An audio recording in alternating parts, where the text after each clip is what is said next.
How Vipassana meditation changed my life. The miraculous power of Vipassana meditation. Welcome back everyone to Mind Podcast. I am forever grateful for the change that Vipassana meditation has wrought in my life. When I first learned this technique, I felt as though I had been wandering in a maze of blind alleys and now at last had found the royal road. In the years since then, I have kept following this road, and with every step the goal has become clearer. Liberation from all suffering, full enlightenment. I cannot claim to have reached the final goal, but I have no doubt that this way leads directly there. For showing me this way, I am always indebted to Sayagyi Uba-kin and to the chain of teachers who kept the technique alive through millennia, from the time of the Buddha. On behalf of them all, I encourage others to take this road so that they also may find the way out of suffering. Although many thousands of people from Western countries have learned it, up to now, no book has appeared that accurately describes this form of Vipassana at length. I am pleased that at last a serious meditator has undertaken to fill this gap. May this book deepen the understanding of those who practice Vipassana meditation, and may it encourage others to try this technique so that they too may experience the happiness of liberation. May every reader learn the art of living in order to find peace and harmony within and to generate peace and harmony for others. May all beings be happy. Among the various types of meditation in the world today, the Vipassana method taught by S.N. Goenka is unique. This technique is a simple, logical way to achieve real peace of mind and to lead a happy, useful life. Long preserved within the Buddhist community in Burma, Vipassana itself contains nothing of a sectarian nature and can be accepted and applied by people of any background. S.N. Goenka is a retired industrialist and a former leader of the Indian community in Burma. Born into a conservative Hindu family, he suffered from youth onward from severe migraine headaches. His search for a cure brought him into contact in 1955 with Sayagyi Uba-kin, who combined the public role of a senior civil servant with the private role of a teacher of meditation. In learning Vipassana from Uba-kin, Mr. Fra, Goenka found a discipline that went far beyond alleviating the symptoms of physical disease and transcended cultural and religious barriers. Vipassana gradually transformed his life in the ensuing years of practice and study under the guidance of his teacher. In 1969, Mr. Goenka was authorized as a teacher of Vipassana meditation by Uba-kin. In that year, he came to India and began teaching Vipassana there, reintroducing this technique into the land of its origin. In a country still sharply divided by caste and religion, Mr. Goenka's courses have attracted thousands of people of every background. Thousands of Westerners have also participated in Vipassana courses, attracted by the practical nature of the technique. The qualities of Vipassana are exemplified by Mr. Goenka himself.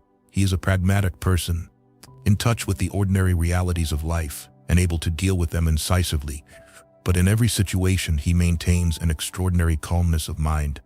Along with that calmness is a deep compassion for others, an ability to empathize with virtually any human being. There is, however, nothing solemn about him.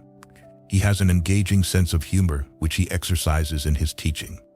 Course participants long remember his smile, his laughter, and his often repeated motto, "Be happy."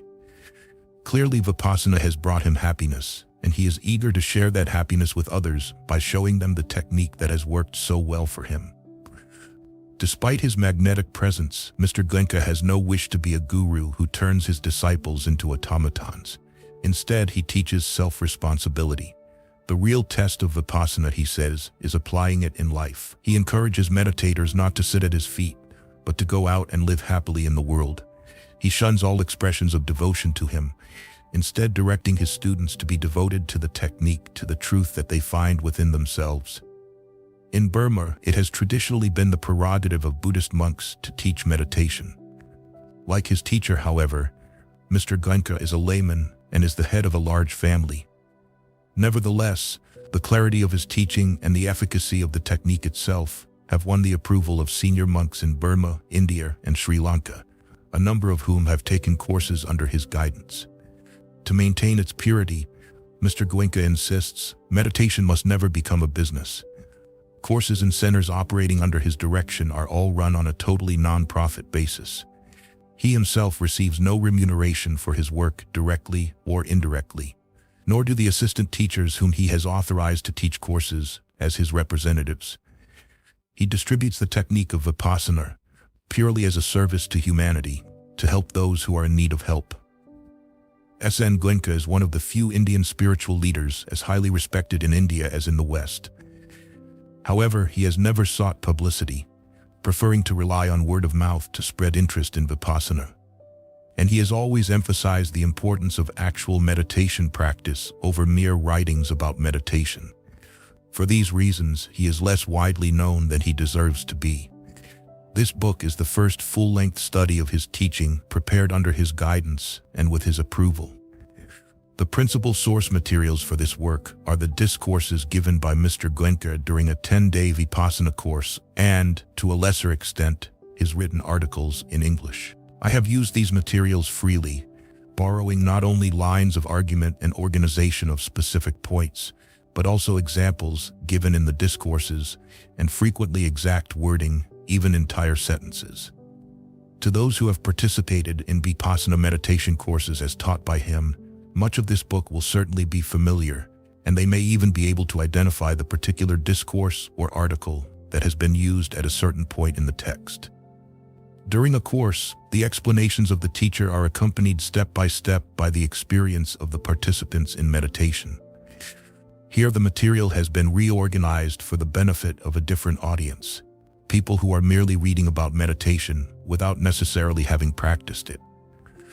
For such readers, an attempt has been made to present the teaching as it is actually experienced, a logical progression flowing unbroken from the first step to the final goal.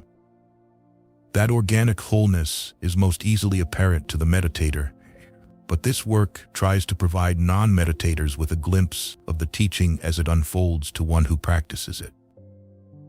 Certain sections deliberately preserve the tone of the spoken word in order to convey a more vivid impression of the way in which Mr. Goenka teaches. These sections are the stories set between the chapters and the questions and answers that conclude each chapter, dialogues taken from actual discussions with students during a course or in private interviews. Some of the stories are drawn from events in the life of the Buddha, others from the rich Indian heritage of folk tales, and others still from the personal experiences of Mr. Goenka.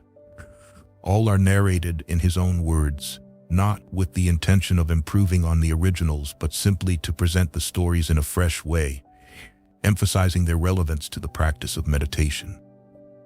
These stories lighten the serious atmosphere of a Vipassana course and offer inspiration by illustrating central points of the teaching in memorable form.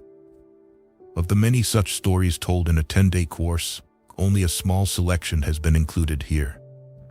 Quotations are from the oldest and most widely accepted record of the Buddha's words, the discourse collection, Sutta Pitaka, as it has been preserved in the ancient Pali language in Theravadan Buddhist countries. To maintain a uniform tone throughout the book, I have attempted to translate afresh all the passages quoted here.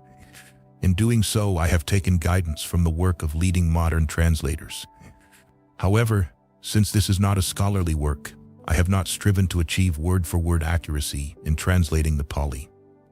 Instead, I have tried to convey in straightforward language the sense of each passage as it appears to a Vipassana meditator in the light of his meditation experience. Perhaps the rendering of certain words or passages may seem unorthodox, but in matters of substance, I hope, the English follows the most literal meaning of the original texts. For the sake of consistency and precision, Buddhist terms used in the text have been given in their Pali forms, even though in some cases the Sanskrit may be more familiar to readers of English. For example, the Pali Dhamma is used in place of the Sanskrit Dharma, Kama instead of Karma, Nibbana instead of Nirvana, Sankhara instead of Samskara.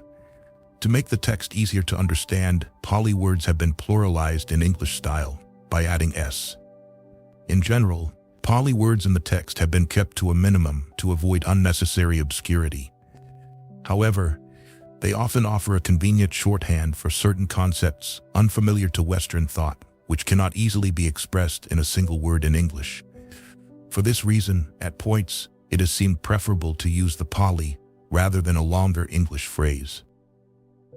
All polyforms printed in boldface type are defined in the glossary at the back of this book. The technique of Vipassana offers equal benefits to all who practice it, without any discrimination on the basis of race, class, or sex. In order to remain faithful to this universal approach, I have tried to avoid using sexually exclusive language in the text. At points, however, I have used the pronoun he to refer to a meditator of unspecified gender. Readers are asked to consider the usage as sexually indeterminate. There is no intention of excluding women or giving undue prominence to men, since such a partiality would be contrary to the basic teaching and spirit of Vipassana. I am grateful to the many who helped on this project. In particular, I wish to express my deep gratitude to S.N. Goenka for taking time from his busy schedule to look over the work as it developed, and even more for guiding me to take a few beginning steps on the path described here. In a deeper sense, the true author of this work is S.N. Goenka, since my purpose is simply to present his transmission of the teaching of the Buddha. The merits of this work belong to him. Whatever defects exist are my own responsibility. Introduction. Suppose you had the opportunity to free yourself of all worldly responsibilities for 10 days, with a quiet, secluded place in which to live, protected from disturbances. In this place, the basic physical requirements of room and board would be provided for you, and helpers would be on hand to see that you were reasonably comfortable. In return, you would be expected only to avoid contact with others, and apart from essential activities, to spend all your waking hours with eyes closed, keeping your mind on a chosen object of attention. Would you accept the offer? Suppose you had simply heard that such an opportunity existed, and that people like yourself were not only willing but eager to spend their free time in this way. How would you describe their activity? Navel-gazing, you might say, or contemplation, escapism or spiritual retreat, self-intoxication or self-searching, introversion or introspection. Whether the connotation is negative or positive, the common impression of meditation is that it is a withdrawal from the world. Of course, there are techniques that function in this way, but meditation need not be an escape. It can also be a means to encounter the world in order to understand it and ourselves. Every human being is conditioned to assume that the real world is outside, that the way to live life is by contact with an external reality, by seeking input, physical and mental, from without. Most of us have never considered severing outward contacts in order to see what happens inside. The idea of doing so probably sounds like choosing to spend hours staring at the test pattern on a television screen. We would rather explore the far side of the moon or the bottom of the ocean than the hidden depths within ourselves. But in fact, the universe exists for each of us only when we experience it with body and mind. It is never elsewhere. It is always here and now. By exploring the here and now of ourselves, we can explore the world. Unless we investigate the world within, we can never know reality. We will only know our beliefs about it, or our intellectual conceptions of it. By observing ourselves, however, we can come to know reality directly and can learn to deal with it in a positive, creative way. One method of exploring the inner world is Vipassana meditation, as taught by S.N. Goenka. This is a practical way to examine the reality of one's own body and mind, to uncover and solve whatever problems lie hidden there, to develop unused potential, and to channel it for one's own good and the good of others. Vipassana means insight in the ancient Pali language of India. It is the essence of the teaching of the Buddha, the actual experience of the truths of which he spoke. The Buddha himself attained that experience by the practice of meditation, and therefore meditation is what he primarily taught. His words are records of his experiences in meditation, as well as detailed instructions on how to practice in order to reach the goal he had attained, the experience of truth. This much is widely accepted, but the problem remains of how to understand and follow the instructions given by the Buddha. While his words have been preserved in texts of recognized authenticity, the interpretation of the Buddha's meditation instructions is difficult without the context of a living practice. But if a technique exists that has been maintained for unknown generations, that offers the very results described by the Buddha, and if it conforms precisely to his instructions and elucidates points in them that have long seemed obscure, then that technique is surely worth investigating. Vipassana is such a method. It is a technique extraordinary in its simplicity, its lack of all dogma, and above all in the results it offers. Vipassana meditation is taught in courses of 10 days, open to anyone who sincerely wishes to learn the technique and who is fit to do so physically and mentally. During the 10 days, participants remain within the area of the course site, having no contact with the outside world. They refrain from reading and writing and suspend any religious or other practices, working exactly according to the instructions given. For the entire period of the course, they follow a basic code of morality, which includes celibacy and abstention from all intoxicants. They also maintain silence among themselves for the first 9 days of the course, although they are free to discuss meditation problems with the teacher and material problems with the management. During the first 3.5 days, the participants practice an exercise of mental concentration. This is preparatory to the technique of Vipassana proper, which is introduced on the 4th day of the course. Further steps within the practice are introduced each day, so that by the end of the course, the entire technique has been presented in outline. On the 10th day, silence ends, and meditators make the transition back to a more extroverted way of life. The course concludes on the morning of the 11th day. The experience of 10 days is likely to contain a number of surprises for the meditator. The first is that meditation is hard work. The popular idea that it is a kind of inactivity or relaxation is soon found to be a misconception. Continual application is needed to direct the mental processes consciously in a particular way. The instructions are to work with full effort, yet without any tension. But until one learns how to do this, the exercise can be frustrating or even exhausting. Another surprise is that, to begin with, the insights gained by self-observation are not likely to be all pleasant and blissful. Normally, we are very selective in our view of ourselves. When we look into a mirror, we are careful to strike the most flattering pose, the most pleasing expression.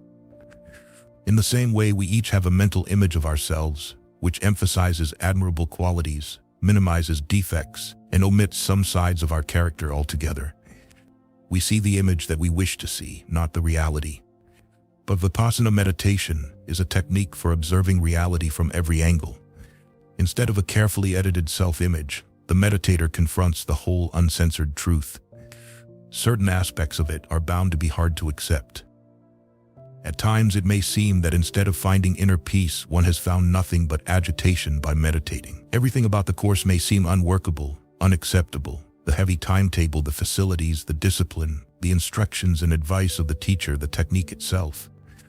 Another surprise, however, is that the difficulties pass away. At a certain point, meditators learn to make effortless efforts, to maintain a relaxed alertness, a detached involvement. Instead of struggling, they become engrossed in the practice. Now, inadequacies of the facilities seem unimportant. The discipline becomes a helpful support. The hours pass quickly, unnoticed. The mind becomes as calm as a mountain lake at dawn, perfectly mirroring its surroundings and at the same time revealing its depths to those who look more closely. When this clarity comes, every moment is full of affirmation, beauty, and peace.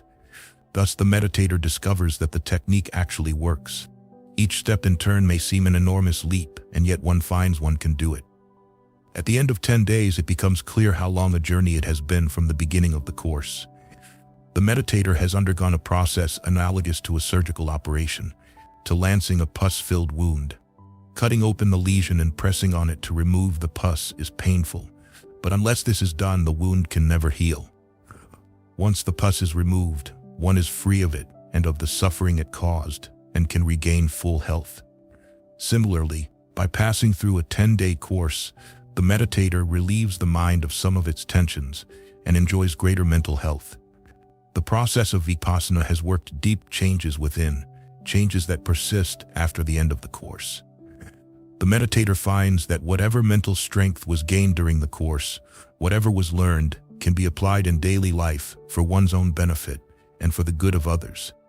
Life becomes more harmonious, fruitful, and happy. The technique taught by S.N. Goenka is that which he learned from his teacher, the late Sayagyi U Bakin of Burma, who was taught Vipassana by Saya U Thet, a well-known teacher of meditation in Burma in the first half of this century. In turn, Saya U Thet was a pupil of Ledi Sayadaw, a famous Burmese scholar monk of the late 19th and early 20th centuries. Further back, there is no record of the names of the teachers of this technique, but it is believed by those who practice it that Ledi Sayadaw learned Vipassana meditation from traditional teachers who had preserved it through generations since ancient times, when the teaching of the Buddha was first introduced into Burma. Certainly the technique agrees with the instructions of the Buddha on meditation, with the simplest, most literal meaning of his words. And most important, it provides results that are good, personal, tangible, and immediate. This book is not a do-it-yourself manual for the practice of Vipassana meditation, and people who use it this way proceed entirely at their own risk. The technique should be learned only in a course where there is a proper environment to support the meditator and a properly trained guide. Meditation is a serious matter, especially the Vipassana technique, which deals with the depths of the mind. It should never be approached lightly or casually. If reading this book inspires you to try Vipassana, you can contact the addresses listed at the back to find out when and where courses are given. The purpose here is merely to give an outline of the Vipassana method as it is taught by S.N. Goenka, in the hope that this will widen the understanding of the Buddha's teachings and of the meditation technique that is their essence. All of us seek peace and harmony because this is what we lack in our lives. We all want to be happy. We regard it as our right. Yet happiness is a goal we strive toward more often than attain. At times we all experience dissatisfaction in life, agitation, irritation, disharmony, suffering.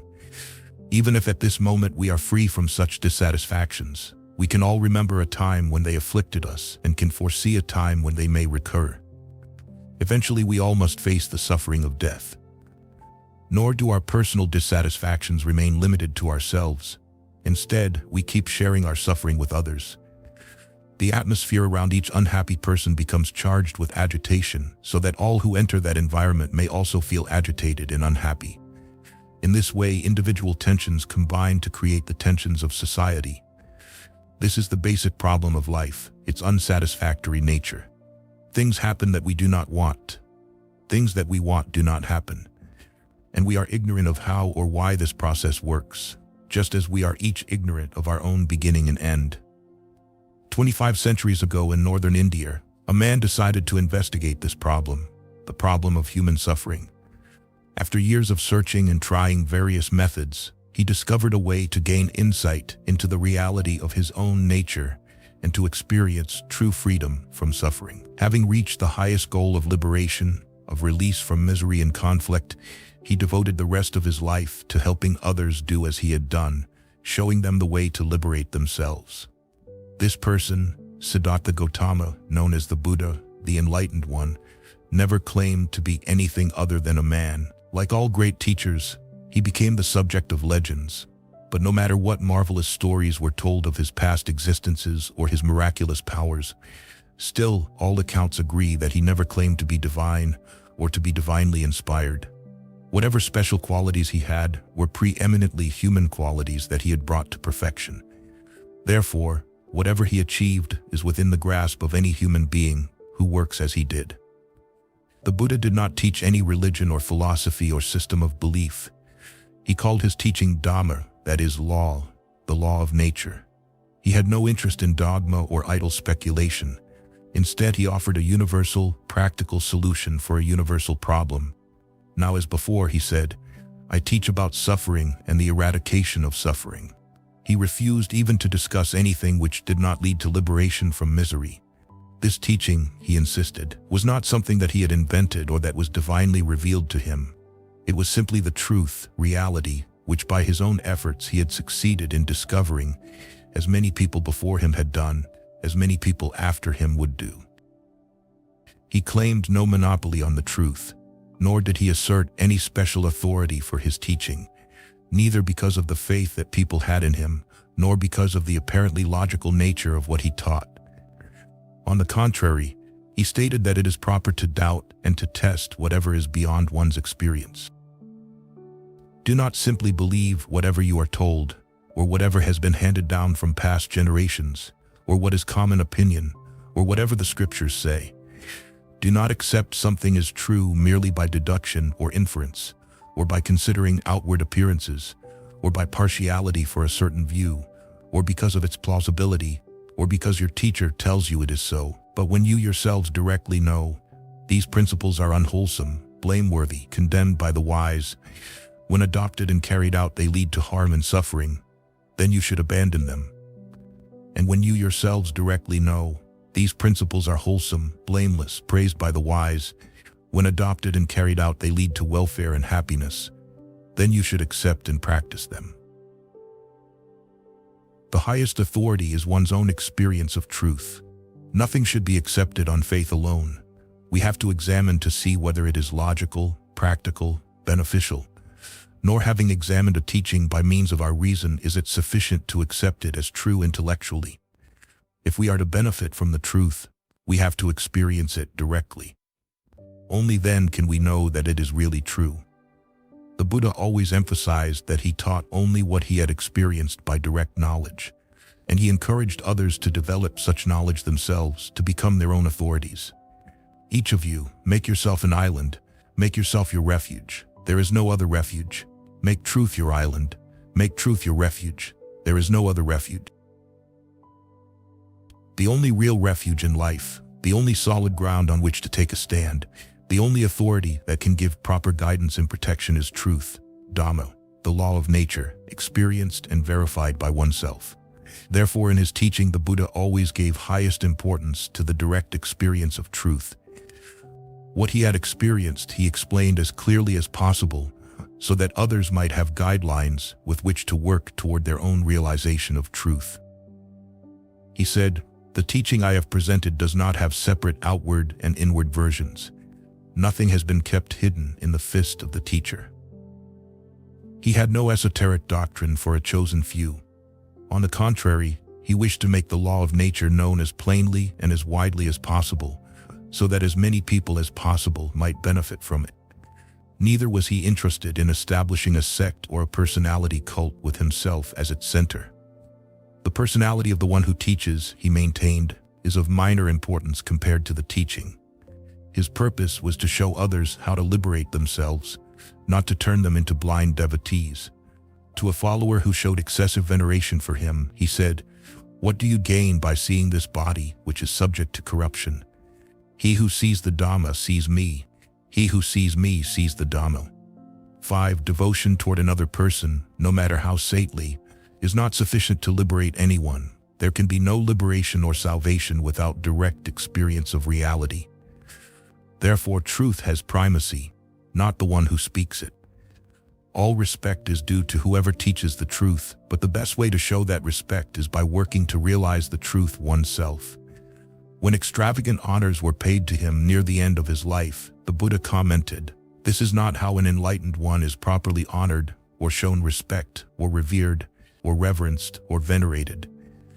Rather, it is the monk or nun, the lay male or female follower who steadfastly walks on the path of Dhamma from the first steps to the final goal, who practices Dhamma working in the right way, that honors, respects, reveres, reverences, and venerates the enlightened one with the highest respect." What the Buddha taught was a way that each human being can follow. He called this path the Noble Eightfold Path, meaning a practice of 8 interrelated parts. It is noble in the sense that anyone who walks on the path is bound to become a noble-hearted, saintly person, freed from suffering. It is a path of insight into the nature of reality, a path of truth realization. In order to solve our problems, we have to see our situation as it really is. We must learn to recognize superficial, apparent reality, and also to penetrate beyond appearances so as to perceive subtler truths, then ultimate truth, and finally to experience the truth of freedom from suffering. Whatever name we choose to give this truth of liberation, whether Nibbana, heaven, or anything else, is unimportant. The important thing is to experience it. The only way to experience truth directly is to look within, to observe oneself. All our lives we have been accustomed to look outward. We have always been interested in what is happening outside, what others are doing. We have rarely, if ever, tried to examine ourselves, our own mental and physical structure, our own actions, our own reality. Therefore, we remain unknown to ourselves. We do not realize how harmful this ignorance is, how much we remain the slaves of forces within ourselves of which we are unaware. This inner darkness must be dispelled to apprehend the truth. We must gain insight into our own nature in order to understand the nature of existence. Therefore, the path that the Buddha showed is a path of introspection, of self-observation. He said, "Within this very fathom-long body containing the mind with its perceptions, I make known the universe, its origin, its cessation, and the way leading to its cessation." The entire universe and the laws of nature by which it works are to be experienced within oneself. They can only be experienced within oneself. The path is also a path of purification. We investigate the truth about ourselves not out of idle intellectual curiosity, but rather with a definite purpose. By observing ourselves, we become aware for the first time of the conditioned reactions, the prejudices that cloud our mental vision, that hide reality from us and produce suffering.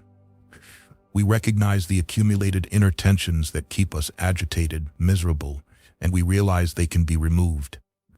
Gradually, we learn how to allow them to dissolve, and our minds become pure, peaceful, and happy. The path is a process requiring continual application. Sudden breakthroughs may come, but they are the result of sustained efforts. It is necessary to work step by step. With every step, however, the benefits are immediate. We do not follow the path in the hope of accruing benefits to be enjoyed only in the future, of attaining after death a heaven that is known here only by conjecture. The benefits must be concrete, vivid, personal, experienced here and now. Above all, it is a teaching to be practiced. Simply having faith in the Buddha or his teachings will not help to free us from suffering. Neither will a merely intellectual understanding of the path.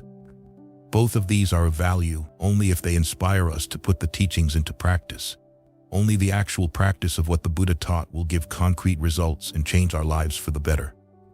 The Buddha said, "Someone may recite much of the texts, but if he does not practice them, such a heedless person is like a herdsman who only counts the cows of others.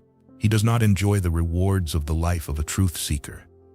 Another may be able to recite only a few words from the texts, but if he lives the life of Dhamma, taking steps on the path from its beginning to the goal, then he enjoys the rewards of the life of a truth seeker. The path must be followed. The teaching must be implemented, otherwise it is a meaningless exercise. It is not necessary to call oneself a Buddhist in order to practice this teaching. Labels are irrelevant. Suffering makes no distinctions but is common to all. Therefore, the remedy to be useful must be equally applicable to all.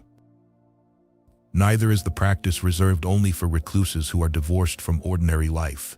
Certainly a period must be given in which to devote oneself exclusively to the task of learning how to practice, but having done so, one must apply the teaching in daily life. Someone who forsakes home and worldly responsibilities in order to follow the path has the opportunity to work more intensively, to assimilate the teaching more deeply, and therefore to progress more quickly. On the other hand, someone involved in worldly life, juggling the claims of many different responsibilities, can give only limited time to the practice. But whether homeless or householder, one must apply Dhamma. It is only applied Dhamma that gives results. If this is truly a way from suffering to peace, then as we progress in the practice, we should become more happy in our daily lives, more harmonious, more at peace with ourselves. At the same time, our relations with others should become more peaceful and harmonious. Instead of adding to the tensions of society, we should be able to make a positive contribution that will increase the happiness and welfare of all. To follow the path, we must live the life of Dhamma, of truth, of purity. This is the proper way to implement the teaching. Dhamma, practiced correctly, is the art of living. Questions and answers. Question: You keep referring to the Buddha. Are you teaching Buddhism? I am not concerned with isms. I teach Dhamma, that is, what the Buddha taught. He never taught any ism or sectarian doctrine. He taught something from which people of every background can benefit, an art of living. Remaining in ignorance is harmful for everyone. Developing wisdom is good for everyone. So anyone can practice this technique and find benefit. A Christian will become a good Christian. A Jew will become a good Jew. A Muslim will become a good Muslim. A Hindu will become a good Hindu. A Buddhist will become a good Buddhist. One must become a good human being. Otherwise, one can never be a good Christian, a good Jew, a good Muslim, a good Hindu, a good Buddhist. How to become a good human being, that is most important. You talk about conditioning. Isn't this training really a kind of conditioning of the mind, even if a positive one? On the contrary, it is a process of deconditioning. Instead of imposing anything on the mind, it automatically removes unwholesome qualities so that only wholesome, positive ones remain. By eliminating negativities, it uncovers the positivity which is the basic nature of a pure mind. But over a period of time, to sit in a particular posture and direct the attention in a certain way is a form of conditioning. If you do it as a game or mechanical ritual, then yes, you condition the mind. But that is a misuse of Vipassana. When it is practiced correctly, it enables you to experience truth directly for yourself. And from this experience, naturally understanding develops, which destroys all previous conditioning. Isn't it selfish to forget about the world and just to sit and meditate all day? It would be if this were an end in itself, but it is a means to an end that is not at all selfish, a healthy mind. When your body is sick, you enter a hospital to recover health. You don't go there for your whole life, but simply to regain health, which you will then use in ordinary life. In the same way, you come to a meditation course to gain mental health, which you will then use in ordinary life for your good and for the good of others. To remain happy and peaceful even when confronted by the suffering of others, isn't that sheer insensitivity? Being sensitive to the suffering of others does not mean that you must become sad yourself. Instead, you should remain calm and balanced, so that you can act to alleviate their suffering. If you also become sad, you increase the unhappiness around you. You do not help others, you do not help yourself. Why don't we live in a state of peace? Because wisdom is lacking. A life without wisdom is a life of illusion, which is a state of agitation, of misery. Our first responsibility is to live a healthy, harmonious life, good for ourselves and for all others. To do so, we must learn to use our faculty of self-observation, truth observation.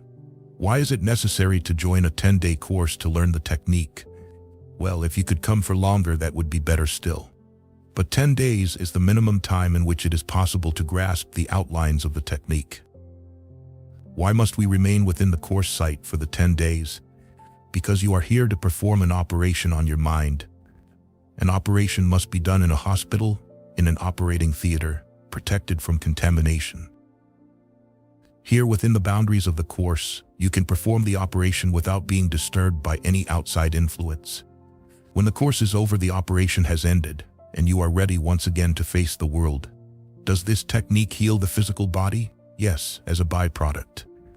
Many psychosomatic diseases naturally disappear when mental tensions are dissolved. If the mind is agitated, physical diseases are bound to develop. When the mind becomes calm and pure, automatically they will go away.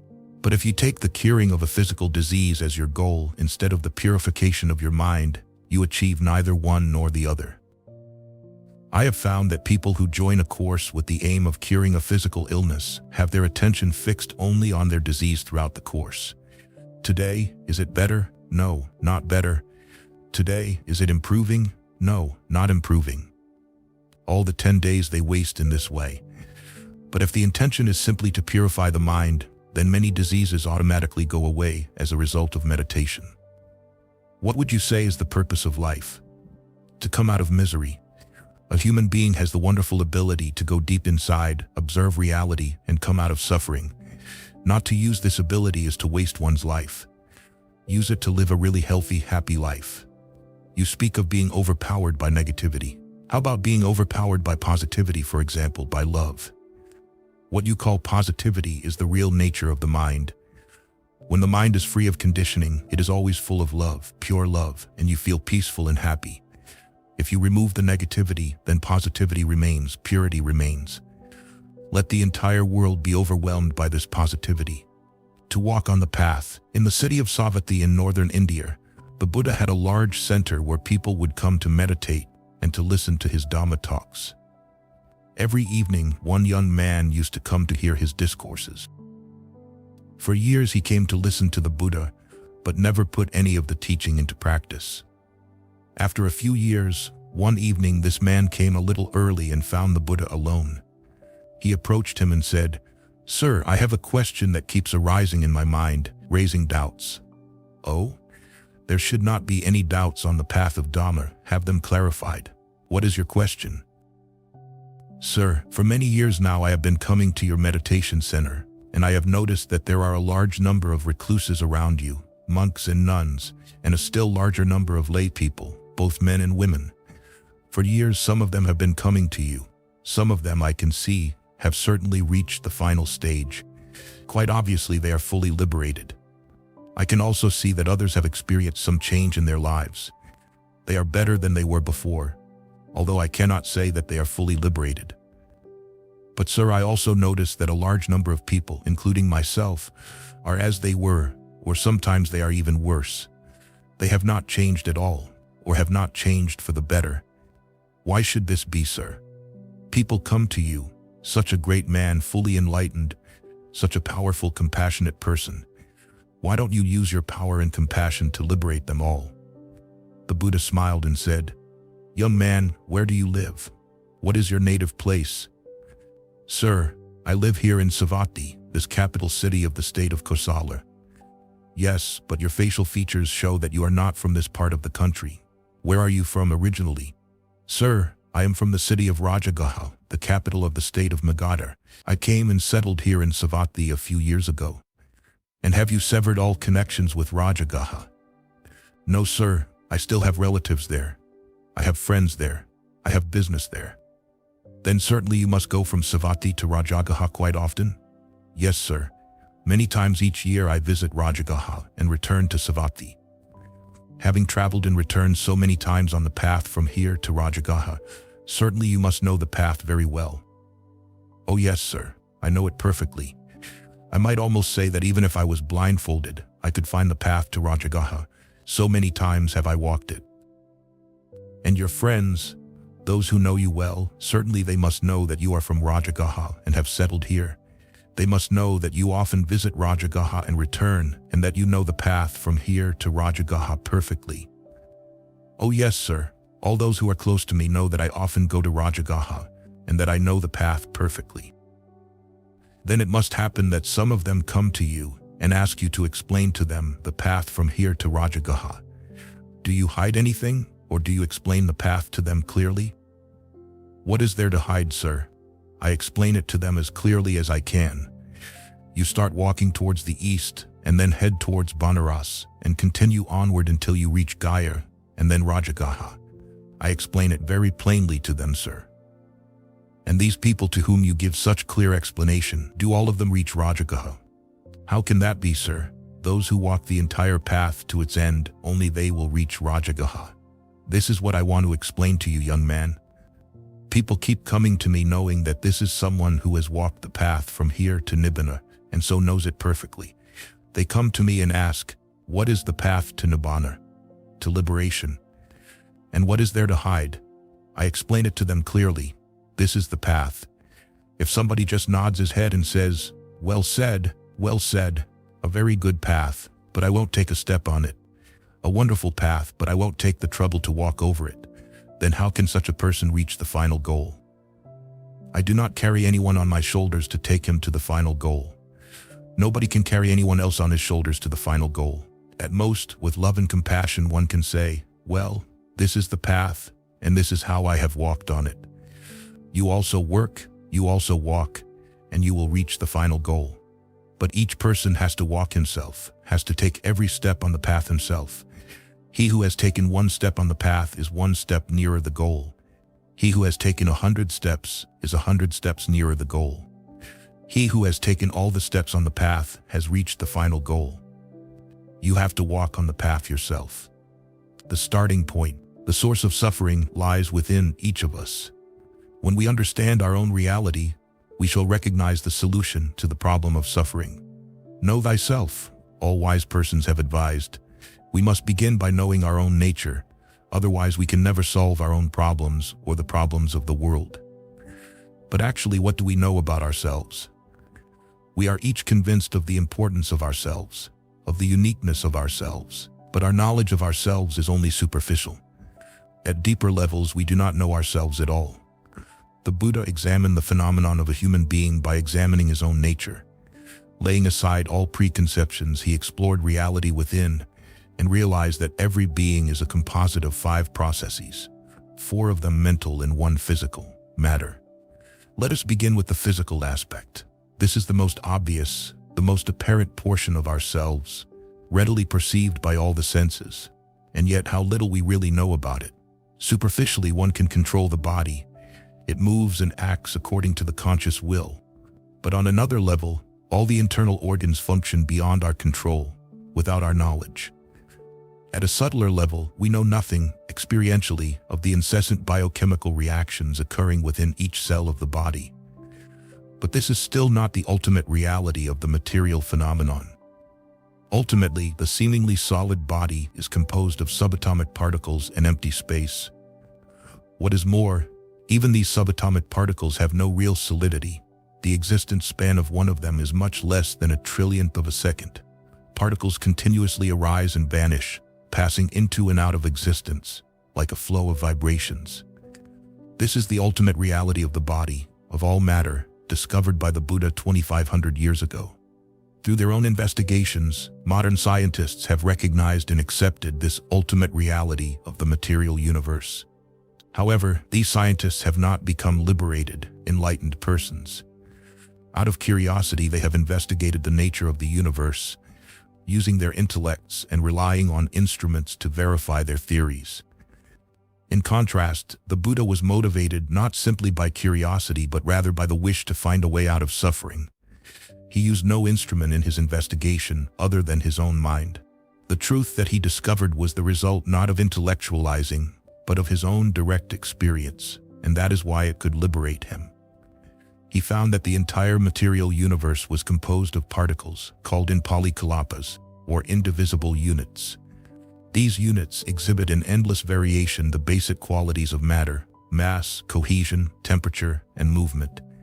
They combine to form structures which seem to have some permanence. But actually, these are all composed of minuscule kalapas which are in a state of continuously arising and passing away. This is the ultimate reality of matter, a constant stream of waves or particles. This is the body which we each call myself. Mind. Along with the physical process, there is the psychic process, the mind.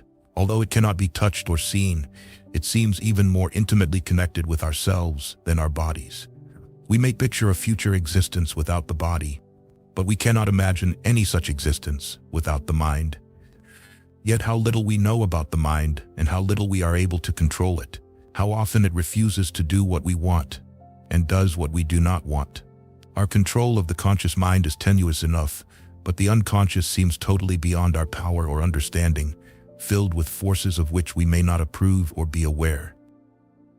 As he examined the body, the Buddha also examined the mind and found that in broad overall terms it consisted of 4 processes: consciousness, vijnana, perception, sanya, sensation, vedana, and reaction, sankhara.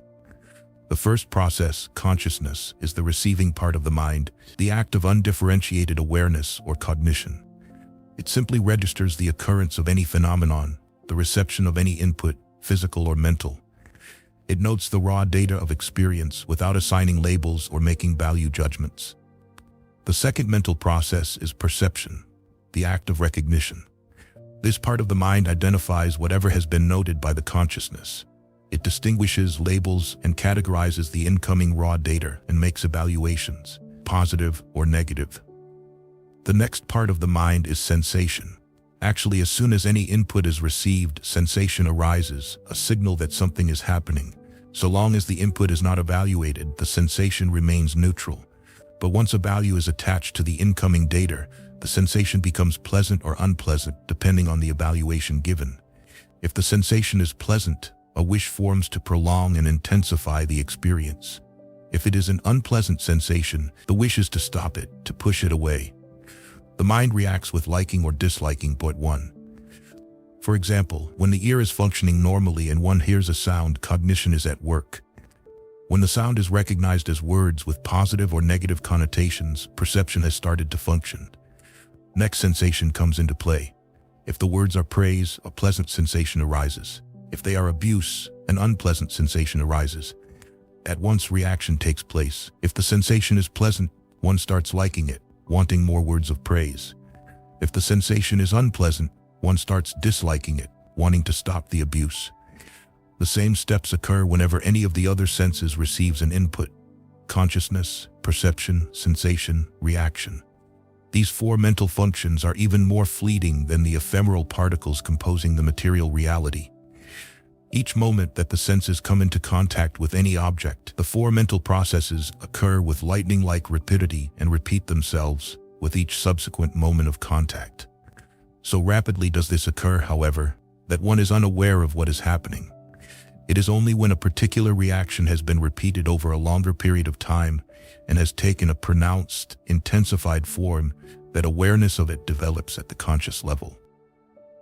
The most striking aspect of this description of a human being is not what it includes, but what it omits.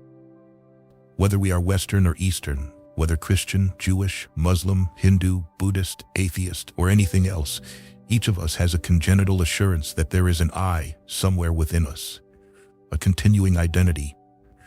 We operate on the unthinking assumption that the person who existed 10 years ago is essentially the same person who exists today, who will exist 10 years from now, perhaps who will still exist in a future life after death.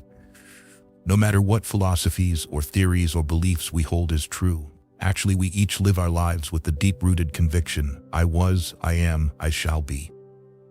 The Buddha challenged this instinctive assertion of identity. By doing so, he was not expounding one more speculative view to combat the theories of others. He repeatedly emphasized that he was not putting forth an opinion, but simply describing the truth that he had experienced and that any ordinary person can experience. The enlightened one has cast aside all theories, he said, for he has seen the reality of matter, sensation, perception, reaction, and consciousness, and their arising and passing away. Despite appearances, he had found that each human being is in fact a series of separate but related events. Each event is the result of the preceding one and follows it without any interval. The unbroken progression of closely connected events gives the appearance of continuity, of identity, but this is only an apparent reality, not ultimate truth. We may give a river a name, but actually it is a flow of water, never pausing in its course. We may think of the light of a candle as something constant, but if we look closely, we see that it is really a flame arising from a wick which burns for a moment, to be replaced at once by a new flame, moment after moment. We talk of the light of an electric lamp, never pausing to think that in reality, it is like the river, a constant flow. In this case, a flow of energy caused by very high-frequency oscillations taking place within the filament. Every moment, something new arises as a product of the past to be replaced by something new in the following moment. The succession of events is so rapid and continuous that it is difficult to discern. At a particular point in the process, one cannot say that what occurs now is the same as what preceded it, nor can one say that it is not the same. Nevertheless, the process occurs. In the same way the Buddha realized, a person is not a finished, unchanging entity, but a process flowing from moment to moment. There is no real being, merely an ongoing flow, a continuous process of becoming. Of course, in daily life we must deal with each other as persons of more or less defined, unchanging nature. We must accept external, apparent reality, or else we could not function at all. External reality is a reality, but only a superficial one. At a deeper level, the reality is that the entire universe, animate and inanimate, is in a constant state of becoming, of arising and passing away. Each of us is in fact a stream of constantly changing subatomic particles, along with which the processes of consciousness, perception, sensation, reaction change even more rapidly than the physical process. This is the ultimate reality of the self with which each of us is so concerned. This is the course of events in which we are involved. If we can understand it properly by direct experience, we shall find the clue to lead us out of suffering. Questions and answers. When you say mind, I'm not sure what you mean. I can't find the mind. It is everywhere, with every atom, Wherever you feel anything, the mind is there. The mind feels. Then by the mind you don't mean the brain? Oh no, no, no. Here in the West you think that the mind is only in the head. It is a wrong notion. Mind is the whole body? Yes, the whole body contains the mind, the whole body.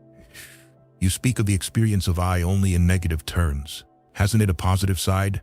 Isn't there an experience of I which fills a person with joy, peace, and rapture? By meditation you will find that all such sensual pleasures are impermanent. They come and pass away. If this I really enjoys them, if they are my pleasures, then I must have some mastery over them.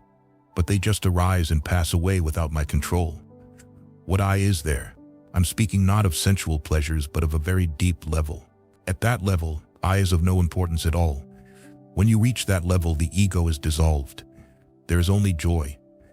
The question of I does not arise then. Well, instead of I, let us say the experience of a person. Feeling feels. There is no one to feel it. Things are just happening. That's all. Now it seems to you that there must be an I who feels, but if you practice, you will reach the stage where ego dissolves. Then your question will disappear. I came here because I felt I needed to come here. Yes, quite true. For conventional purposes, we cannot run away from I or mine. But clinging to them, taking them as real in an ultimate sense, will bring only suffering. I was wondering whether there are people who cause suffering for us. Nobody causes suffering for you. You cause the suffering for yourself by generating tensions in the mind. If you know how not to do that, it becomes easy to remain peaceful and happy in every situation. What about when someone else is doing wrong to us? You must not allow people to do wrong to you. Whenever someone does something wrong, he harms others, and at the same time, he harms himself. If you allow him to do wrong, you are encouraging him to do wrong.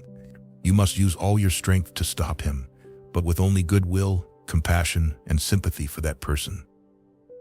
If you act with hatred or anger, then you aggravate the situation. But you cannot have goodwill for such a person unless your mind is calm and peaceful. So practice to develop peace within yourself, and then you can solve the problem. What is the point of seeking peace within when there is no peace in the world? The world will be peaceful only when the people of the world are peaceful and happy. The change has to begin with each individual. If the jungle is withered and you want to restore it to life, you must water each tree of that jungle. If you want world peace, you ought to learn how to be peaceful yourself. Only then can you bring peace to the world. I can understand how meditation will help maladjusted, unhappy people, but how about someone who feels satisfied with his life, who is already happy? Someone who remains satisfied with the superficial pleasures of life is ignorant of the agitation deep within the mind. He is under the illusion that he is a happy person, but his pleasures are not lasting, and the tensions generated in the unconscious keep increasing to appear sooner or later at the conscious level of the mind. When they do, this so-called happy person becomes miserable. So why not start working here and now to avert that situation? Is your teaching Mahayana or Hinayana? Neither. The word yana actually means a vehicle that will carry you to the final goal, but today it is mistakenly given a sectarian connotation. The Buddha never taught anything sectarian. He taught Dhamma, which is universal. This universality is what attracted me to the teachings of the Buddha, which gave me benefit, and therefore this universal Dhamma is what I offer to one and all with all my love and compassion. For me, Dhamma is neither Mahayana nor Hinayana nor any sect, the Buddha and the scientist. The physical reality is changing constantly every moment. This is what the Buddha realized by examining himself. With his strongly concentrated mind, he penetrated deeply into his own nature and found that the entire material structure is composed of minute subatomic particles which are continuously arising and vanishing. In the snapping of a finger or the blinking of an eye, he said, each one of these particles arises and passes away many trillions of times. Unbelievable. Anyone will think who observes only the apparent reality of the body, which seems so solid, so permanent. I used to suppose that the phrase many trillions of times might be an idiomatic expression not to be taken literally. However, modern science has confirmed this statement. Several years ago, an American scientist received the Nobel Prize in Physics. For a long time, he had studied and conducted experiments to learn about the subatomic particles of which the physical universe is composed. It was already known that these particles arise and pass away with great rapidity, over and over again. Now this scientist decided to develop an instrument that would be able to count how many times a particle arises and passes away in 1 second. He very rightly called the instrument that he invented a bubble chamber, and he found that in 1 second a subatomic particle arises and vanishes 1,022 times. The truth that this scientist discovered is the same as that which the Buddha found, but what a great difference between them. Some of my American students who had taken courses in India later returned to their country, and they visited this scientist. They reported to me that despite the fact that he has discovered this reality, he is still an ordinary person with the usual stock of misery that all ordinary people have. He is not totally liberated from suffering. No, that scientist has not become an enlightened person, not been freed from all suffering because he has not experienced truth directly. What he has learned is still only intellectual wisdom. He believes this truth because he has faith in the instrument which he has invented, but he has not experienced the truth himself. I have nothing against this man nor against modern science. However, one must not be a scientist only of the world outside. Like the Buddha, one should also be a scientist of the world within, in order to experience truth directly. Personal realization of truth will automatically change the habit pattern of the mind so that one starts to live according to the truth. Every action becomes directed towards one's own good and the good of others. If this inner experience is missing, science is liable to be misused for destructive ends. But if we become scientists of the reality within, we shall make proper use of science for the happiness of all. The immediate cause, the real world, bears no resemblance to the world of fairy tales in which everyone lives happily ever after.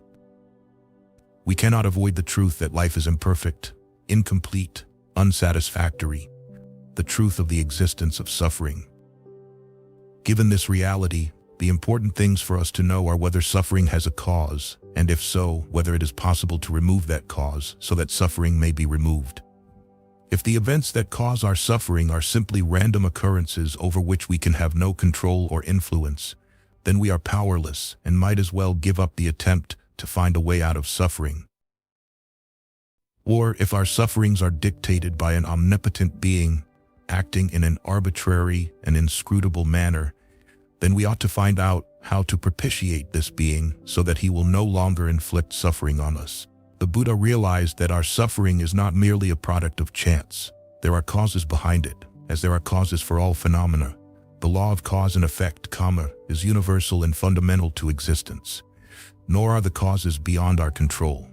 Karma. The word karma, or in its more widely known Sanskrit form, karma, is popularly understood as meaning fate. Unfortunately, the connotations of this word are exactly opposite to what the Buddha intended by karma. Fate is something outside our control, the decree of providence, what has been preordained for each one of us. Karma, however, literally means action. Our own actions are the causes of whatever we experience. All beings own their deeds, inherit their deeds, originate from their deeds, are tied to their deeds. Their deeds are their refuge. As their deeds are base or noble, so will be their lives. 1. Everything that we encounter in life is the result of our own actions. Consequently, we can each become master of our fate by becoming master of our actions. Each of us is responsible for the actions that give rise to our suffering. Each of us has the means to end the suffering in our actions. The Buddha said, "You are your own master. You make your own future."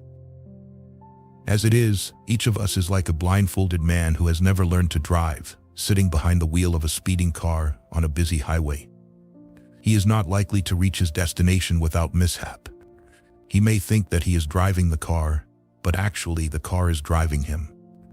If he wants to avoid an accident, let alone arrive at his goal, he should remove the blindfold, learn how to operate the vehicle, and steer it out of danger as quickly as possible. Similarly, we must become aware of what we do, and then learn to perform actions that will lead us where we really wish to go. 3 types of actions. There are 3 types of actions: physical, vocal, and mental. Normally we attach most importance to physical actions, less to vocal actions, and least to mental action. Beating a person appears to us a graver action than speaking to him insultingly, and both seem more serious than an unexpressed ill will toward the person. Certainly this would be the view according to the man-made laws of each country. But according to Dhamma, the law of nature, mental action is most important. A physical or vocal action assumes totally different significance according to the intention with which it is done. A surgeon uses his scalpel to perform an emergency life-saving operation, which turns out to be unsuccessful, leading to the death of the patient. A murderer uses his dagger to stab his victim to death. Physically, their actions are similar, with the same effect, but mentally they are poles apart. The surgeon acts out of compassion, the murderer out of hatred. The result each achieves will be totally different, according to his mental action. Similarly, in the case of speech, the intention is most important.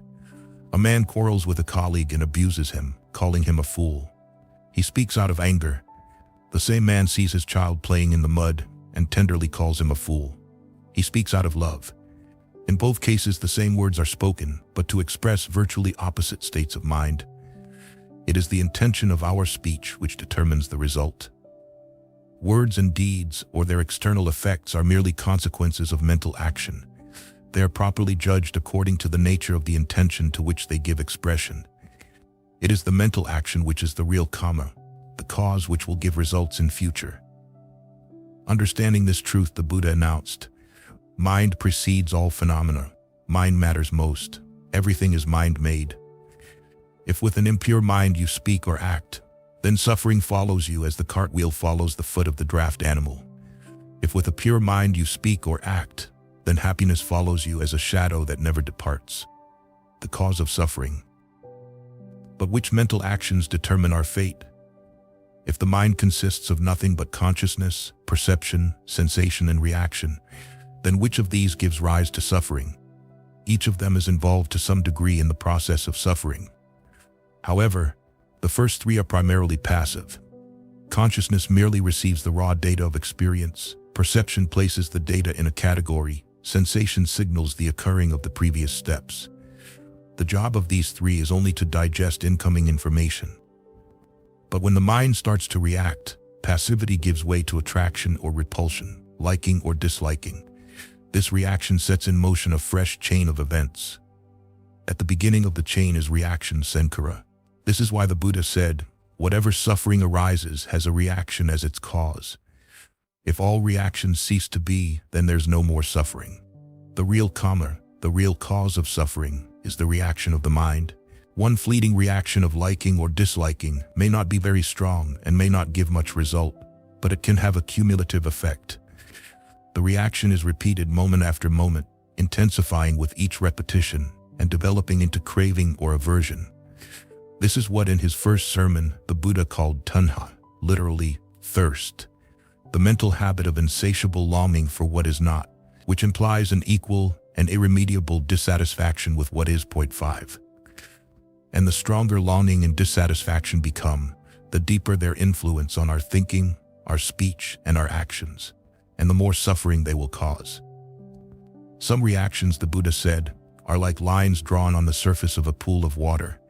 As soon as they are drawn, they are erased. Others are like lines traced on a sandy beach. If drawn in the morning, they are gone by night, wiped away by the tide or the wind. Others are like lines cut deeply into rock with chisel and hammer.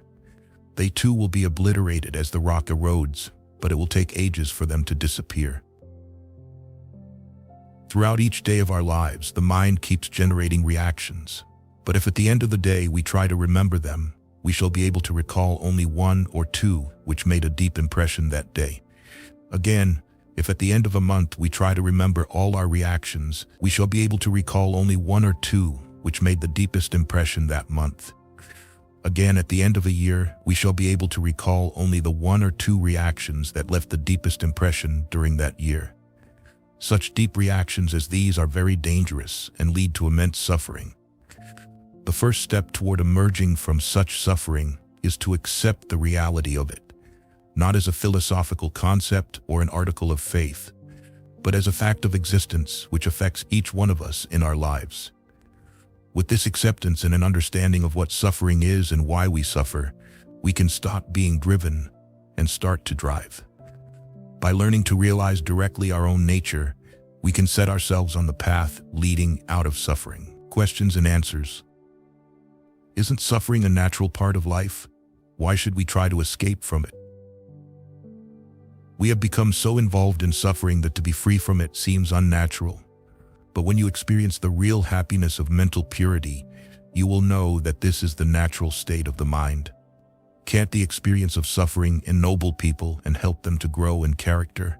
Yes, in fact, this technique deliberately uses suffering as a tool to make one a noble person. But it will work only if you learn how to observe suffering objectively. If you are attached to your suffering, the experience will not ennoble you. You will always remain miserable. Isn't taking control of our actions a kind of suppression? No. You learn just to observe objectively whatever is happening. If someone is angry and tries to hide his anger, to swallow it, then yes, it's suppression. But by observing the anger, you will find that automatically it passes away. You become free from the anger if you learn how to observe it objectively. If we keep observing ourselves, how can we live life in any natural way? We'll be so busy watching ourselves that we can't act freely or spontaneously. That is not what people find after completing a meditation course. Here you learn a mental training that will give you the ability to observe yourself in daily life whenever you need to do so.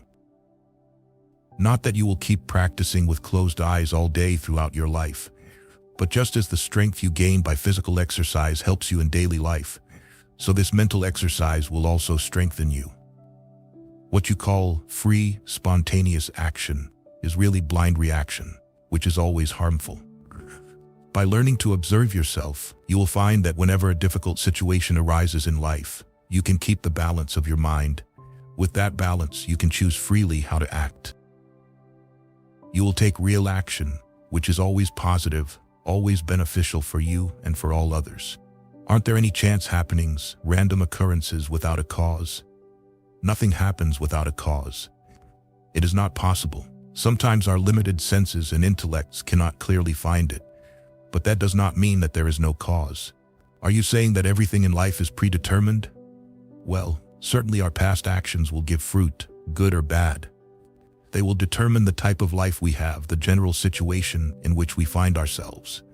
But that does not mean that whatever happens to us is predestined, ordained by our past actions, and that nothing else can happen. This is not the case. Our past actions influence the flow of our lives, directing them towards pleasant or unpleasant experiences. But present actions are equally important. Nature has given us the ability to become masters of our present actions. With that mastery, we can change our future. But surely the actions of others also affect us. Of course, we are influenced by the people around us and by our environment, and we keep influencing them as well. If the majority of people, for example, are in favor of violence, then war and destruction occur, causing many to suffer. But if people start to purify their minds, then violence cannot happen. The root of the problem lies in the mind of each individual human being. Because society is composed of individuals, if each person starts changing, then society will change, and war and destruction will become rare events. How can we help each other if each person must face the results of his own actions? Our own mental actions have an influence on others. If we generate nothing but negativity in the mind, that negativity has a harmful effect on those who come into contact with us. If we fill the mind with positivity, with goodwill toward others, then it will have a helpful effect on those around us. You cannot control the actions, the karma of others, but you can become master of yourself in order to have a positive influence on those around you. Why is being wealthy good karma? If it is, does that mean to say that most people in the West have good karma and most people in the third world have bad karma? Wealth alone is not a good karma. If you become wealthy but remain miserable, what is the use of this wealth? Having wealth and also happiness, real happiness, that is good karma. Most important is to be happy, whether you are wealthy or not. Surely it is unnatural never to react. It seems so if you have experienced only the wrong habit pattern of an impure mind. But it is natural for a pure mind to remain detached, full of love, compassion, goodwill, joy, equanimity. Learn to experience that. How can we be involved in life unless we react? Instead of reacting, you learn to act with a balanced mind. Vipassana mediators do not become inactive like vegetables. They learn how to act positively. If you can change your life pattern from reaction to action, then you have attained something very valuable. And you can change it by practicing Vipassana. Seed and fruit, as the cause is, so the effect will be. As the seed is, so the fruit will be. As the action is, so the result will be. In the same soil, a farmer plants two seeds, one a seed of sugar cane, the other a seed of a neem tree, a tropical tree which is very bitter. Two seeds in the same earth, receiving the same water, the same sunshine, the same air. Nature gives the same nourishment to both. Two tiny plants emerge and start growing. And what has happened to the neem tree? It is developed with bitterness in every fiber, while the sugar cane is developed with every fiber of its sweet. Why is nature, or if you prefer, why is God so kind to one and so cruel to the other? No, nature is neither kind nor cruel. It works according to fixed laws. Nature only helps the quality of the seed to manifest. All the nourishment merely helps the seed to reveal the quality that is latent within itself. The seed of the sugar cane has the quality of sweetness, therefore the plant will have nothing but sweetness. The seed of the neem tree has the quality of bitterness. The plant will have nothing but bitterness. As the seed is, so the fruit will be. The farmer goes to the neem tree, bows down 3 times, walks around it 108 times, and then offers flowers, incense, candles, fruit, and sweets. And then he starts praying, "Oh neem god, please give me sweet mangoes. I want sweet mangoes." Poor neem god, he cannot give them. He has no power to do so. If someone wants sweet mangoes, he ought to plant a seed of a mango tree. Then he need not cry and beg for help from anyone. The fruit that he will get will be nothing but sweet mangoes. As the seed is, so the fruit will be. Our difficulty, our ignorance, is that we remain unheedful while planting seeds. We keep planting seeds of neem, but when the time comes for fruit, we are suddenly alert. We want sweet mangoes, and we keep crying and praying and hoping for mangoes. This doesn't work. The root of the problem, the truth of suffering, the Buddha said, must be explored to its end. On the night that he was to attain enlightenment, he sat down with the determination not to rise until he had understood how suffering originates and how it can be eradicated. Suffering defined. Clearly he saw suffering exists. This is an inescapable fact, no matter how unpalatable it may be. Suffering begins with the beginning of life. We have no conscious recollection of existence within the confines of the womb, but the common experience is that we emerge from it crying. Birth is a great trauma. Having started life, we are all bound to encounter the sufferings of sickness and old age. Yet no matter how sick we may be, no matter how decayed and decrepit, none of us wants to die, because death is a great misery. Every living creature must face all these sufferings. And as we pass through life, we are bound to encounter other sufferings, various types of physical or mental pain. We become involved with the unpleasant and separated from the pleasant. We fail to get what we want. Instead, we get what we do not want. All these situations are suffering. These instances of suffering are readily apparent to anyone who thinks about it deeply. But the future Buddha was not to be satisfied with the limited explanations of the intellect. He continued probing within himself to experience the real nature of suffering, and he found that attachment to the 5 aggregates is suffering. At a very deep level, suffering is the inordinate attachment that each one of us has developed toward this body and toward this mind with its cognitions, perceptions, sensations, and reactions. People cling strongly to their identity, their mental and physical being, when actually there are only evolving processes. This clinging to an unreal idea of oneself, to something that in fact is constantly changing, is suffering. Attachment. There are several types of attachment. First, there is the attachment to the habit of seeking sensual gratification. An addict takes a drug because he wishes to experience the pleasurable sensation that the drug produces in him, even though he knows that by taking the drug, he reinforces his addiction. In the same way, we are addicted to the condition of craving. As soon as one desire is satisfied, we generate another. The object is secondary. The fact is that we seek to maintain the state of craving continually because this very craving produces in us a pleasurable sensation that we wish to prolong. Craving becomes a habit that we cannot break, an addiction. And just as an addict gradually develops tolerance towards his chosen drug and requires ever larger doses in order to achieve intoxication, our cravings steadily become stronger the more we seek to fulfill them.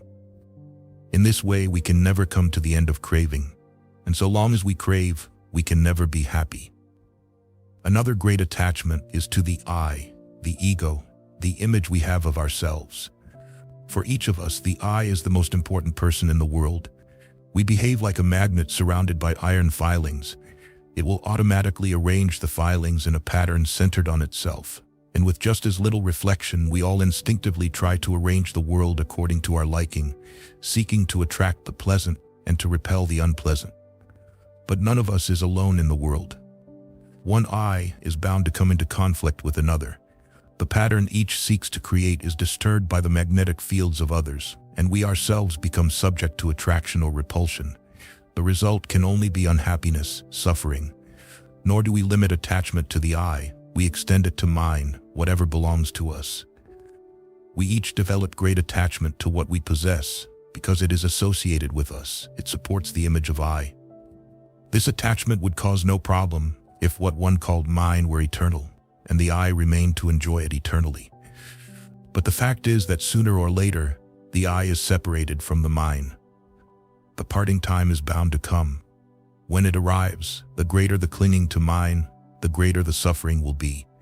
And attachment extends still further to our views and our beliefs, no matter what their actual content may be, no matter whether they are right or wrong. If we are attached to them, they will certainly make us unhappy. We are each convinced that our own views and traditions are the best and become very upset whenever we hear them criticized. If we try to explain our views and others do not accept them, again we become upset. We fail to recognize that each person has his or her own beliefs. It is futile to argue about which view is correct. More beneficial would be to set aside any preconceived notions and to try to see reality. But our attachment to views prevents us from doing so, keeping us unhappy. Finally, there is attachment to religious forms and ceremonies.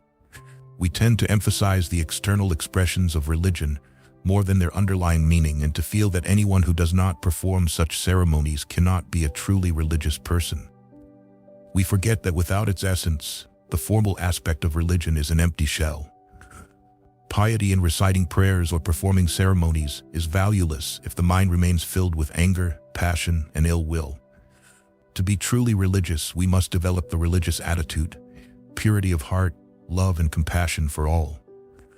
But our attachment to the external forms of religion leads us to give more importance to the letter of it than the spirit. We miss the essence of religion and therefore remain miserable. All our sufferings, whatever they may be, are connected to one or another of these attachments. Attachment and suffering are always found together, conditioned arising, the chain of cause and effect by which suffering originates. What causes attachment? How does it arise? Analyzing his own nature, the future Buddha found that it develops because of the momentary mental reactions of liking and disliking.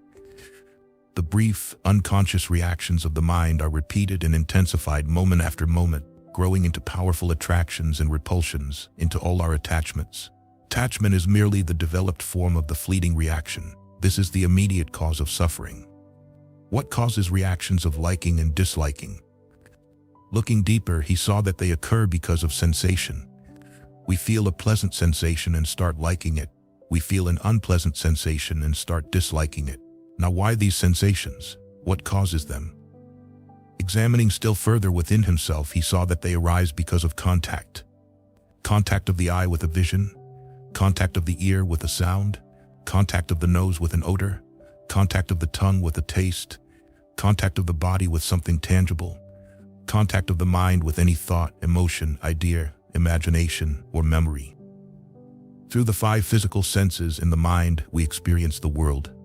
Whenever an object or phenomenon contacts any of these 6 bases of experience, a sensation is produced, pleasant or unpleasant. And why does contact occur in the first place? The future Buddha saw that because of the existence of the 6 sensory bases, the 5 physical senses, and the mind, contact is bound to occur. The world is full of countless phenomena: sights, sounds, odors, flavors, textures, various thoughts and emotions. So long as our receivers are functioning, contact is inevitable. Then why do the 6 sensory bases exist? Because they are essential aspects of the flow of mind and matter. And why this flow of mind and matter? What causes it to occur? The future Buddha understood that the process arises because of consciousness, the act of cognition which separates the world into the knower and the known, subject and object, I and other. From this separation results identity, birth. Every moment consciousness arises and assumes a specific mental and physical form. In the next moment, again, consciousness takes a slightly different form. Throughout one's existence, consciousness flows and changes. At last comes death, but consciousness does not stop there. Without any interval, in the next moment, it assumes a new form. From one existence to the next, life after life, the flow of consciousness continues. Then what causes this flow of consciousness? He saw that it arises because of reaction. The mind is constantly reacting, and every reaction gives impetus to the flow of consciousness so that it continues to the next moment. The stronger a reaction, the greater the impetus that it gives. The slight reaction of one moment sustains the flow of consciousness only for a moment. But if that momentary reaction of liking and disliking intensifies into craving or aversion, it gains in strength and sustains the flow of consciousness for many moments, for minutes, for hours. And if the reaction of craving and aversion intensifies still further, it sustains the flow for days, for months, perhaps for years. And if throughout life one keeps repeating and intensifying certain reactions, they develop a strength sufficient to sustain the flow of consciousness not only from one moment to the next, from one day to the next, from one year to the next, but from one life to the next. And what causes these reactions? Observing at the deepest level of reality, he understood that reaction occurs because of ignorance. We are unaware of the fact that we react, and unaware of the real nature of what we react to. We are ignorant of the impermanent, impersonal nature of our existence, and ignorant that attachment to it brings nothing but suffering. Not knowing our real nature, we react blindly. Not even knowing that we have reacted, we persist in our blind reactions and allow them to intensify. Thus we become imprisoned in the habit of reacting because of ignorance. This is how the wheel of suffering starts turning. If ignorance arises, reaction occurs. If reaction arises, consciousness occurs. If consciousness arises, mind and matter occur. If mind and matter arise, the 6 senses occur. If the 6 senses arise, contact occurs. If contact arises, sensation occurs. If sensation arises, craving and aversion occur. If craving and aversion arise, attachment occurs. If attachment arises, the process of becoming occurs. If the process of becoming arises, birth occurs. If birth arises, decay and death occur, together with sorrow, lamentation, physical and mental suffering, and tribulations. Thus arises this entire mass of suffering. By this chain of cause and effect, conditioned arising, we have been brought into our present state of existence and face a future of suffering. At last the truth was clear to him. Suffering begins with ignorance about the reality of our true nature, about the phenomenon labeled I. And the next cause of suffering is sankhara, the mental habit of reaction. Blinded by ignorance, we generate reactions of craving and aversion, which develop into attachment, leading to all types of unhappiness. The habit of reacting is the karma, the shaper of our future, and the reaction arises only because of ignorance about our real nature. Ignorance, craving, and aversion are the 3 roots from which grow all our sufferings in life. The way out of suffering. Having understood suffering and its origin, the future Buddha then faced the next question: how can suffering be brought to an end? By remembering the law of karma, of cause and effect. If this exists, that occurs, that arises from the arising of this. If this does not exist, that does not occur, that ceases from the ceasing of this. Nothing happens without a cause. If the cause is eradicated, there will be no effect. In this way, the process of the arising of suffering can be reversed. If ignorance is eradicated and completely ceases, reaction ceases. If reaction ceases, consciousness ceases. If consciousness ceases, mind and matter cease. If mind and matter ceases, the six senses cease. If the six senses cease, contact ceases. If contact ceases, sensation ceases. If sensation ceases, craving and aversion cease. If craving and aversion cease, attachment ceases. If attachment ceases, the process of becoming ceases. If the process of becoming ceases, birth ceases. If birth ceases, decay and death cease, together with sorrow, lamentation, physical and mental suffering and tribulations. Thus, this entire mass of suffering ceases. 5. If we put an end to ignorance, then there will be no blind reactions that bring in their wake all manner of suffering. And if there is no more suffering, then we shall experience real peace, real happiness. The wheel of suffering can change into the wheel of liberation.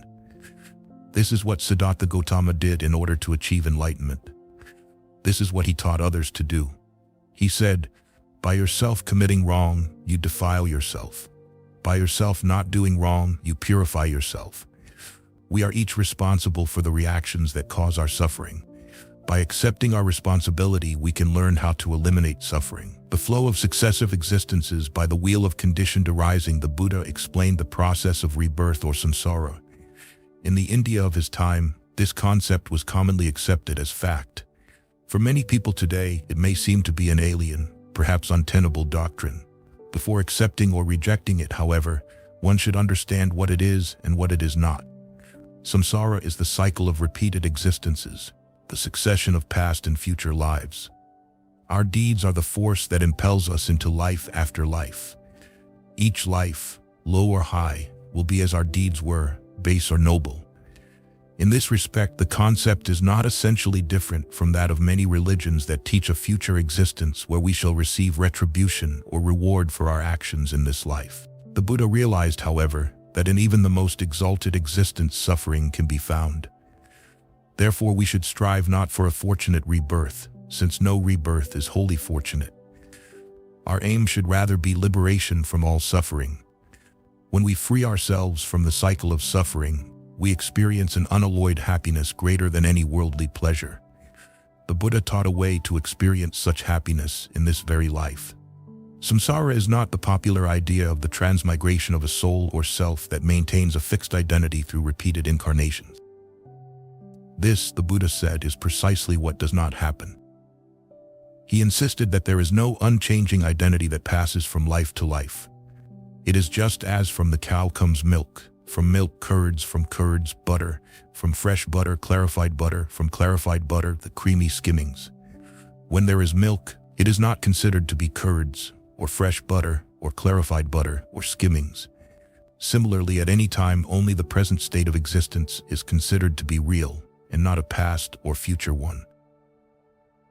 7. The Buddha held neither that a fixed ego principle is reincarnated in successive lives, nor that there is no past or future existence. Instead, he realized and taught that only the process of becoming continues from one existence to another, so long as our actions give impetus to the process. Even if one believes in no existence other than the present, still the wheel of conditioned arising has relevance. Every moment that we are ignorant of our own blind reactions, we create suffering which we experience here and now. If we remove the ignorance and cease reacting blindly, we shall experience the resulting peace here and now. Heaven and hell exist here and now. They can be experienced within this life, within this body. The Buddha said, even if one believes there is no other world, no future reward for good actions or punishment for evil ones, still in this very life one can live happily, by keeping oneself free from hatred, ill will, and anxiety. 8. Regardless of belief or disbelief in past or future existences, we still face the problems of the present life, problems caused by our own blind reactions. Most important for us is to solve these problems now, to take steps toward ending our suffering by ending the habit of reaction, and to experience now the happiness of liberation. Questions and answers. Can't there be wholesome cravings and aversions, for example, hating injustice, desiring freedom, fearing physical harm? Aversions and cravings can never be wholesome. They will always make you tense and unhappy.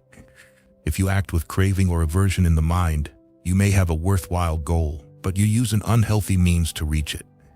Of course, you have to act to protect yourself from danger.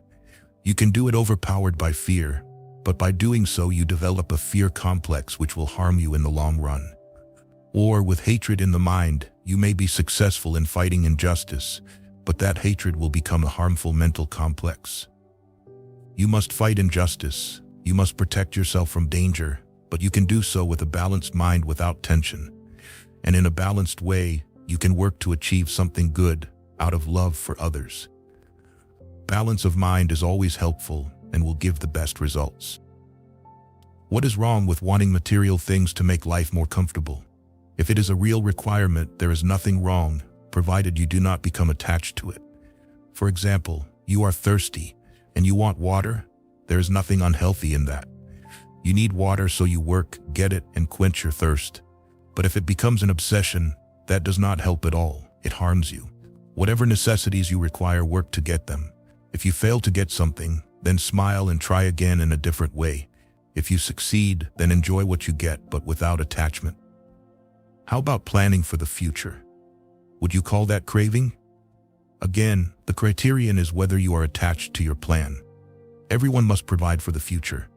If your plan does not succeed and you start crying, then you know that you are attached to it. But if you are unsuccessful and can still smile, thinking, well, I did my best, so what if I failed? I'll try again.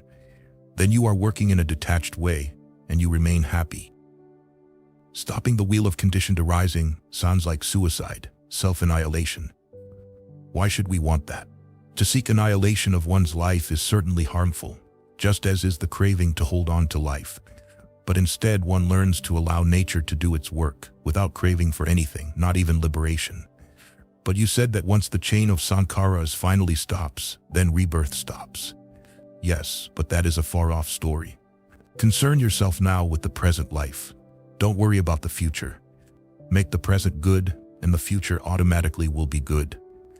Certainly, when all sankharas that are responsible for new birth are eliminated, then the process of life and death stops. Then isn't that annihilation, extinction? The annihilation of the illusion of I, the extinction of suffering.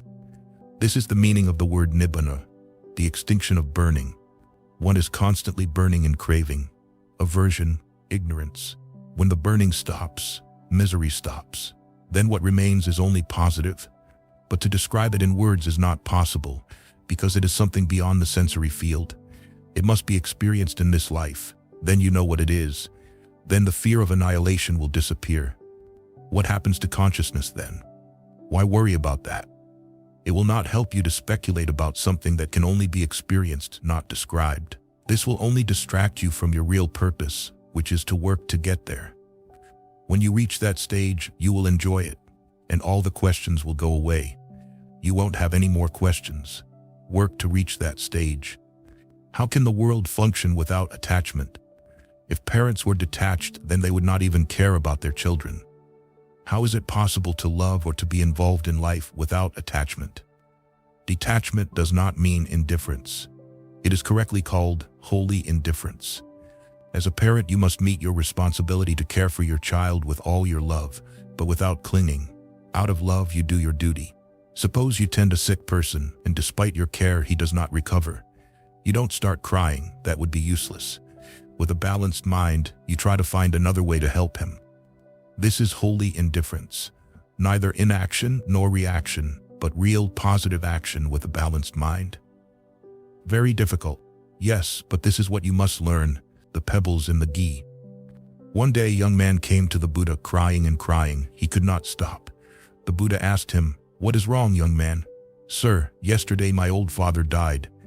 "Well, what can be done? If he has died, crying will not bring him back." "Yes, sir, that I understand. Crying will not bring back my father. But I've come to you, sir, with a special request. Please do something for my dead father." "Eh? What can I do for your dead father?" "Sir, please do something. You are such a powerful person. Certainly you can do it." Look, these priestlings, partners, and almsgatherers perform all sorts of rites and rituals to help the dead. And as soon as the ritual is performed here, the gateway of the kingdom of heaven is breached, and the dead person receives entry there.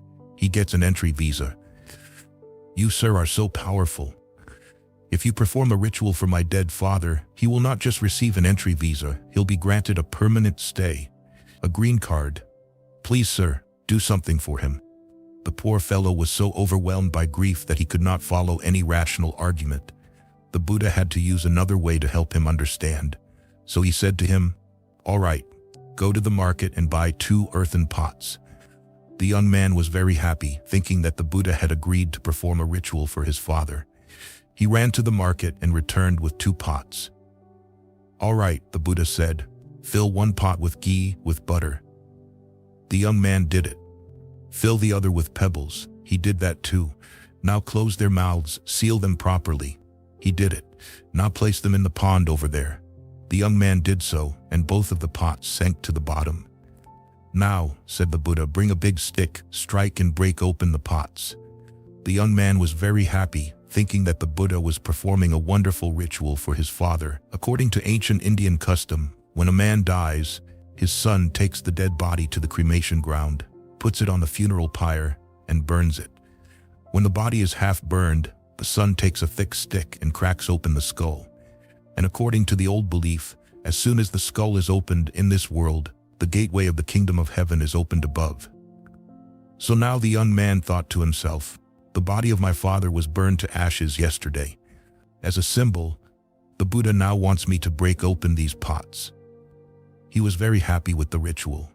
Taking a stick, as the Buddha said, the young man struck hard and broke open both the pots.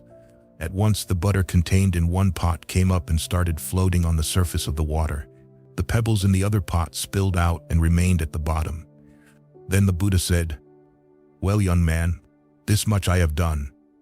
Now call all your priestlings and miracle workers and tell them to start chanting and praying. Oh pebbles, come up, come up.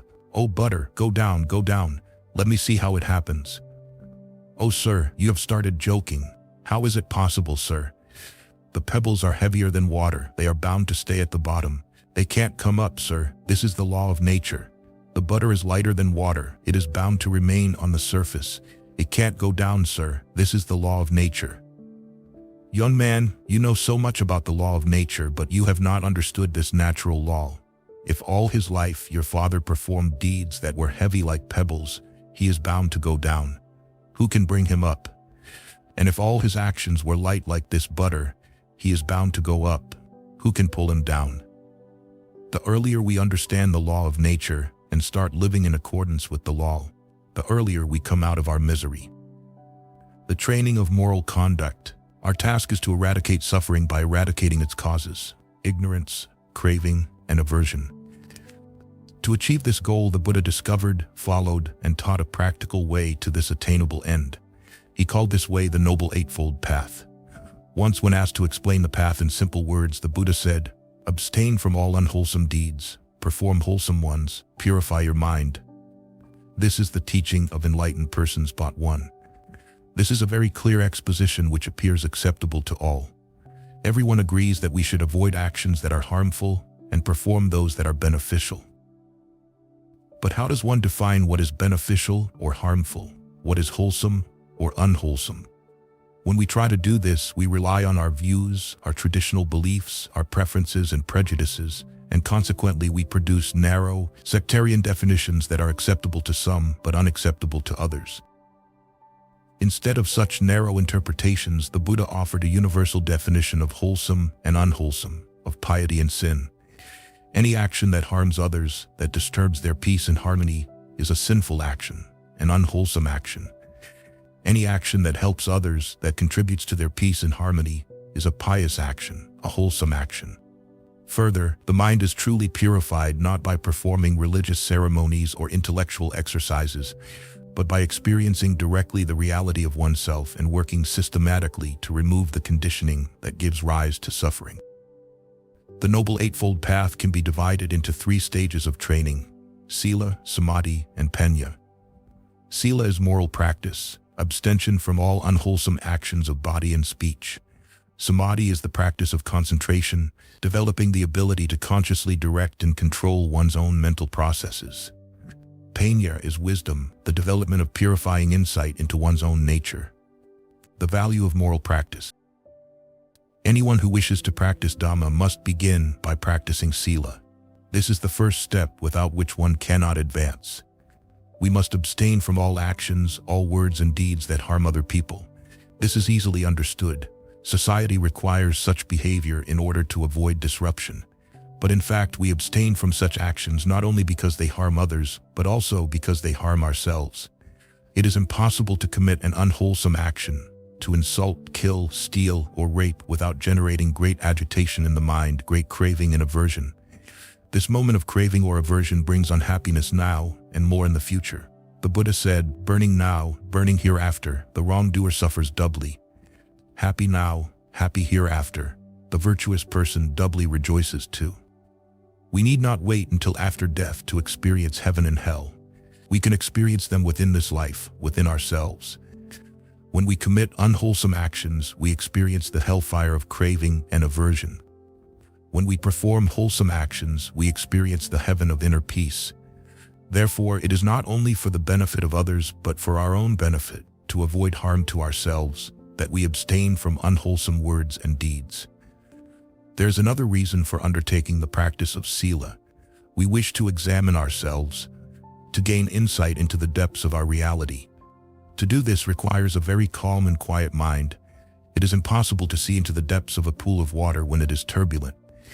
Introspection requires a calm mind, free from agitation. Whenever one commits unwholesome action, the mind is inundated with agitation.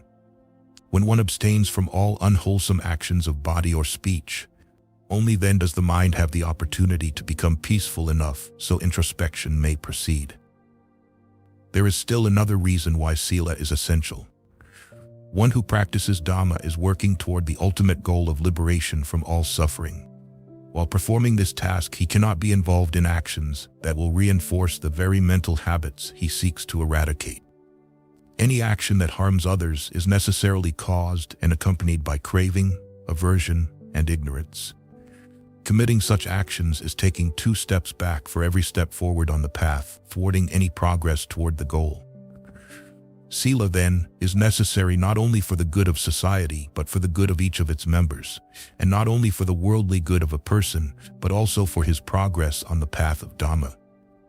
3 parts of the Noble Eightfold Path fall within the training of sila: right speech, right action, and right livelihood.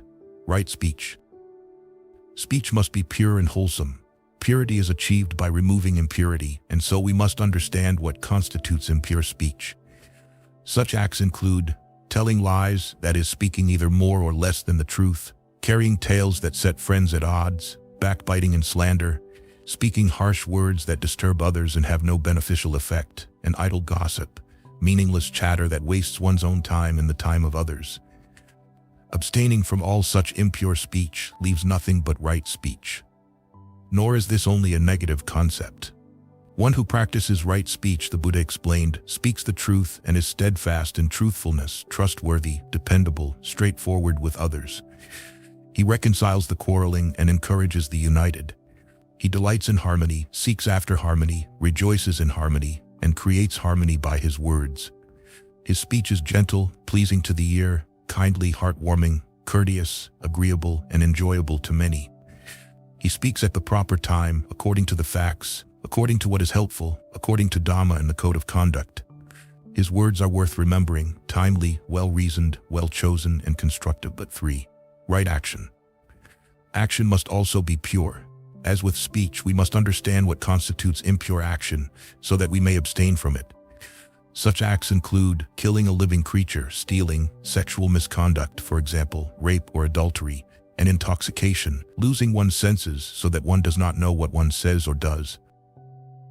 Avoiding these 4 impure actions leaves nothing but right action, wholesome action. Again, this is not only a negative concept. Describing one who practices right physical action, the Buddha said, laying aside the rod and sword, he is careful to harm none, full of kindness, seeking the good of all living creatures. Free of stealth, he himself lives like a pure being. For the precepts for ordinary people involved in worldly life, the way to implement right speech and right action is to practice the 5 precepts, which are 1. To abstain from killing any living creature, 2. To abstain from stealing, 3. To abstain from sexual misconduct, 4. To abstain from false speech, 5. To abstain from intoxicants. These 5 precepts are the essential minimum needed for moral conduct. They must be followed by anyone who wishes to practice Dhamma. At times during life, however, the opportunity may come to lay aside worldly affairs temporarily, perhaps for a few days, perhaps just for one day, in order to purify the mind, to work toward liberation. Such a period is a time for serious practice of Dhamma, and therefore one's conduct must be more careful than in ordinary life. It is important then to avoid actions that may distract from or interfere with the work of self-purification. Therefore, at such a time, one follows 8 precepts. These include the basic 5 precepts with one modification. Instead of abstaining from sexual misconduct, one abstains from all sexual activities. In addition, one undertakes to abstain from untimely eating, that is, from eating after noon, to abstain from all sensual entertainment and bodily decoration, and to abstain from using luxurious beds. The requirement of celibacy and the additional precepts foster the calmness and alertness that are necessary for the work of introspection and help to free the mind from all external disturbance. The 8 precepts need be followed only during the time given to intensive practice of Dhamma. When that time is over, a lay person may revert to the 5 precepts as guidelines for moral conduct. Finally, there are the 10 precepts for those who have adopted the homeless life of a recluse, a mendicant monk, or a nun. These 10 precepts include the first 8, with the 7th precept divided into 2 and 1 further precept, to abstain from accepting money. Recluses must support themselves solely by the charity they receive, so that they are free to devote themselves fully to the work of purifying their minds for their own benefit and for the benefit of all. The precepts, whether 5, 8, or 10, are not empty formulas dictated by tradition. They are literally steps to implement the training, very practical means to ensure that one's speech and actions harm neither others nor oneself. Right livelihood.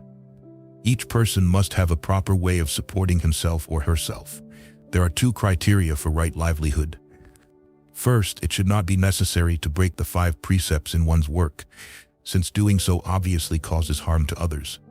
But further, one should not do anything that encourages other people to break the precepts, since this will also cause harm. Neither directly nor indirectly should our means of livelihood involve injury to other beings. Thus, any livelihood that requires killing, whether of human beings or of animals, is clearly not right livelihood. But even if the killing is done by others, and one simply deals in the parts of slaughtered animals, their skins, flesh, bones, and so on, still, this is not right livelihood, because one is depending on the wrong actions of others. Selling liquor or other drugs may be very profitable, but even if one abstains from them oneself, the act of selling encourages others to use intoxicants and thereby to harm themselves. Operating a gambling casino may be very lucrative, but all who come there to gamble cause themselves harm. Selling poisons or weapons, arms, ammunition, bombs, missiles, is good business, but it injures the peace and harmony of multitudes. None of these are right livelihood. Even though a type of work may not actually harm others, if it is performed with the intention that others should be harmed, it is not right livelihood. The doctor who hopes for an epidemic and the trader who hopes for a famine are not practicing right livelihood. Each human being is a member of society. We meet our obligations to society by the work we do, serving our fellows in different ways. In return for this, we receive our livelihood. Even a monk, a recluse, has his proper work by which he earns the alms he receives, the work of purifying his mind for his good and the benefit of all. If he starts exploiting others by deceiving people, performing feats of magic, or falsely claiming spiritual attainments, then he is not practicing right livelihood. Whatever remuneration we are given in return for our work is to be used for the support of ourselves and our dependents. If there is any excess, at least a portion of it should be returned to society, given to be used for the good of others. If the intention is to play a useful role in society in order to support oneself and to help others, then the work one does is right livelihood. Practice of Sila in a course of Vipassana meditation. Right speech, right action, and right livelihood should be practiced because they make sense for oneself and for others. A course in Vipassana meditation offers the opportunity to apply all these aspects of Sila. This is a period set aside for the intensive practice of Dhamma, and therefore the 8 precepts, are followed by all participants. However, one relaxation is allowed for those joining a course for the first time, or for those with medical problems. They are permitted to have a light meal in the evening. For this reason, such people formally undertake only the 5 precepts, although in all other respects, they actually observe the 8 precepts. In addition to the precepts, all participants must take a vow of silence until the last full day of the course. They may speak with the teacher or the course management, but not with other meditators. In this way, all distractions are kept to a minimum. People are able to live and work in close quarters without disturbing each other. In this calm, quiet, and peaceful atmosphere, it is possible to perform the delicate task of introspection. In return for performing their work of introspection, meditators receive food and shelter, the cost of which has been donated by others. In this way, during a course they live more or less like true recluses, subsisting on the charity of others. By performing their work to the best of their ability, for their own good and the good of others, the meditators practice right livelihood while participating in a Vipassana course. The practice of Sila is an integral part of the path of Dhamma. Without it, there can be no progress on the path, because the mind will remain too agitated to investigate the reality within. There are those who teach that spiritual development is possible without Sila. Whatever they may be doing, such people are not following the teaching of the Buddha. Without practicing Sila, it may be possible to experience various ecstatic states, but it is a mistake to regard these as spiritual attainments. Certainly without Sila, one can never liberate the mind from suffering and experience ultimate truth. Questions and answers. Question: isn't performing right action a kind of attachment? No, it is simply doing your best, understanding that the results are beyond your control. You do your job and leave the results to nature, to Dhamma. Thy will be done. Then it is being willing to make a mistake. If you make a mistake, you accept it and try not to repeat it the next time. Again, you may fail. Again, you smile and try a different way. If you can smile in the face of failure, you are not attached. But if failure depresses you and success makes you elated, you are certainly attached.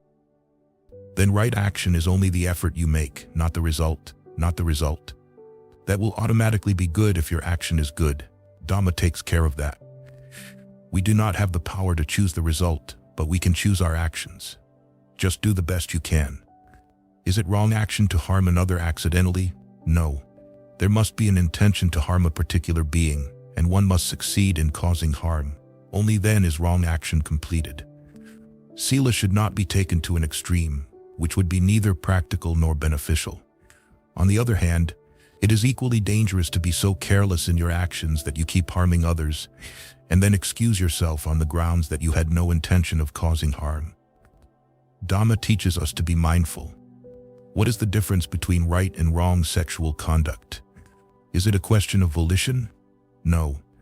Sex has a proper place in the life of a householder.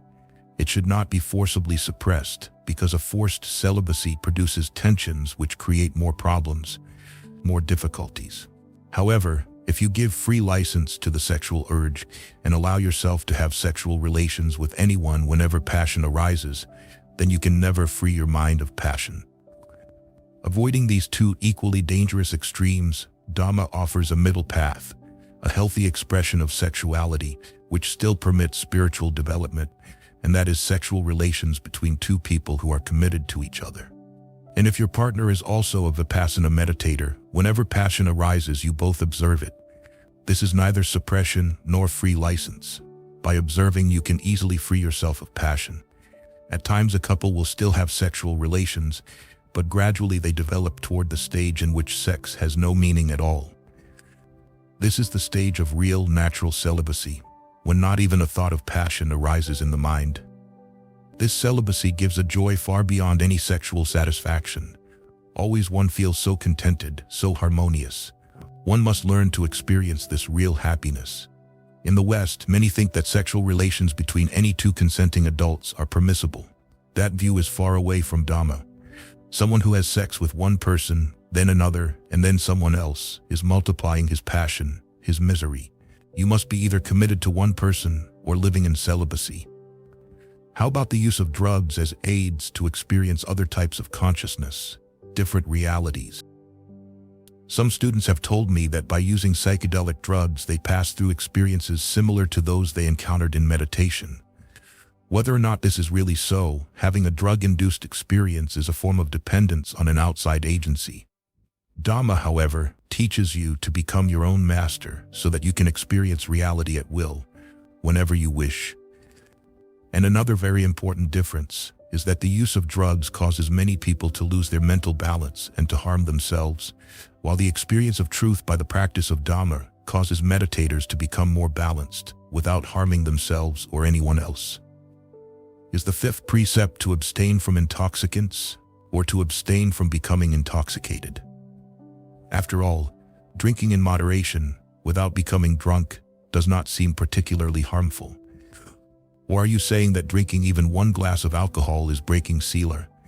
By drinking even a small amount, in the long run you develop a craving for alcohol. You don't realize it, but you take a first step toward addiction, which is certainly harmful to yourself and others. Every addict starts by taking just one glass. Why take the first step towards suffering?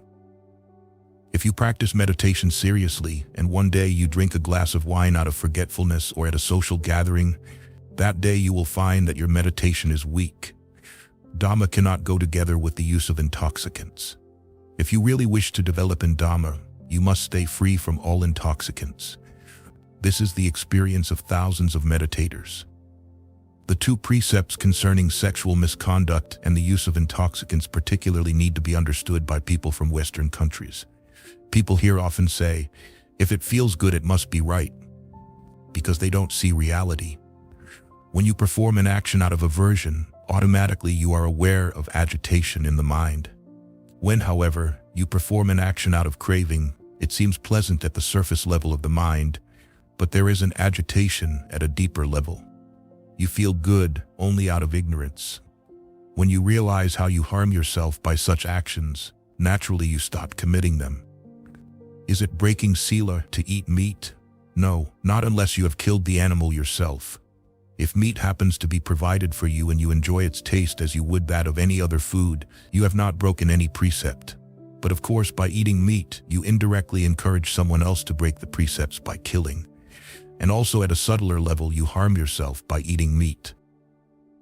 Every moment an animal generates craving and aversion, it is incapable of observing itself, of purifying its mind. Every fiber of its body becomes permeated with craving and aversion. This is the input you receive when eating non-vegetarian food. A meditator is trying to eradicate craving and aversion, and therefore would find it helpful to avoid such food. Is that why only vegetarian food is served at a course? Yes, because it is best for Vipassana meditation. Do you recommend vegetarianism in daily life? That is also helpful. How can making money be acceptable conduct for a meditator? If you practice Dhamma, you are happy even if you don't make money. But if you make money and do not practice Dhamma, you remain unhappy. Dhamma is more important. As someone living in the world, you have to support yourself. You must earn money by honest, hard work. There is nothing wrong in that. But do it with Dhamma. If somewhere down the road your work may have an effect that is not good, if what you do can be used in a negative way, is that wrong livelihood? It depends on your intention. If you are concerned only to accumulate money, if you think, let others be harmed, I don't care so long as I get my money, this is wrong livelihood. But if your intention is to serve, and nevertheless someone is harmed, you are not to blame for that. My company produces an instrument that, among other things, is used to gather data on atomic explosions. They asked me to work on this product, and somehow it did not seem right to me. If something will be used only for harming others, certainly you should not be involved in that. But if it can be used for positive as well as negative purposes, you're not responsible for the use others make of it. You do your work with the intention that others should use this for a good purpose. There is nothing wrong with that. What do you think of pacifism? If by pacifism you mean inaction in the face of aggression, certainly that is wrong. Dhamma teaches you to act in a positive way, to be practical. How about the use of passive resistance? As taught by Mahatma Gandhi or Martin Luther King Jr., it depends on the situation. If an aggressor can understand no other language except force, one must use physical strength, always maintaining equanimity. Otherwise, one should use passive resistance, not out of fear but as an act of moral bravery. This is the Dhamma way, and this is what Gandhiji trained people to do. It requires courage to face with empty hands the aggression of armed opponents. To do that, one must be prepared to die. Death is bound to come sooner or later. One can die in fear or bravely. A Dhamma death cannot be in fear. Gandhiji used to tell his followers who faced violent opposition, "Let your wounds be on your chest, not on your backs." He succeeded because of the Dhamma in him. You yourself say that people can have wonderful meditation experience without maintaining the precepts. Isn't it then dogmatic and inflexible to put so much stress on moral conduct? I have seen from the case of a number of students that people who give no importance to Sila cannot make any progress on the path. For years, such people may come to courses and have wonderful experiences in meditation, but in their daily lives there is no change. They remain agitated and miserable because they are only playing a game with Vipassana, as they have played so many other games. Such people are real losers. Those who really want to use Dhamma in order to change their lives for better must practice Sila as carefully as possible. The doctor's prescription. A man becomes sick and goes to the doctor for help. The doctor examines him and then writes out a prescription for some medicine. The man has great faith in his doctor. He returns home and in his prayer room he puts a beautiful picture or statue of the doctor.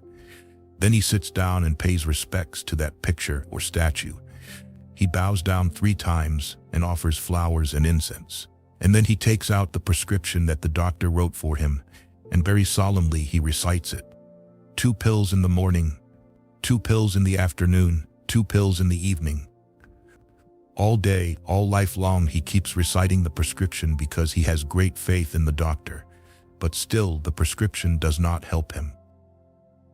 The man decides that he wants to know more about this prescription, and so he runs to the doctor and asks him, "Why did you prescribe this medicine? How will it help me?" Being an intelligent person, the doctor explains, "Well, look, this is your disease, and this is the root cause of your disease. If you take the medicine I have prescribed, it will eradicate the cause of your disease. When the cause is eradicated, the disease will automatically disappear." The man thinks, "Ah, wonderful. My doctor is so intelligent. His prescriptions are so helpful." And he goes home and starts fighting with his neighbors and acquaintances, insisting, "My doctor is the best doctor. All other doctors are useless." But what does he gain by such arguments? All his life he may continue fighting, but still this does not help him at all. If he takes the medicine, only then will the man be relieved of his misery, his disease. Only then will the medicine help him. Every liberated person is like a physician. Out of compassion, he gives a prescription advising people how to free themselves of suffering. If people develop blind faith in that person, they turn the prescription into a scripture and start fighting with other sects, claiming that the teaching of the founder of their religion is superior.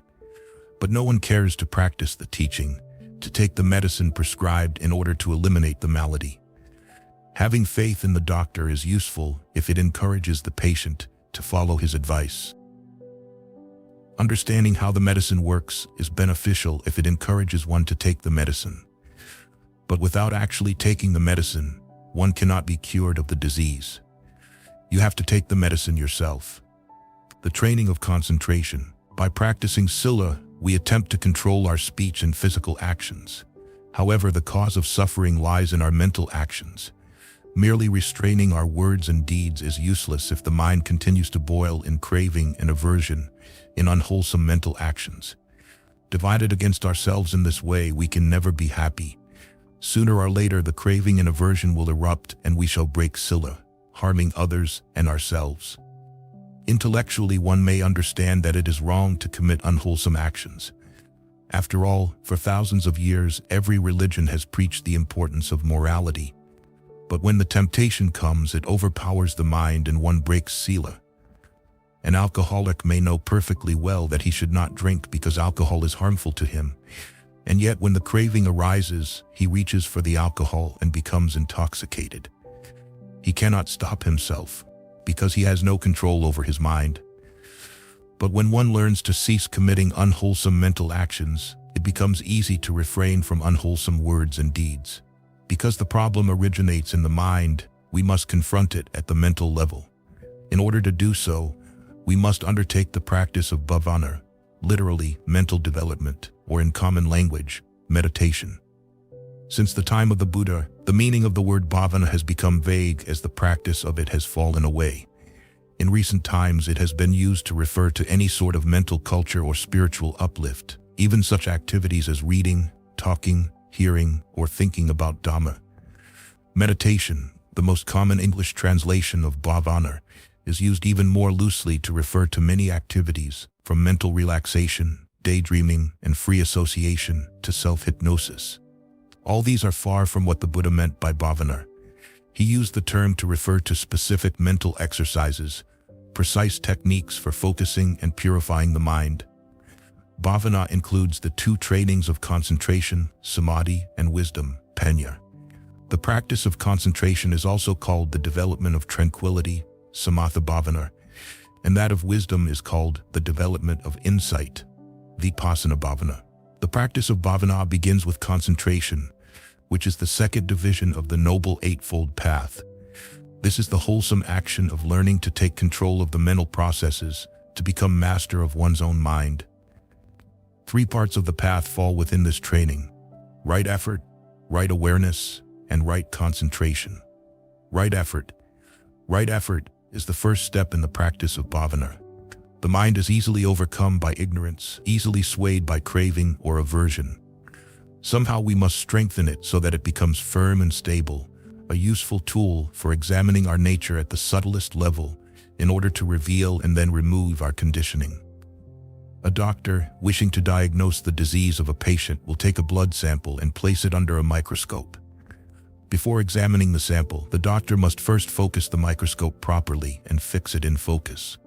Only then is it possible to inspect the sample, discover the cause of the disease, and determine the proper treatment to cure the disease. Similarly, we must learn to focus the mind, to fix and maintain it on a single object of attention. In this way, we make it an instrument for examining the subtlest reality of ourselves. The Buddha prescribed various techniques for concentrating the mind, each suited to the particular person who came to him for training. The most suitable technique for exploring inner reality, the technique the Buddha himself practiced, is that of anapanasati, awareness of respiration. Respiration is an object of attention that is readily available to everyone, because we all breathe from the time of birth until the time of death. It is a universally accessible, universally acceptable object of meditation. To begin the practice of bhavana, meditators sit down, assume a comfortable, upright posture, and close their eyes. They should be in a quiet room with little to distract the attention. Turning from the outer world to the world within, they find that the most prominent activity is their own breathing, so they give attention to this object, the breath entering and leaving the nostrils. This is not a breathing exercise. It is an exercise in awareness. The effort is not to control the breath, but instead to remain conscious of it as it naturally is, long or short, heavy or light, rough or subtle. For as long as possible, one fixes the attention on the breath without allowing any distractions to break the chain of awareness. As meditators, we find out at once how difficult this is. As soon as we try to keep the mind fixed on respiration, we begin to worry about a pain in the legs. As soon as we try to suppress all distracting thoughts, 1,000 things jump into the mind: memories, plans, hopes, fears. One of these catches our attention, and after some time we realize that we have forgotten completely about breathing. We begin again with renewed determination, and again after a short time we realize that the mind has slipped away without our noticing. Who is in control here? As soon as one begins this exercise, it becomes very clear very quickly that in fact the mind is out of control. Like a spoiled child who reaches for one toy, becomes bored and reaches for another and then another, the mind keeps jumping from one thought, one object of attention to another, running away from reality. This is the ingrained habit of the mind. This is what it has been doing all our lives. But once we start to investigate our true nature, the running away must stop. We must change the mental habit pattern and learn to remain with reality. We begin by trying to fix the attention on the breath. When we notice that it has wandered away, patiently and calmly we bring it back again. We fail and try again and again. Smilingly, without tension, without discouragement, we keep repeating the exercise. After all, the habit of a lifetime is not changed in a few minutes.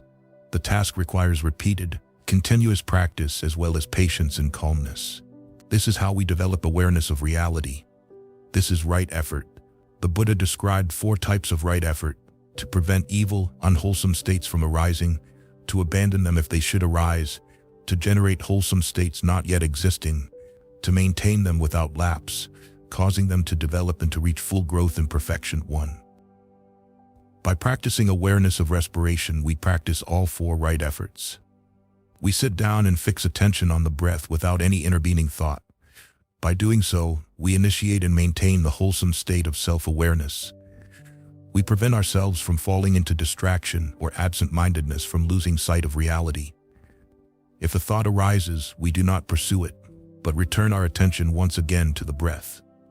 In this way, we develop the ability of the mind to remain focused on a single object and to resist distractions, 2 essential qualities of concentration. Right awareness. Observing respiration is also the means for practicing right awareness. Our suffering stems from ignorance. We react because we do not know what we are doing, because we do not know the reality of ourselves. The mind spends most of the time lost in fantasies and illusions, reliving pleasant or unpleasant experiences and anticipating the future with eagerness or fear. While lost in such cravings or aversions, we are unaware of what is happening now, what we are doing now. Yet surely this moment, now, is the most important for us. We cannot live in the past, it is gone, nor can we live in the future, it is forever beyond our grasp. We can live only in the present. If we are unaware of our present actions, we are condemned to repeating the mistakes of the past and can never succeed in attaining our dreams for the future. But if we can develop the ability to be aware of the present moment, we can use the past as a guide for ordering our actions in the future, so that we may attain our goal. Dhamma is the path of here and now. Therefore, we must develop our ability to be aware of the present moment. We require a method to focus our attention on our own reality in this moment. The technique of Anapanasati is such a method. Practicing it develops awareness of oneself in the here and now, at this moment breathing in, at this moment breathing out. By practicing awareness of respiration, we become aware of the present moment. Another reason for developing awareness of respiration is that we wish to experience ultimate reality.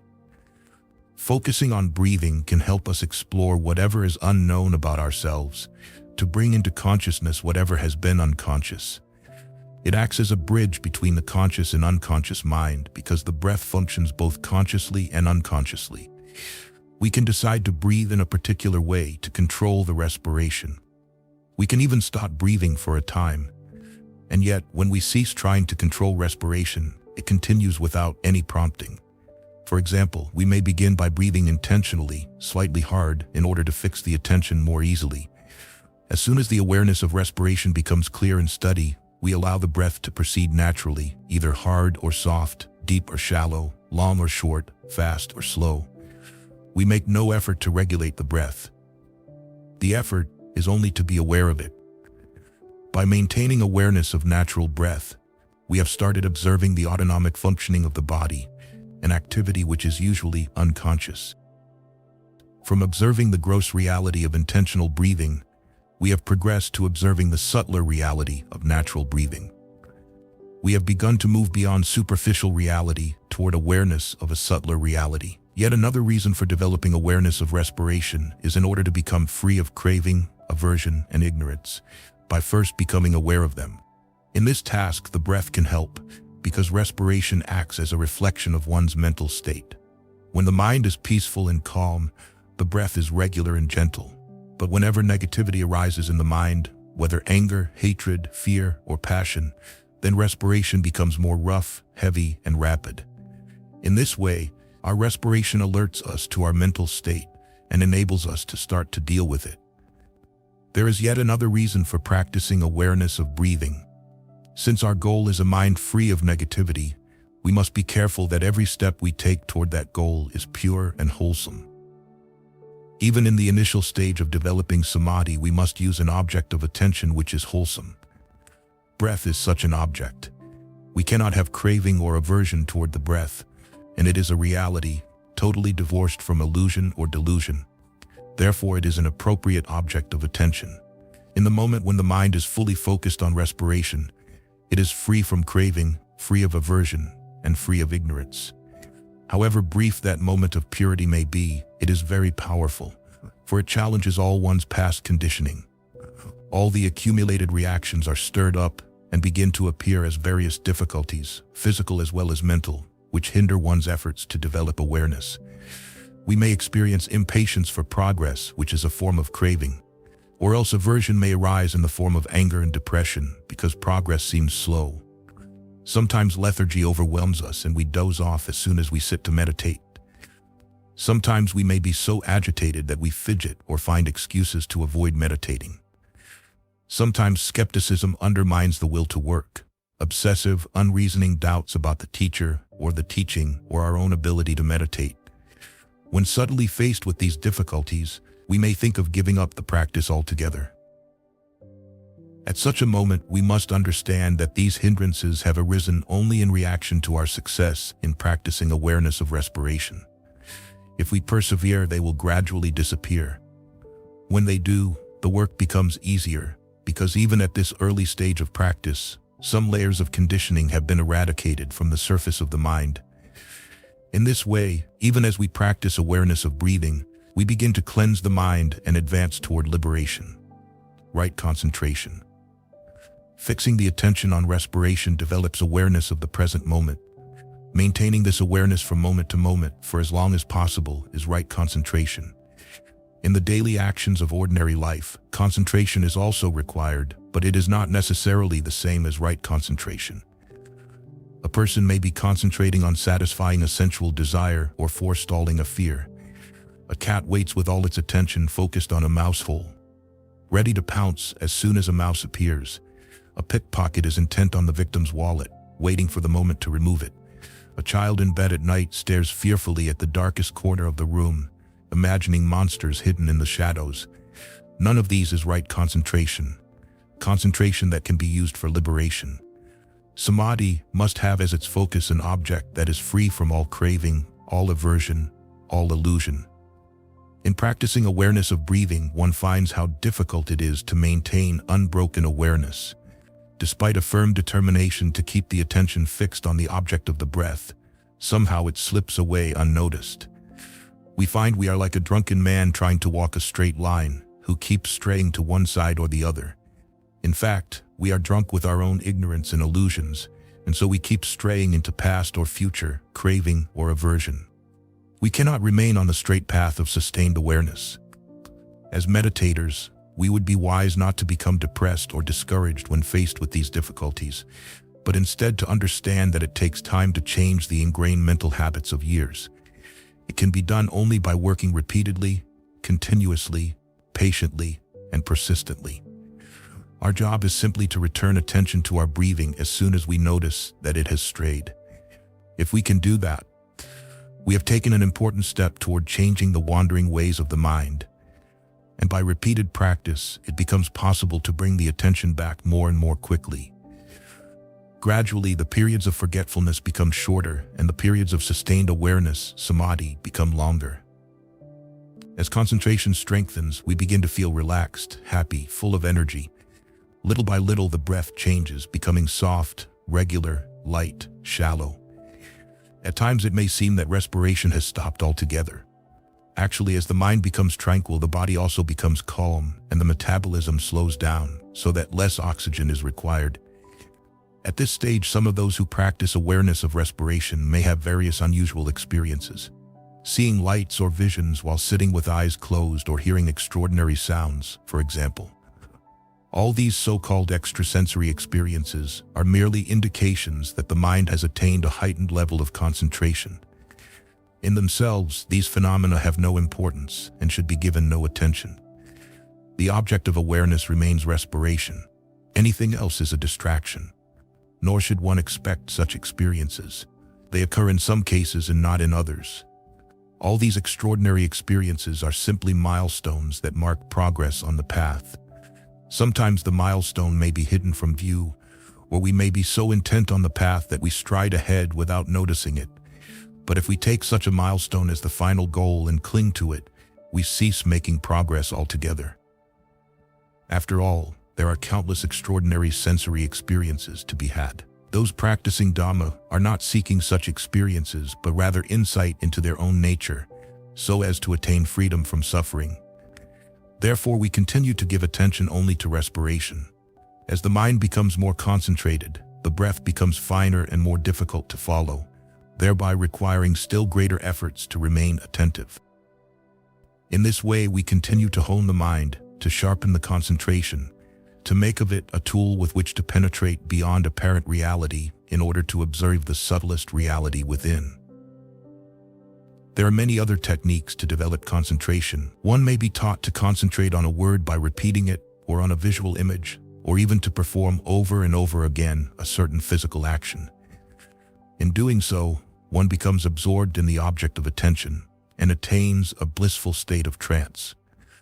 Although such a state is no doubt very pleasant so long as it lasts, when it ends one finds oneself back in ordinary life with the same problems as before.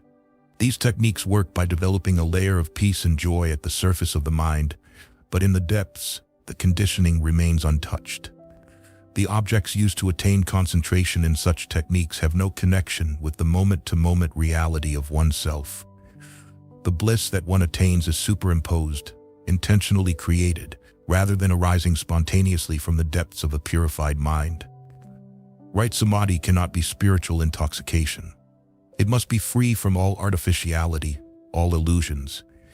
Even within the teaching of the Buddha, there are various states of trance, jhana, that can be attained.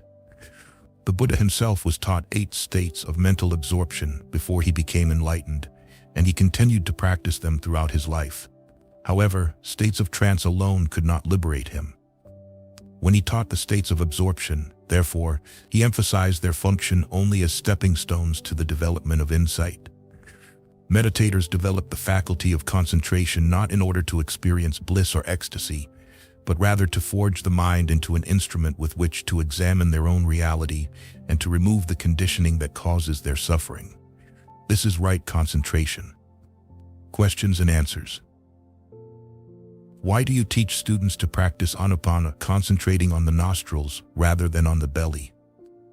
Because for us, Anapana is practiced as a preparation for the practice of Vipassana, and in this type of Vipassana, a particularly strong concentration is necessary. The more limited the area of attention, the stronger the concentration will be. For developing concentration to this degree, the abdomen is too large. Most suitable is the area of the nostrils. That's why the Buddha guided us to work in this area. While practicing awareness of respiration, is it permissible to count breaths or to say in as we breathe in and out as we breathe out? No, there should be no continuous verbalization. If all the time you add a word to the awareness of respiration, gradually the word will become predominant and you will forget about the breath entirely. Then whether you breathe in or out, you will say in. Whether you breathe out or in, you will say out. The word will become a mantra. Just remain with the breath, bare breath, nothing but breath. Why is the practice of samadhi not sufficient for liberation? Because the purity of mind developed through samadhi is achieved primarily by suppression, not elimination of conditioning. It is just as if someone cleans a tank of muddy water by adding a precipitating agent, for example, alum. The alum causes the mud particles suspended in the water to fall to the bottom of the tank, leaving the water crystal clear. Similarly, samadhi makes the upper levels of the mind crystal clear, but a deposit of impurities remains in the unconscious. These latent impurities must be removed in order to reach liberation. And to remove the impurities from the depths of the mind, one must practice Vipassana. Isn't it harmful to forget the past and future entirely and to give attention only to the present moment? After all, isn't that the way animals live? Surely whoever forgets the past is condemned to repeat it. This technique will not teach you to forget the past entirely or to have no concern for the future. But the present mental habit pattern is to immerse oneself constantly in past memories or in cravings, plans, or fears for the future, and to remain ignorant of the present.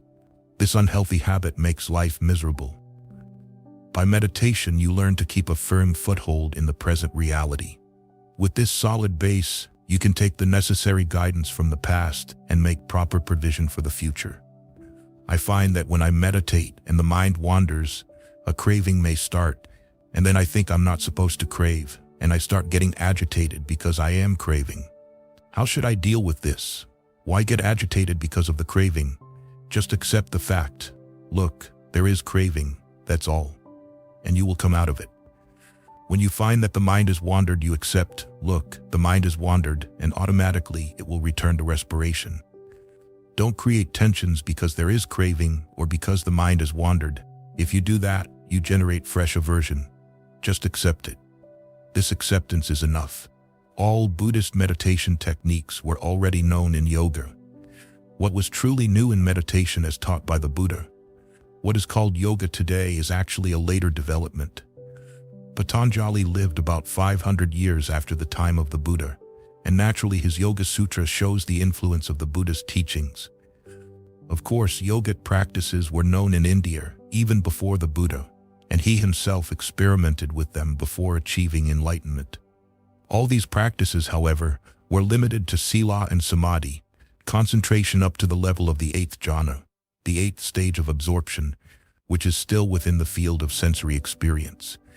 The Buddha found the 9th jhana, and that is Vipassana, the development of insight that will take the meditator to the ultimate goal beyond all sensory experience. I find that I am very quick to belittle other people. What is the best way to work with this problem?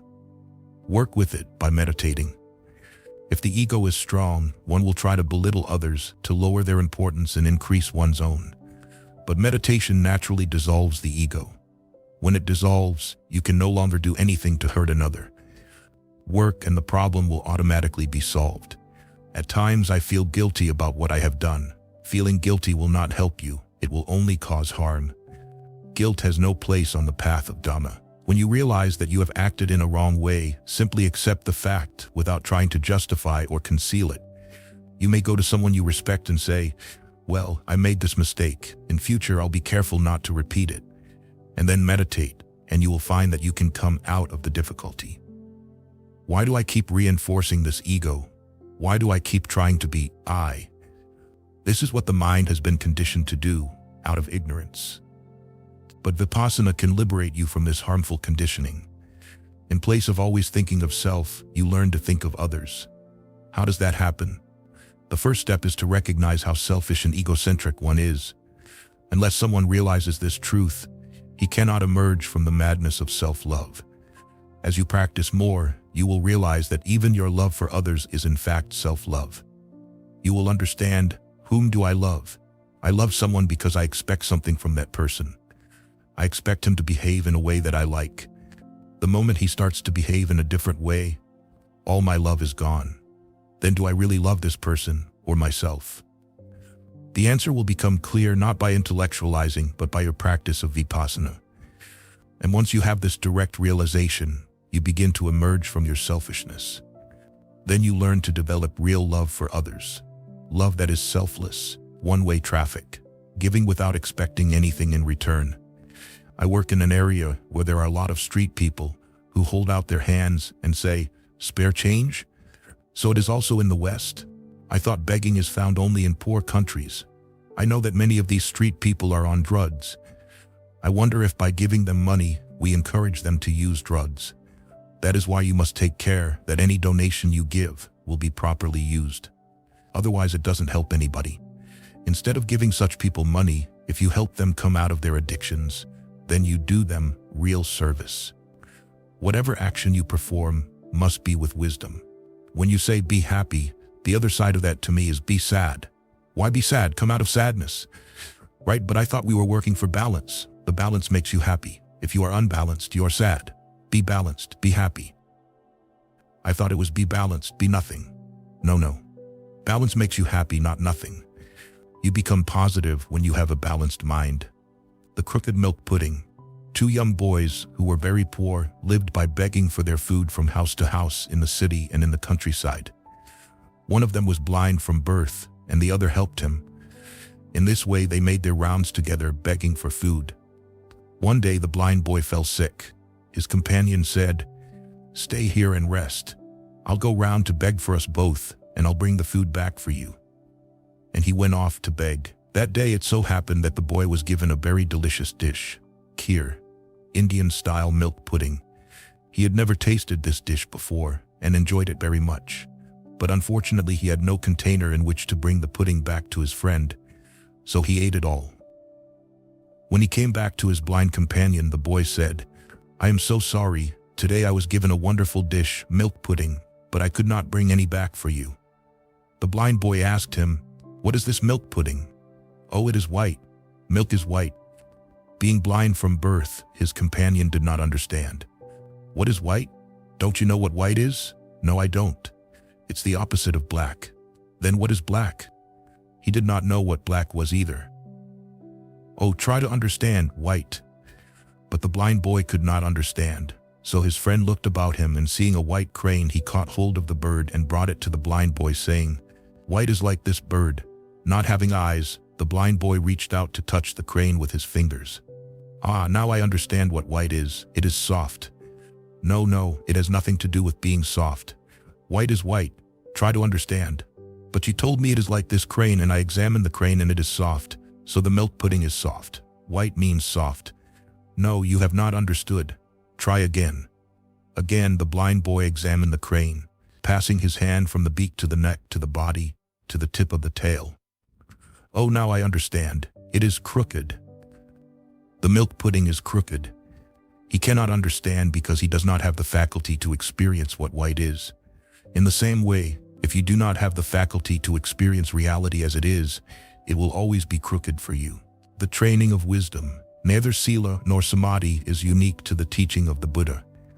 Both were well known and practiced before his enlightenment. In fact, while searching for the way to liberation, the future Buddha was trained in samadhi by two teachers with whom he studied. In prescribing these trainings, the Buddha did not differ from the teachers of conventional religion. All religions insist on the necessity of moral behavior, and they also offer the possibility of attaining states of bliss, whether by prayer, by rituals, by fasting and other austerities, or by various forms of meditation. The goal of such practices is simply a state of deep mental absorption. This is the ecstasy experienced by religious mystics.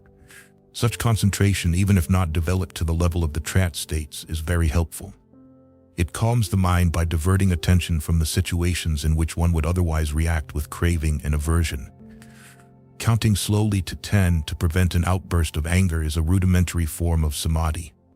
Other, perhaps more obvious forms are repetition of a word or mantra, or concentration on a visual object. They all work. When the attention is diverted to a different object, the mind appears to become calm and peaceful. The calm achieved in this way, however, is not real liberation. Certainly, the practice of concentration confers great benefits, but it works only at the conscious level of the mind. Nearly 25 centuries before the invention of modern psychology, the Buddha realized the existence of the unconscious mind, which he called the anusaya. Diverting the attention, he found, is a way to deal effectively with craving and aversion at the conscious level, but it does not actually eliminate them. Instead, it pushes them deep into the unconscious, where they remain as dangerous as ever, even though dormant. At the surface level of the mind, there may be a layer of peace and harmony, but in the depths is a sleeping volcano of suppressed negativity, which sooner or later will erupt violently. The Buddha said, "If the roots remain untouched and firm in the ground, a felled tree still puts forth new shoots. If the underlying habit of craving and aversion is not uprooted, suffering arises anew over and over again." 1. So long as conditioning remains in the unconscious mind, it will put forth fresh shoots at the first opportunity, causing suffering. For this reason, even after reaching the highest states attainable by the practice of concentration, the future Buddha was not satisfied that he had achieved liberation. He decided that he must continue his search for the way out of suffering and the path to happiness. He saw two choices. The The first is the path of self-indulgence, of giving oneself free license to seek the satisfaction of all one's desires. This is the worldly path which most people follow, whether they realize it or not. But he saw clearly that it cannot lead to happiness. There is no one in the universe whose desires are always fulfilled, in whose life everything that is wished for happens, and nothing happens that is not wished. People who follow this path inevitably suffer when they fail to achieve their desires. That is, they suffer disappointment and dissatisfaction. But they suffer equally when they attain their desires. They suffer from the fear that the desired object will vanish, that the moment of gratification will prove transitory, as in fact it must. In seeking, in attaining, and in missing their desires, such people always remain agitated. The future Buddha had experienced this path himself before leaving worldly life to become a recluse, and therefore he knew that it cannot be the way to peace. The alternative is the path of self-restraint, of deliberately refraining from satisfying one's desires. In India, 2,500 years ago, this path of self-denial was taken to the extreme of avoiding all pleasurable experiences and inflicting on oneself unpleasurable ones. The rationale for this self-punishment was that it would cure the habit of craving and aversion and thereby purify the mind. The practice of such austerities is a phenomenon of religious life throughout the world. The future Buddha had experienced this path as well in the years following his adoption of the homeless life. He had tried different ascetic practices to the point that his body was reduced to skin and bones, but still he found that he was not liberated. Punishing the body does not purify the mind. Self-restraint need not to be carried to such an extreme, however. One may practice it in more moderate form by abstaining from gratifying those desires that would involve unwholesome actions. This kind of self-control seems far preferable to self-indulgence, since in practicing it, one would at least avoid immoral actions. But if self-restraint is achieved only by self-repression, it will increase the mental tensions to a dangerous degree. All the suppressed desires will accumulate like floodwater behind the dam of self-denial. One day the dam is bound to break and release a destructive flood. So long as conditioning remains in the mind, we cannot be secure or at peace. Sila, beneficial though it is, cannot be maintained by sheer force of will. Developing samadhi will help, but this is only a partial solution that will not work at the depths of the mind where the roots of the problem lie, the roots of the impurities.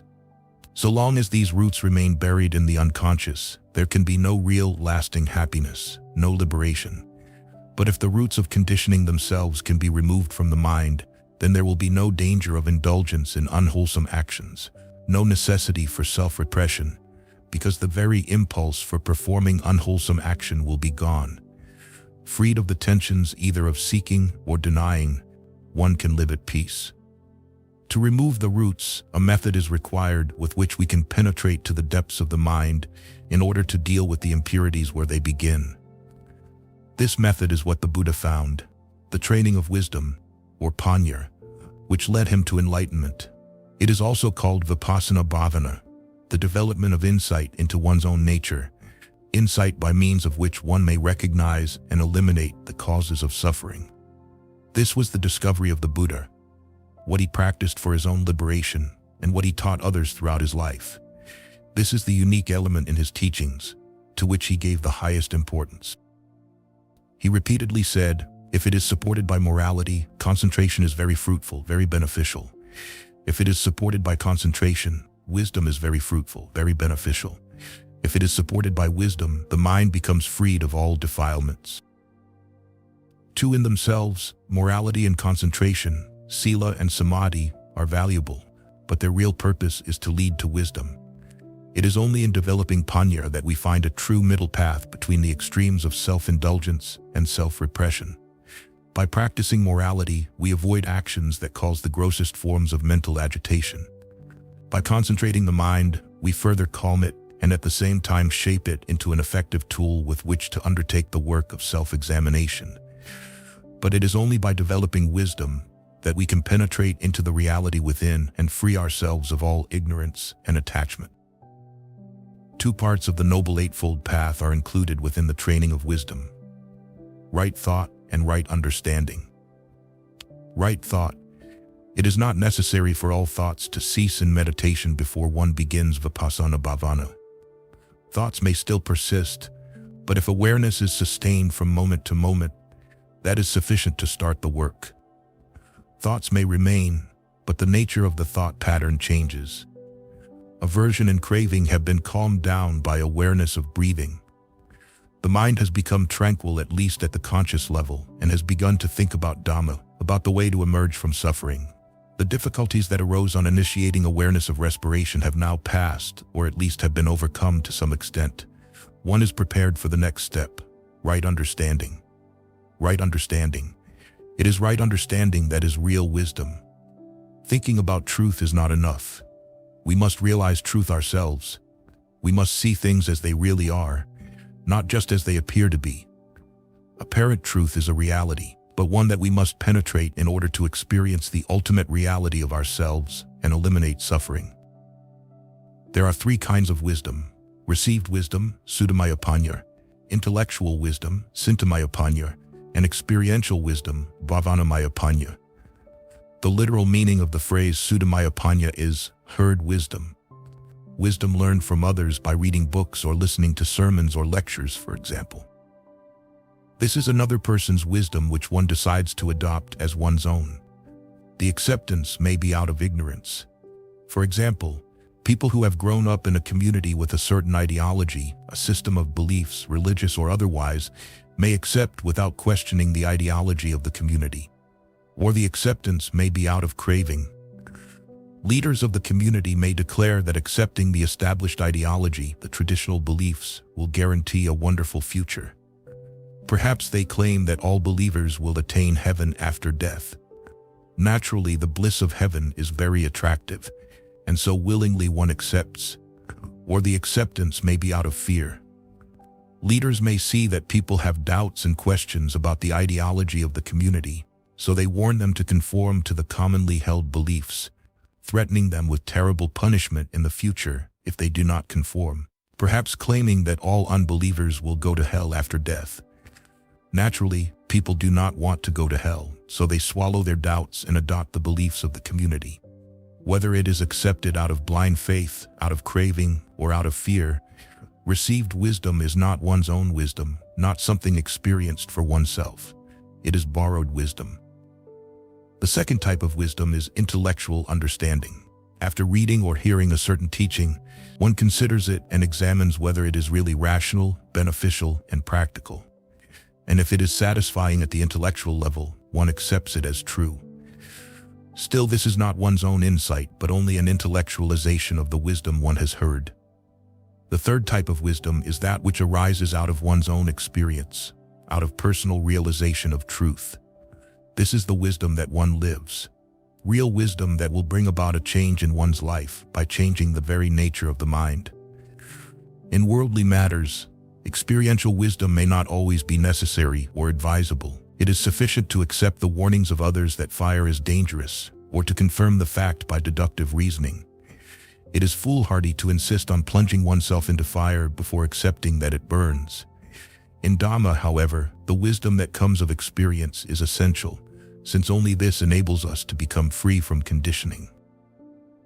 Wisdom acquired through listening to others and wisdom acquired through intellectual investigation are helpful if they inspire and guide us to advance to the third type of panya, experiential wisdom. But if we remain satisfied simply to accept received wisdom without questioning, it becomes a form of bondage, a barrier to the attainment of experiential understanding. By the same token, if we remain content merely to contemplate truth, to investigate and understand it intellectually, but make no effort to experience it directly, then all our intellectual understanding becomes a bondage instead of an aid to liberation. Each one of us must live truth by direct experience, by the practice of bhavana. Only this living experience will liberate the mind. No one else's realization of truth will liberate us. Even the enlightenment of the Buddha could liberate only one person, Siddhartha Gautama. At most, someone else's realization can act as an inspiration for others, offering guidelines for them to follow, but ultimately we each must do the work ourselves. As the Buddha said, you have to do your own work. Those who have reached the goal will only show the way. Truth can be lived, can be experienced directly, only within oneself. Whatever is outside is always at a distance from us. Only within can we have actual, direct, living experience of reality. Of the three types of wisdom, the first two are not peculiar to the teaching of the Buddha. Both existed in India before him, and even in his own time there were those who claimed to teach whatever he taught. The unique contribution of the Buddha to the world was a way to realize truth personally and thus to develop experiential wisdom. Bhavanamaya Panya. This way to achieve direct realization of truth is the technique of Vipassana Bhavana. Vipassana is often described as being a flash of insight, a sudden intuition of truth. The description is correct, but in fact there is a step-by-step method which meditators can use to advance to the point that they are capable of such intuition. This method is Vipassana Bhavana, the development of insight, commonly called Vipassana meditation. The word pasana means seeing, the ordinary sort of vision that we have with open eyes. Vipassana means a special kind of vision, observation of the reality within oneself. This is achieved by taking as the object of attention one's own physical sensations. The technique is the systematic and dispassionate observation of sensations within oneself. This observation unfolds the entire reality of mind and body. Why sensation? First, because it is by sensations that we experience reality directly. Unless something comes into contact with the five physical senses or the mind, it does not exist for us. These are the gates through which we encounter the world, the basis for all experience. And whenever anything comes into contact with the six sensory bases, a sensation occurs. The Buddha described the process as follows. If someone takes two sticks and rubs one against the other, then from the friction heat is generated, a spark is produced. In the same way, as the result of a contact to be experienced as pleasant, a pleasant sensation arises. As the result of a contact to be experienced as unpleasant, an unpleasant sensation arises. As the result of a contact to be experienced as neutral, a neutral sensation arises. The contact of an object with mind or body produces a spark of sensation. Thus, sensation is the link through which we experience the world with all its phenomena, physical and mental. In order to develop experiential wisdom, we must become aware of what we actually experience. That is, we must develop awareness of sensations. Further, physical sensations are closely related to the mind, and like the breath, they offer a reflection of the present mental state.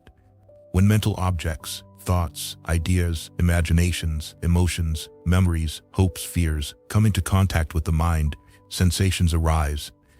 Every thought, every emotion, every mental action is accompanied by a corresponding sensation within the body. Therefore, by observing the physical sensations, we also observe the mind.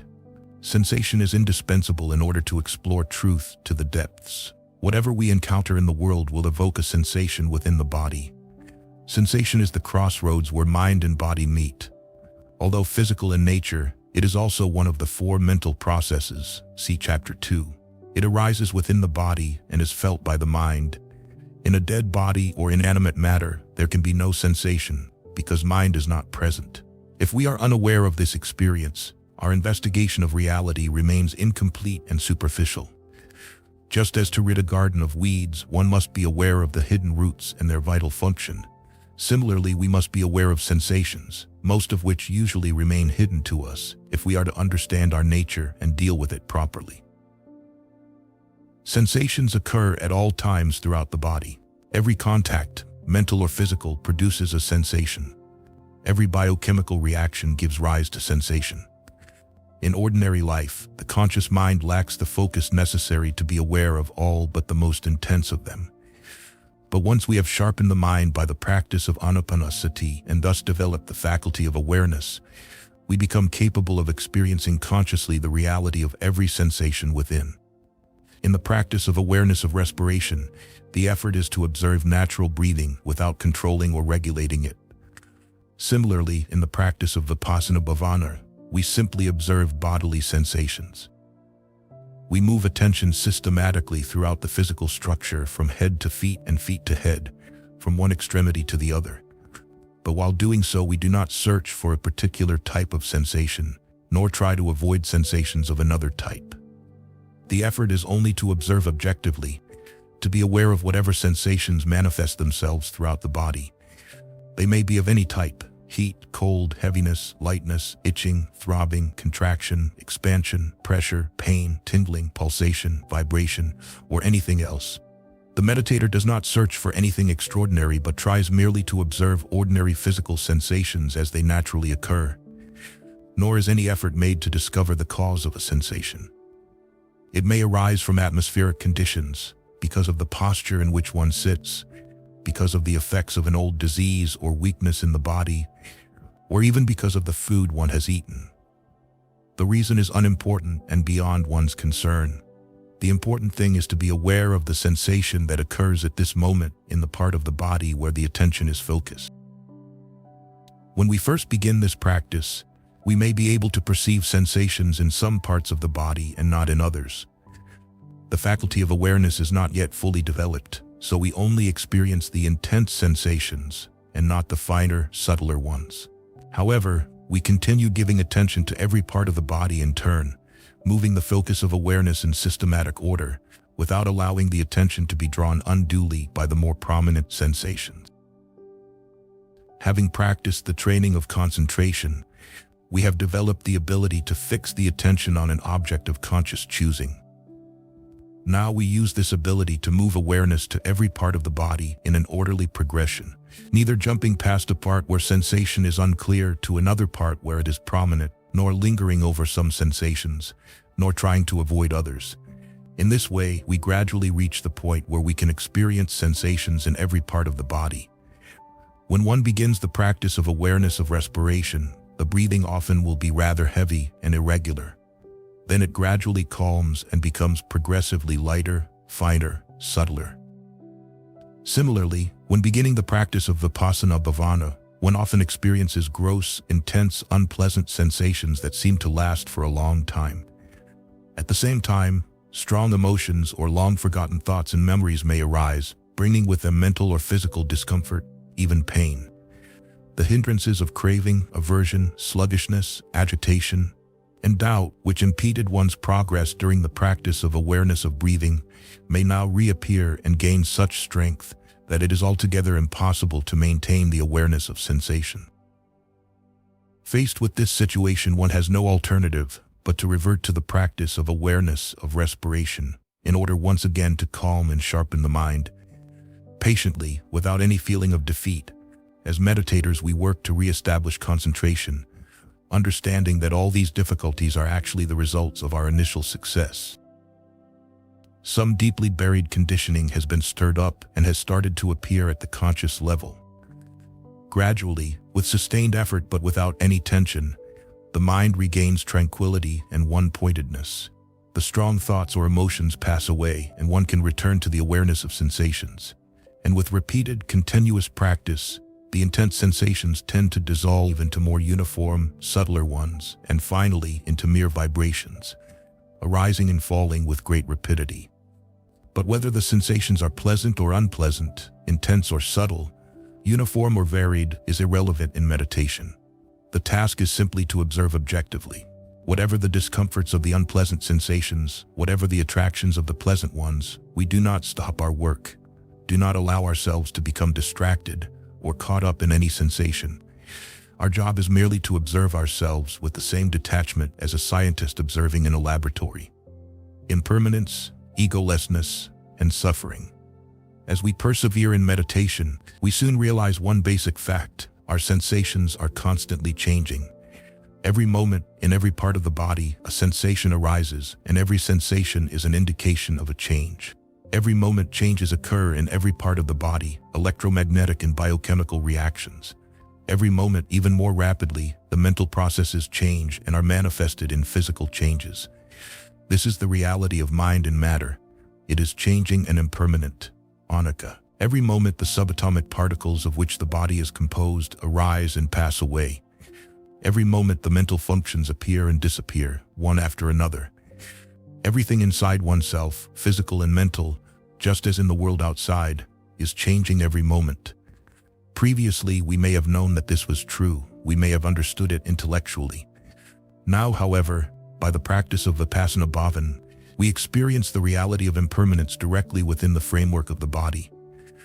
The direct experience of the transitory sensations proves to us our ephemeral nature.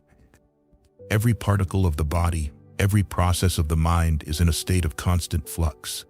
There is nothing that remains beyond a single moment, no hard core to which one can cling, nothing that one can call I or mine.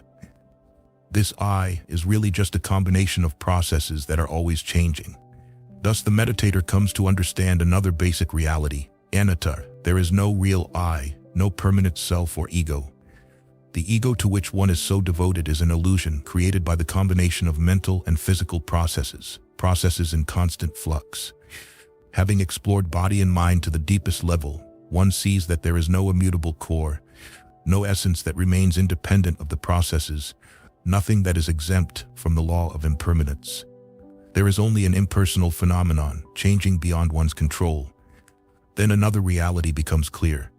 Any effort to hold on to something, saying, "This is I, this is me, this is mine," is bound to make one unhappy, because sooner or later this something to which one clings passes away, or else this I passes away.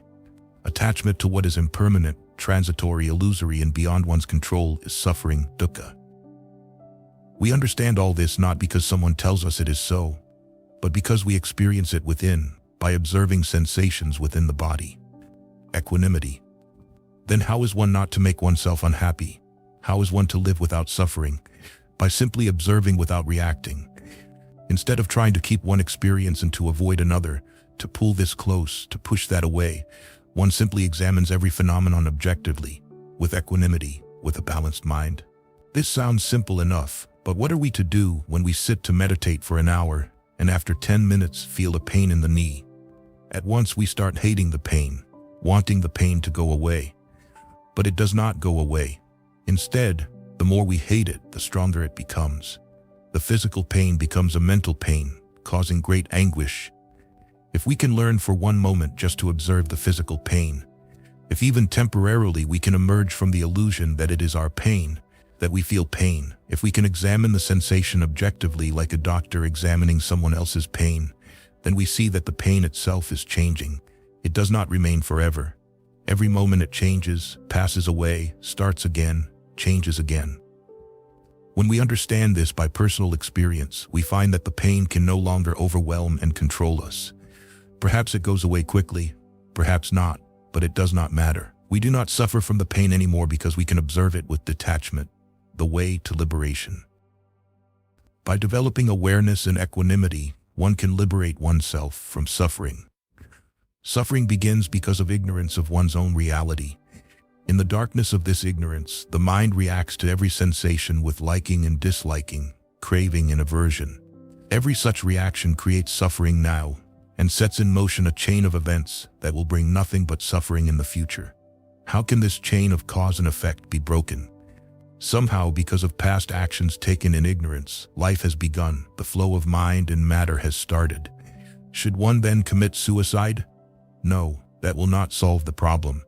At the moment of killing oneself, the mind is full of misery, full of aversion. Whatever comes next will also be full of misery. Such an action cannot lead to happiness. Life has started, and one cannot escape from it. Then should one destroy the 6 bases of sensory experience? One could pluck out the eyes, cut out the tongue, destroy the nose and ears. But how could one destroy the body? How could one destroy the mind? Again, it would be suicide, which is useless. Should one destroy the objects of each of the 6 bases, all the sights and sounds and so on? This is not possible. The universe is full of countless objects. One could never destroy them all. Once the 6 sensory bases exist, it is impossible to prevent their contact with their respective objects. And as soon as contact occurs, there is bound to be a sensation. But this is the point at which the chain can be broken. The crucial link occurs at the point of sensation. Every sensation gives rise to liking or disliking. These momentary, unconscious reactions of liking and disliking are immediately multiplied and intensified into great craving and aversion, into attachment, producing misery now and in the future. This becomes a blind habit which one repeats mechanically. By the practice of Vipassana, however, we develop awareness of every sensation, and we develop equanimity. We do not react. We examine the sensation dispassionately, without liking or disliking it, without craving, aversion, or attachment. Instead of giving rise to fresh reactions, every sensation now gives rise to nothing but wisdom, panya, insight. This is impermanent, bound to change, arising to pass away. The chain has been broken, suffering has been stopped. There is no fresh reaction of craving or aversion, and therefore no cause from which sufferings can arise. The cause of suffering is the kama, the mental deed, that is, the blind reaction of craving and aversion, the sankhara. When the mind is aware of sensation but maintains equanimity, there is no such reaction, no cause that will produce suffering. We have stopped making suffering for ourselves. The Buddha said, all sankharas are impermanent. When you perceive this with true insight, then you become detached from suffering. This is the path of purification. Here the word sankhara has a very wide meaning. A blind reaction of the mind is called sankhara, but the result of that action, its fruit, is also known as sankhara, like seed, like fruit. Everything that we encounter in life is ultimately the result of our own mental actions. Therefore, in the widest sense, sankhara means anything in this conditioned world, whatever has been created, formed, composed. Hence, all created things are impermanent, whether mental or physical, everything in the universe. When one observes this truth with experiential wisdom through the practice of Vipassana bhavana, then suffering disappears, because one turns away from the causes of suffering, that is, one gives up the habit of craving and aversion. This is the path of liberation. The entire effort is to learn how not to react, how not to produce a new sankhara. A sensation appears and liking or disliking begins. This fleeting moment, if we are unaware of it, is repeated and intensified into craving and aversion, becoming a strong emotion that eventually overpowers the conscious mind. We become caught up in the emotion, and all our better judgment is swept aside. The result is that we find ourselves engaged in unwholesome speech and action, harming ourselves and others. We create misery for ourselves, suffering now and in the future, because of one moment of blind reaction. But if we are aware at the point where the process of reaction begins, that is, if we are aware of the sensation, we can choose not to allow any reaction to occur or to intensify. We observe the sensation without reacting, neither liking nor disliking it. It has no chance to develop into craving or aversion, into powerful emotion that can overwhelm us. It simply arises and passes away. The mind remains balanced, peaceful. We are happy now, and we can anticipate happiness in the future, because we have not reacted. This ability not to react is very valuable. When we are aware of the sensations within the body and at the same time maintain equanimity, in those moments the mind is free. Perhaps at first these may be only a few moments in a meditation period, and the rest of the time the mind remains submerged in the old habit of reaction to sensations, the old round of craving, aversion, and misery. But with repeated practice, those few brief moments will become seconds, will become minutes, until finally the old habit of reaction is broken, and the mind remains continuously at peace. This is how suffering can be stopped. This is how we can cease producing misery for ourselves. Questions and answers. Question: why must we move our attention through the body in a certain order? Because you are working to explore the entire reality of mind and matter. To do this, you must develop the ability to feel what is happening in every part of the body. No part should remain blank. And you must also develop the ability to observe the entire range of sensations. This is how the Buddha described the practice. Everywhere within the limits of the body, one experiences sensation, wherever there is life within the body. If you allow the attention to move at random from one part to another, one sensation to another, naturally it will always be attracted to the areas in which there are stronger sensations. You will neglect certain parts of the body, and you will not learn how to observe subtler sensations. Your observation will remain partial, incomplete, superficial. Therefore, it is essential always to move the attention in order. How do we know that we are not creating sensations? You can give yourself a test. If you are doubtful whether the sensations you feel are real, you can give yourself 2 or 3 commands, auto-suggestions. If you find that the sensations change according to your commands, then you know that they are not real. In that case, you must throw away the entire experience and start again, observing respiration for some time. But if you find that you cannot control the sensations, that they do not change according to your will, then you must throw away the doubt and accept that the experience is real. If these sensations are real, why don't we feel them in ordinary life? You do, at the unconscious level. The conscious mind is unaware, but every moment the unconscious mind feels sensations in the body and reacts to them. This process happens 24 hours a day. But by practicing Vipassana, you break the barrier between conscious and unconscious. You become aware of everything that happens within the mental, physical structure, of everything that you experience. Deliberately allowing ourselves to feel physical pain. This sounds like masochism. It would be if you are asked just to experience pain, but instead you are asked to observe pain objectively.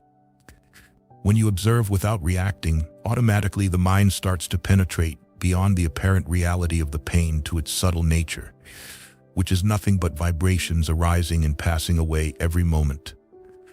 And when you experience that subtle reality, the pain cannot master you. You are the master of yourself. You are free of the pain. But surely the pain can be that the blood supply has been cut off in a part of the body. Is it wise to ignore that signal? Well, we have found that this exercise does not cause harm. If it did, we would not recommend it. Thousands of people have practiced this technique. I do not know of a single case where someone who was practicing properly injured himself. The common experience is that the body becomes more supple and flexible. The pain goes away when you learn to face it with a balanced mind. Isn't it possible to practice Vipassana by observing at any of the 6 sense doors, for example? By observing the contact of the eye with vision and the ear with sound? Certainly, but still that observation must involve awareness of sensation. Whenever a contact occurs at any of the 6 sense bases, eye, ear, nose, tongue, body, mind, a sensation is produced. If you remain unaware of it, you miss the point where reaction begins. In the case of most of the senses, contact may be only intermittent. At times your ears may hear a sound, at times not. However, at the deepest level there is a contact of mind and matter at every moment, continually giving rise to sensations. For this reason, observing sensations is the most accessible and vivid way to experience the fact of impermanence. You should master this before attempting to observe at the other sense doors. If we should just accept and observe everything as it comes, how does progress come about? Progress is measured according to whether you develop equanimity. You have no other real choice but equanimity. Because you cannot change sensations, you cannot create sensations. Whatever comes, comes. It may be pleasant or unpleasant, of this type or that. But if you maintain equanimity, you are certainly progressing on the path. You are breaking the old mental habit of reaction. That is in meditation. But how do you relate that to life? When a problem arises in daily life, take a few moments to observe your sensations with a balanced mind. When the mind is calm and balanced, whatever decision you make will be a good one. When the mind is unbalanced, any decision you make will be a reaction. You must learn to change the pattern of life from negative reaction to positive action. So if you are not angry or critical, but you see that something could be done differently in a better way, then you go ahead and express yourself? Yes, you must act. Life is for action. You should not become inactive, but the action should be performed with a balanced mind. Today I was working to feel sensation in a part of the body that was dull, and as the sensation came up, my mind gave me a kick. It felt just like hitting a home run. And I heard myself mentally yell, "Good." And then I thought, oh no, I don't want to react like that. But I wonder, back in the world, how can I go to a baseball game or a football game and not react? You will act. Even in a football game, you will act, not react. And you will find that you are really enjoying it. A pleasure accompanied by the tension of reaction is no real pleasure.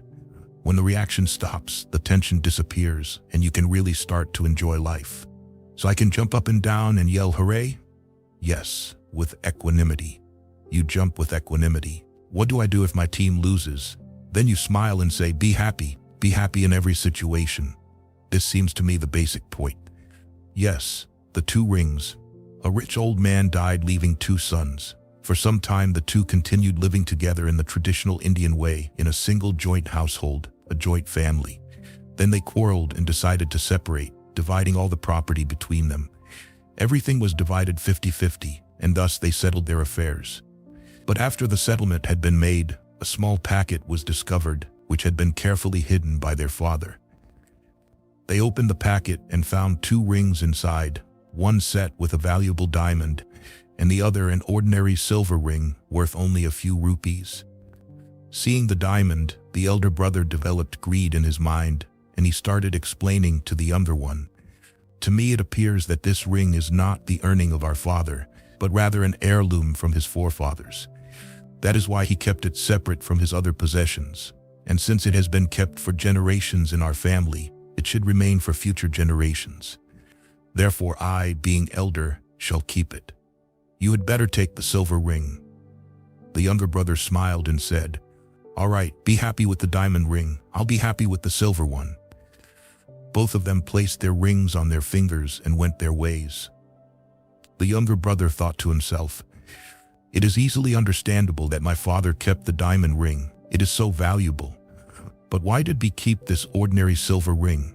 He examined the ring closely and found some words engraved on it. "This will also change. Oh, this is the mantra of my father. This will also change." He replaced the ring on his finger. Both brothers faced all the ups and downs of life. When spring came, the elder brother became highly elated, losing the balance of his mind. When autumn or winter came, he fell into deep depression, again losing his mental balance. He became tense, developing hypertension. Unable to sleep at night, he started using sleeping pills, tranquilizers, stronger drugs. Finally, he reached the stage where he required electric shock treatments. This was the brother with the diamond ring. As for the younger brother with the silver ring, when spring came, he enjoyed it. He didn't try to run away from it. He enjoyed it, but looked at his ring and remembered, "This will also change." And when it changed, he could smile and say, "Well, I knew it was going to change. It has changed, so what?" When autumn or winter came, again he looked at his ring and remembered, "This will also change." He didn't start crying, knowing that this would also change. And yes, it also changed. It passed away. Of all the ups and downs, all the vicissitudes of life, he knew that nothing is eternal, that everything comes just to pass away. He did not lose the balance of his mind, and he lived a peaceful, happy life. This was the brother with the silver ring. Awareness and equanimity. Awareness and equanimity, this is Vipassana meditation. When practiced together, they lead to liberation from suffering. If either is weak or lacking, it is not possible to progress on the path toward that goal. Both are essential, just as a bird requires 2 wings to fly or a cart needs 2 wheels to move. And they must be equally strong. If one wing of a bird is weak and the other powerful, it cannot fly properly. If one wheel of a cart is small and the other large, it will keep going around in circles.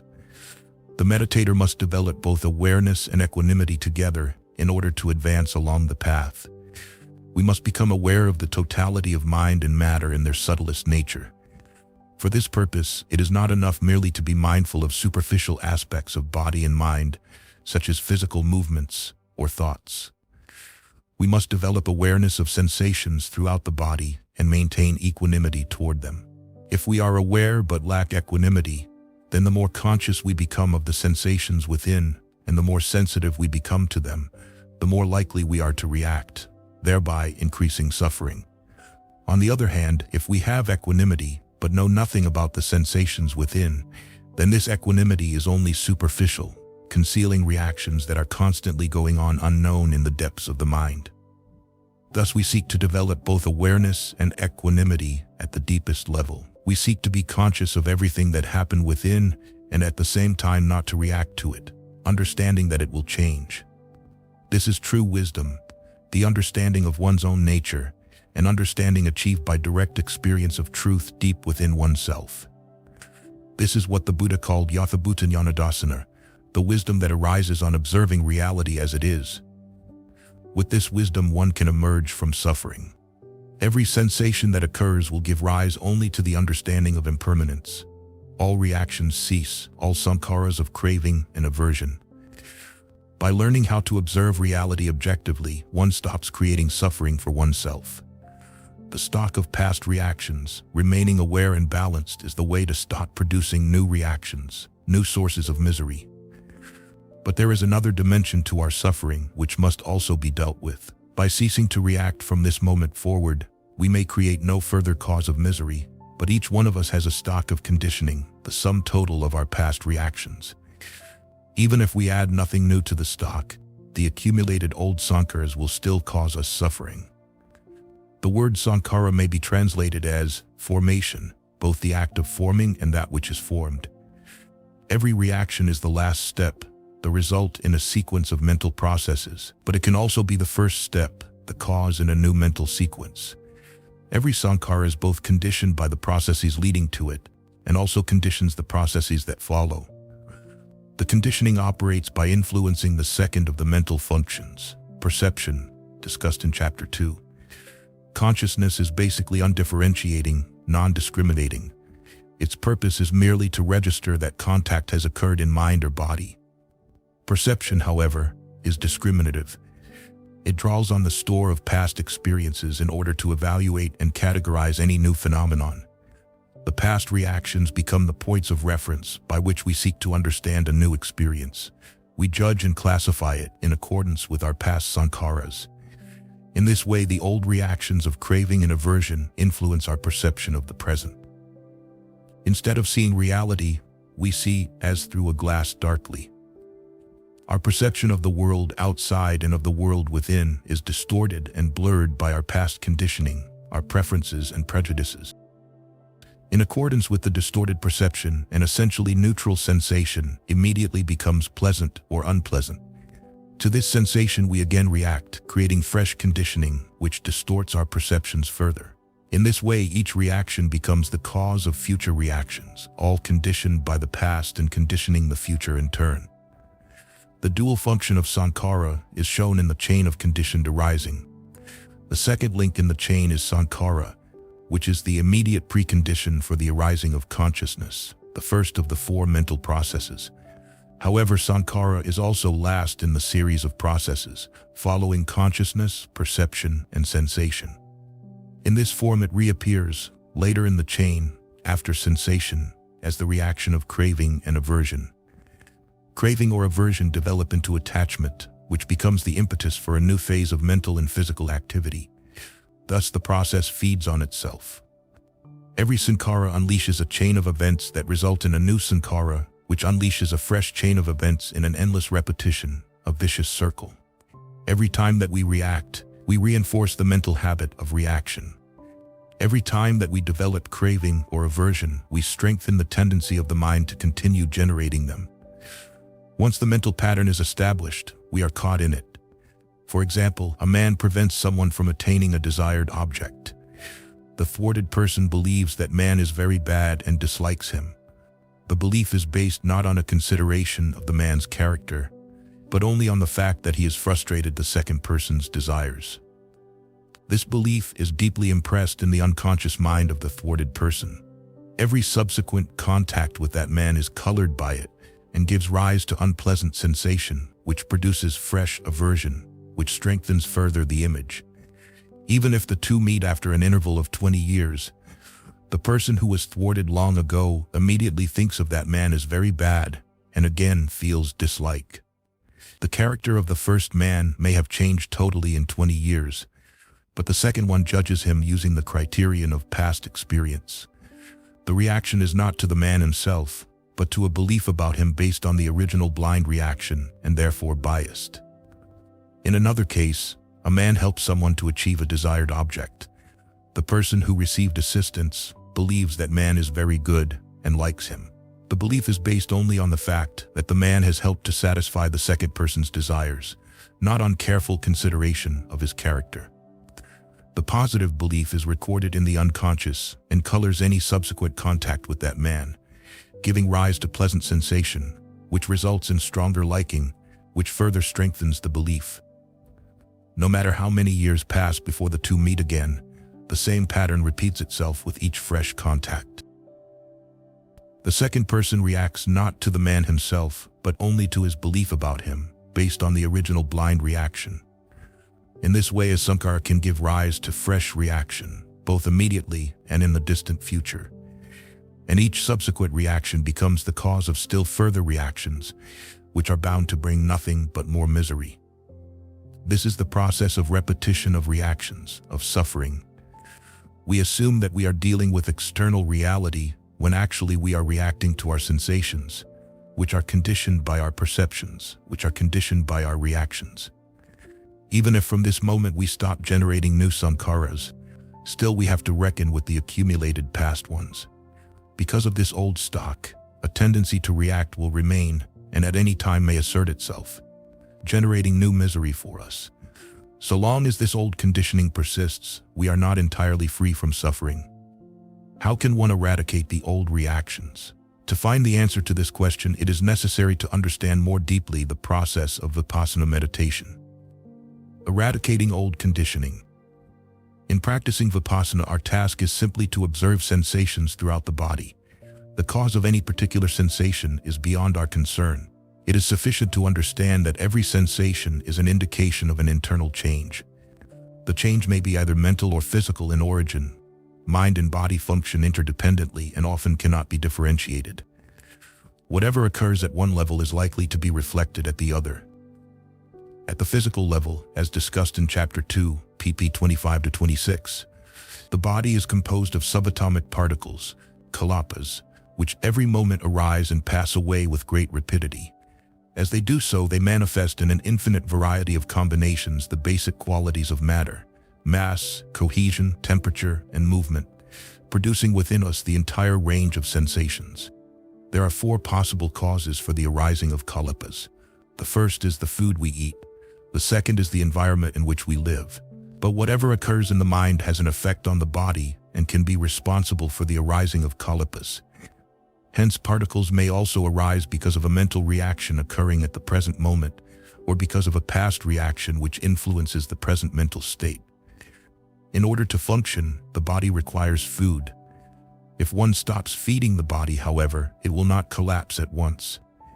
It can continue to support itself, if necessary, for weeks by consuming the energy stored in its tissues.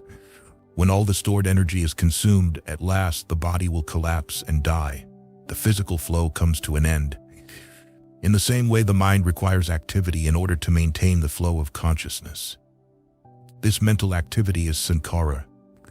According to the chain of conditioned arising, consciousness originates from reaction, CP 48.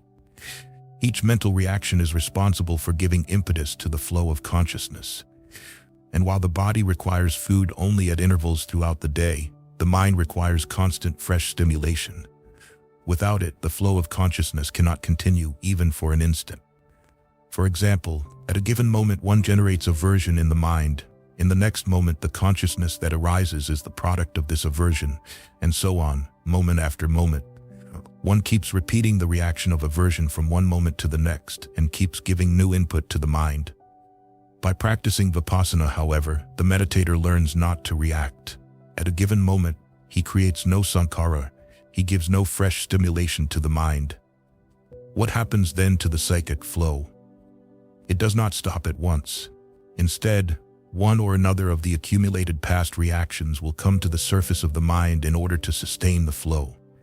A past conditioned response will arise, and from this base consciousness continues for another moment.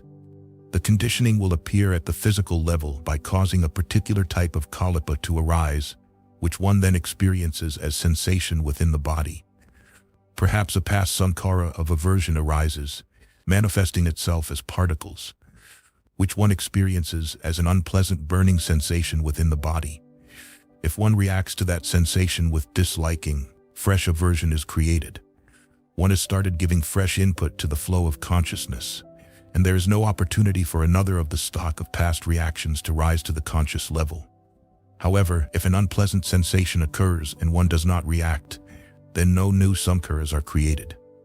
The sankhara that has arisen from the old stock passes away. In the next moment, another past sankhara arises as sensation. Again, if one does not react, it passes away. In this way, by maintaining equanimity, we allow accumulated past reactions to arise at the surface of the mind, one after another, manifesting themselves as sensations.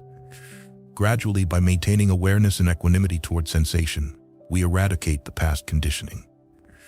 So long as conditioning of aversion remains, the tendency of the unconscious mind will be to react with aversion when facing any unpleasant experience in life. So long as conditioning of craving remains, the mind will tend to react with craving in any pleasant situation. Vipassana works by eroding these conditioned responses. As we practice, we keep encountering pleasant and unpleasant sensations. By observing every sensation with equanimity, we gradually weaken and destroy the tendencies of craving and aversion. When the conditioned responses of a certain type are eradicated, one is free of that type of suffering. And when all conditioned responses have been eradicated one after another, the mind is totally liberated. One who well understood this process said, "Impermanent truly are conditioned things, having the nature of arising and passing away. If they arise and are extinguished, their eradication brings true happiness." 1. Every sankhara arises and passes away, only in the next moment to arise again in endless repetition. If we develop wisdom and start observing objectively, the repetition stops and eradication begins. Layer after layer, the old sankharas will arise and be eradicated, provided we do not react. As much as the sankharas are eradicated, that much happiness we enjoy, the happiness of freedom from suffering. If all the past sankharas are eradicated, we enjoy the limitless happiness of full liberation. Vipassana meditation, therefore, is a kind of fasting of the spirit in order to eliminate past conditioning. Every moment for the whole of our lives we have generated reactions. Now, by remaining aware and balanced, we achieve a few moments in which we do not react, do not generate any sankhara. Those few moments, no matter how brief, are very powerful. They set in motion the reverse process, the process of purification. To trigger this process, we must literally do nothing. That is, we must simply refrain from any fresh reaction. Whatever might be the cause of the sensations we experience, we observe them with equanimity. The very act of generating awareness and equanimity will automatically eliminate old reactions, just as lighting a lamp will dispel the darkness from a room. The Buddha once told a story about a man who had made great gifts of charity. But in concluding, the Buddha commented, even if he had performed the greatest charity, it would have been still more fruitful for him to take refuge with an accepting heart in the Enlightened One, in the Dhamma, and in all saintly persons. And had he done so, it would have been still more fruitful for him to undertake with an accepting heart the 5 precepts. And had he done so, it would have been still more fruitful for him to cultivate goodwill toward all, just for the time it takes to milk a cow. And had he done all of these, it would have been still more fruitful for him to develop the awareness of impermanence just for the time it takes to snap one's fingers too. Perhaps the meditator is aware of the reality of sensations in the body only for a single moment and does not react because he understands their transient nature. Even this brief moment will have a powerful effect. With patient, repeated, continuous practice, those few moments of equanimity will increase, and the moments of reaction will decrease. Gradually, the mental habit of reacting will be broken and the old conditioning eradicated, until the time comes when the mind is freed of all reactions, past and present, liberated from all suffering. Questions and answers. Question: this afternoon I tried a new position in which it was easy to sit for longer without moving, keeping my back straight, but I could not feel many sensations. I wonder, will the sensations eventually come, or should I go back to the old position? Do not try to create sensations by deliberately choosing an uncomfortable position. If that were the proper way to practice, we would ask you to sit on a bed of nails. Such extremes will not help. Choose a comfortable position in which the body is upright and let the sensations come naturally. Don't try to create them by force, just allow them to happen. They will come because they are there. It may be that you were looking for sensations of the type you felt before, but there might be something else. There were subtler sensations than before. In my first position, it was hard to sit more than a short time without moving. Then it is good that you have found a more suitable position. Now, leave the sensations to nature. Perhaps some gross sensations have passed away, and now you must deal with subtler ones. but the mind is not yet sharp enough to feel them. To make it sharper, work on the awareness of respiration for some time. This will improve your concentration and make it easy to feel subtle sensations. I thought it was better if the sensations were gross, because that meant an old sankhara was coming up. Not necessarily. Certain impurities appear as very subtle sensations. Why crave for gross sensations? Whatever comes, gross or subtle, your job is to observe. Should we try to identify which sensation is associated with which reaction? That would be a meaningless waste of energy. It would be as if someone washing a dirty cloth stopped to check what caused each stain in the cloth. This would not help him to do his job, which is only to clean the cloth. For this purpose, the important thing is to have a piece of laundry soap and to use it in the proper way.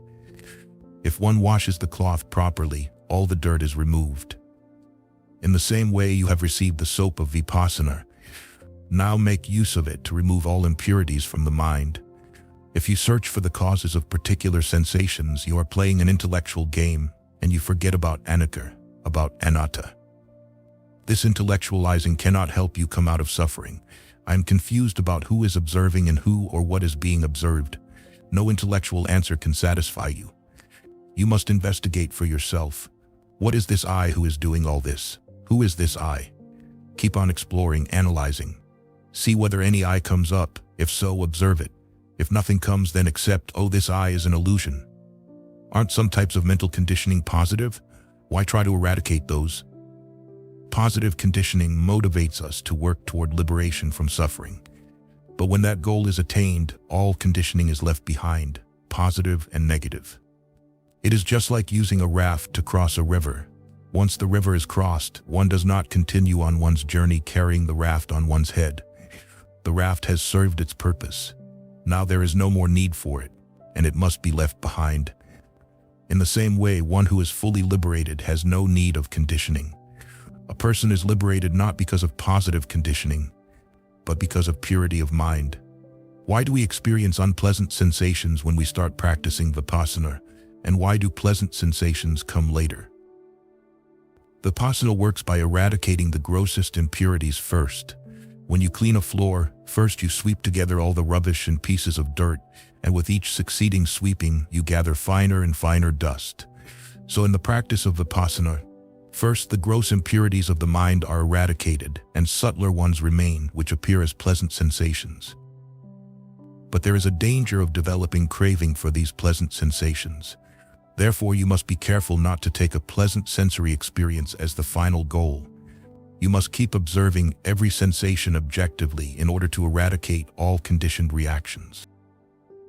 You said that we have our dirty linen, and we also have the soap to wash it. I feel today as if I almost ran out of soap. This morning my practice was very powerful, but in the afternoon I began to feel really hopeless and angry and to think, oh, what's the use? It was just as if when the meditation was strong, an enemy inside me, the ego perhaps, matched that strength and knocked me out. And then I felt I did not have the strength to fight it. Is there some way to sidestep so that I don't have to fight so hard?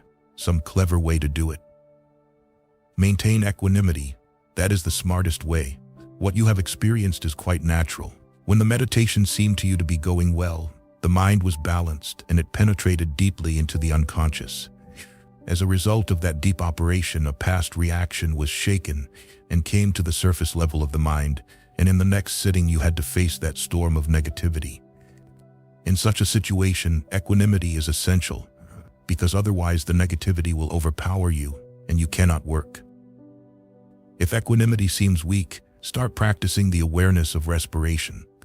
When a big storm comes, you have to put down your anchor and wait until it passes away. The breath is your anchor. Work with it, and the storm will pass. It is good that this negativity has come to the surface, because now you have the opportunity to clear it out. If you keep equanimity, it will pass away easily. Am I actually getting that much good out of the practice if I don't have pain? If you are aware and balanced, then, pain or no pain, you are certainly progressing. It is not that you must feel pain in order to make progress on the path. If there is no pain, accept that there is no pain. You just observe what is. Yesterday I had an experience in which my entire body felt as if it had dissolved. It felt like it was just a mass of vibrations everywhere. Yes, and when this happened, I remembered that when I was a child, I had a similar experience. All these years I have been looking for a way to come back to that experience. And then there it was again. Yes. So naturally I wanted the experience to continue. I wanted to prolong it. But it changed and passed away. And then I was working just to make it come back again, but it didn't come back.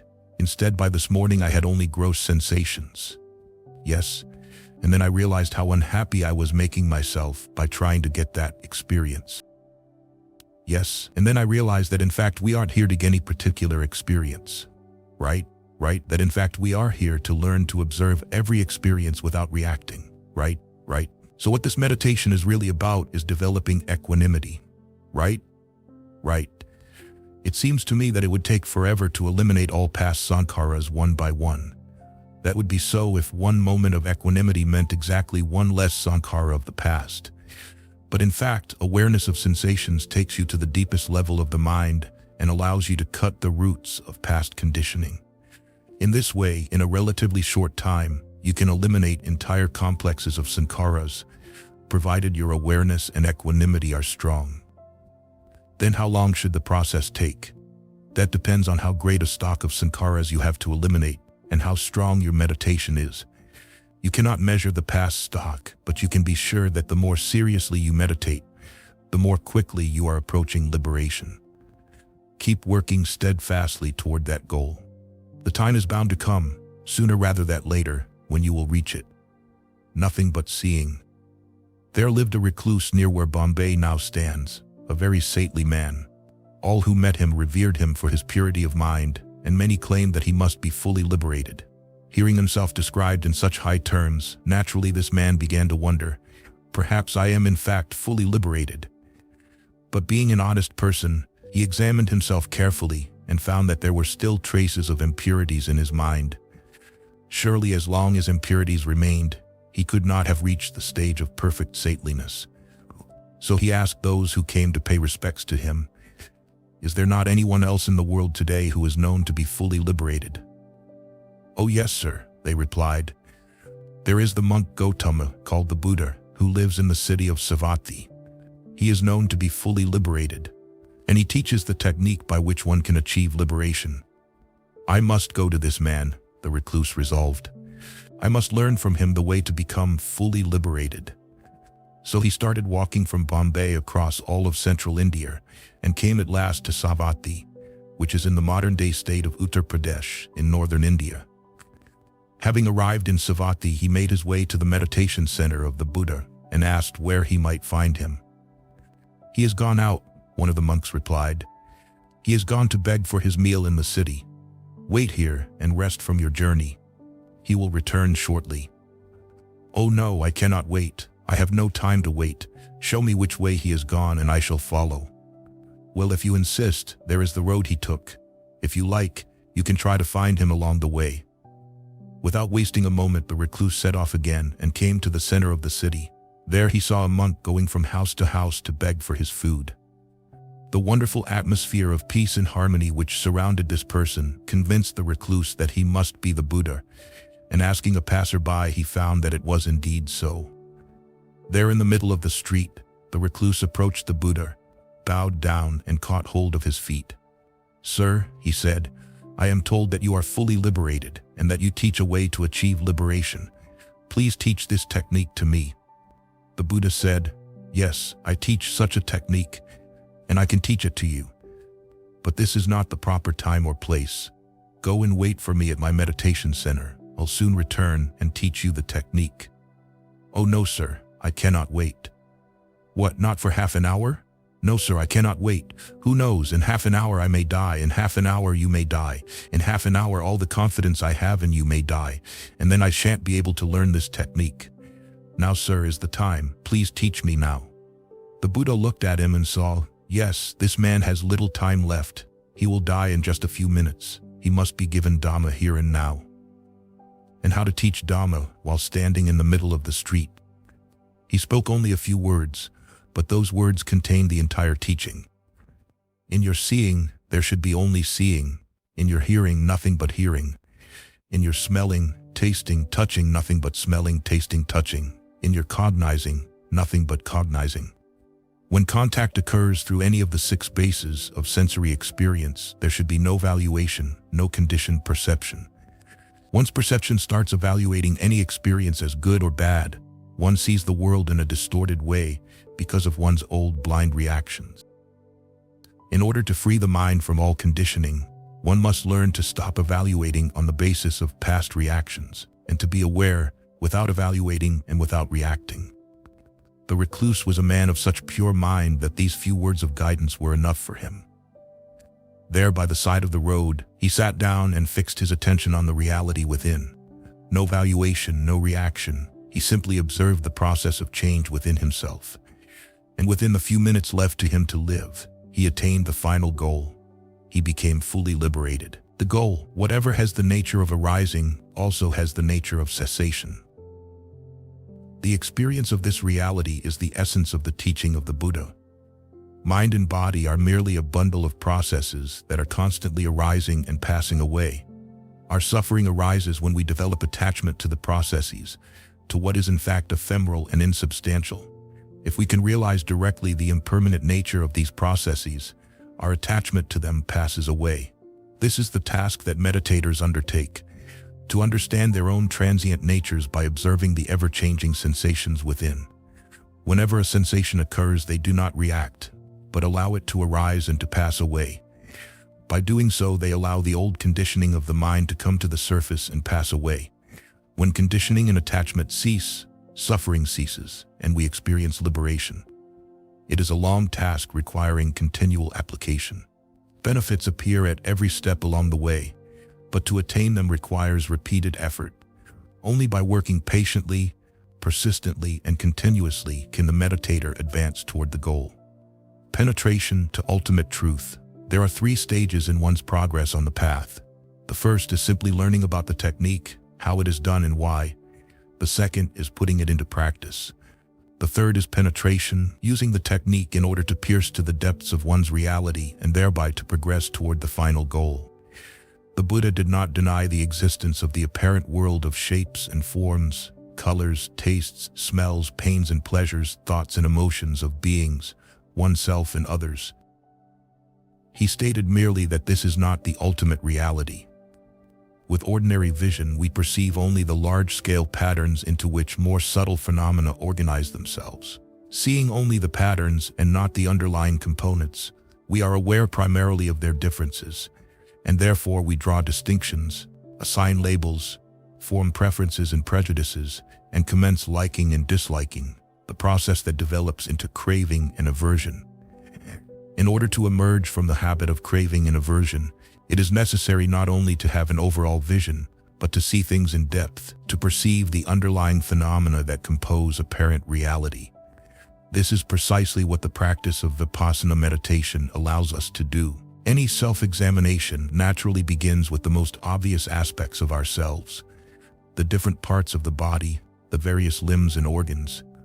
Closer inspection will reveal that some parts of the body are solid, others are liquid, others are in motion or at rest.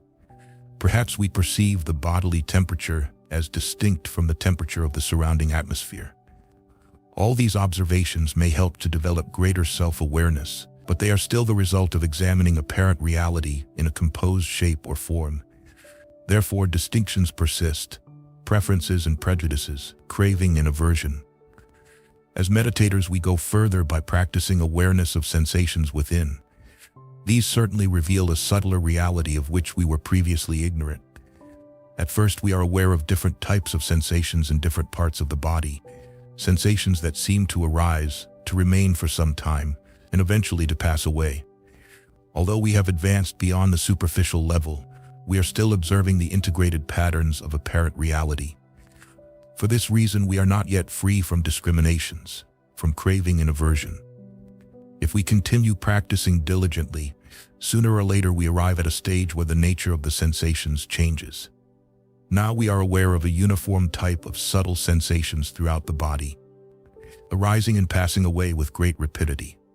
We have penetrated beyond the integrated patterns to perceive the underlying phenomena of which they are composed. the subatomic particles of which all matter is constituted. We experience directly the ephemeral nature of these particles, continually arising and vanishing. Now whatever we observe within, whether blood or bone, solid, liquid or gaseous, whether ugly or beautiful, we perceive only as a mass of vibrations that cannot be differentiated. At last, the process of drawing distinctions and assigning labels ceases. We have experienced within the framework of our own bodies the ultimate truth about matter, that it is constantly in flux, arising and passing away. Similarly, the apparent reality of mental processes may be penetrated to a subtler level. For example, a moment of liking or disliking occurs based on one's past conditioning. Next moment, the mind repeats the reaction of liking or disliking and reinforces it moment after moment until it develops into craving or aversion. We are aware only of the intensified reaction. With this superficial perception, we begin to identify and discriminate between pleasant and unpleasant, good and bad, wanted and unwanted. But just as in the case of apparent material reality, so with intensified emotion, when we start to observe it by observing sensations within, it is bound to dissolve. As matter is nothing but subtle wavelets of subatomic particles, so strong emotion is merely the consolidated form of momentary likings and dislikings, momentary reactions to sensations. Once strong emotion dissolves into its subtler form, it no longer has any power to overwhelm. From observing different consolidated sensations in different parts of the body, we proceed to awareness of subtler sensations of uniform nature, arising and vanishing constantly throughout the physical structure. Because of the great rapidity with which the sensations appear and disappear, they may be experienced as a flow of vibrations, a current moving through the body. Wherever we fix the attention within the physical structure, we are aware of nothing but arising and vanishing. Whenever a thought appears in the mind, we are aware of the accompanying physical sensations, arising and passing away. The apparent solidity of body and mind dissolves, and we experience the ultimate reality of matter, mind, and mental formations, nothing but vibrations, oscillations arising and vanishing with great rapidity. As one who experienced this truth said, the entire world is ablaze, the entire world is going up in smoke, the entire world is burning, the entire world is vibrating. To reach this stage of dissolution, Banga, the meditator need do nothing but develop awareness and equanimity. Just as a scientist can observe more minute phenomena by increasing the magnification of his microscope, so by developing awareness and equanimity, one increases the ability to observe subtler realities within. This experience, when it occurs, is certainly very pleasant. All the aches and pains have dissolved, all the areas without sensation have disappeared. One feels peaceful, happy, blissful. The Buddha described it as follows: whenever one experiences the arising and passing away of the mental physical processes, he enjoys bliss and delight. He attains the deathless, as realized by the wise. 3. Bliss is bound to arise as one advances on the path, when the apparent solidity of mind and body has been dissolved. Delighting in the pleasant situation, we may think that it is the final goal, but it is only a way station. From this point, we proceed further to experience the ultimate truth beyond mind and matter, to attain total freedom from suffering. The meaning of these words of the Buddha becomes very clear to us from our own practice in meditation. Penetrating from apparent to subtle reality, we begin to enjoy the flow of vibrations throughout the body. Then suddenly the flow is gone. Again we experience intense, unpleasant sensations in some parts, and perhaps no sensation in other parts. Again we experience intense emotion in the mind. If we start feeling aversion toward this new situation and craving for the flow to return, we have not understood Vipassana. We have turned it into a game in which the goal is to achieve pleasant experiences and to avoid or overcome unpleasant ones. This is the same game that we have played throughout life, the unending round of push and pull, of attraction and repulsion, which leads to nothing but misery. As wisdom increases, however, we recognize that the recurrence of gross sensations, even after the experience of dissolution, indicates not regression, but rather progress. We practice Vipassana not with the aim of experiencing any particular kind of sensation, but in order to free the mind of all conditioning. If we react to any sensation, we increase our suffering. If we remain balanced, we allow some of the conditioning to pass away, and the sensation becomes a means to liberate us from suffering. By observing unpleasant sensations without reacting, we eradicate aversion. By observing pleasant sensations without reacting, we eradicate craving. By observing neutral sensations without reacting, we eradicate ignorance. Therefore, no sensation, no experience is intrinsically good or bad. It is good if one remains balanced. It is bad if one loses equanimity. With this understanding, we use every sensation as a tool to eradicate conditioning. This is the stage known as Sankaralpeka, equanimity toward all conditioning, which leads step by step to the ultimate truth of liberation, nibbana. The experience of liberation. Liberation is possible. One can attain freedom from all conditioning, all suffering. The Buddha explained, there is a sphere of experience that is beyond the entire field of matter, the entire field of mind, that is neither this world nor another world nor both, neither moon nor sun. This I call neither arising nor passing away nor abiding, neither dying nor rebirth. It is without support, without development, without foundation. This is the end of suffering before. He also said, there is an unborn, unbecome, uncreated, unconditioned. Were there not an unborn, unbecome, uncreated, unconditioned, no release would be known from the born, the become, the created, the conditioned. But since there is an unborn, unbecome, uncreated, unconditioned, therefore a release is known from the born, the become, the created, the conditioned.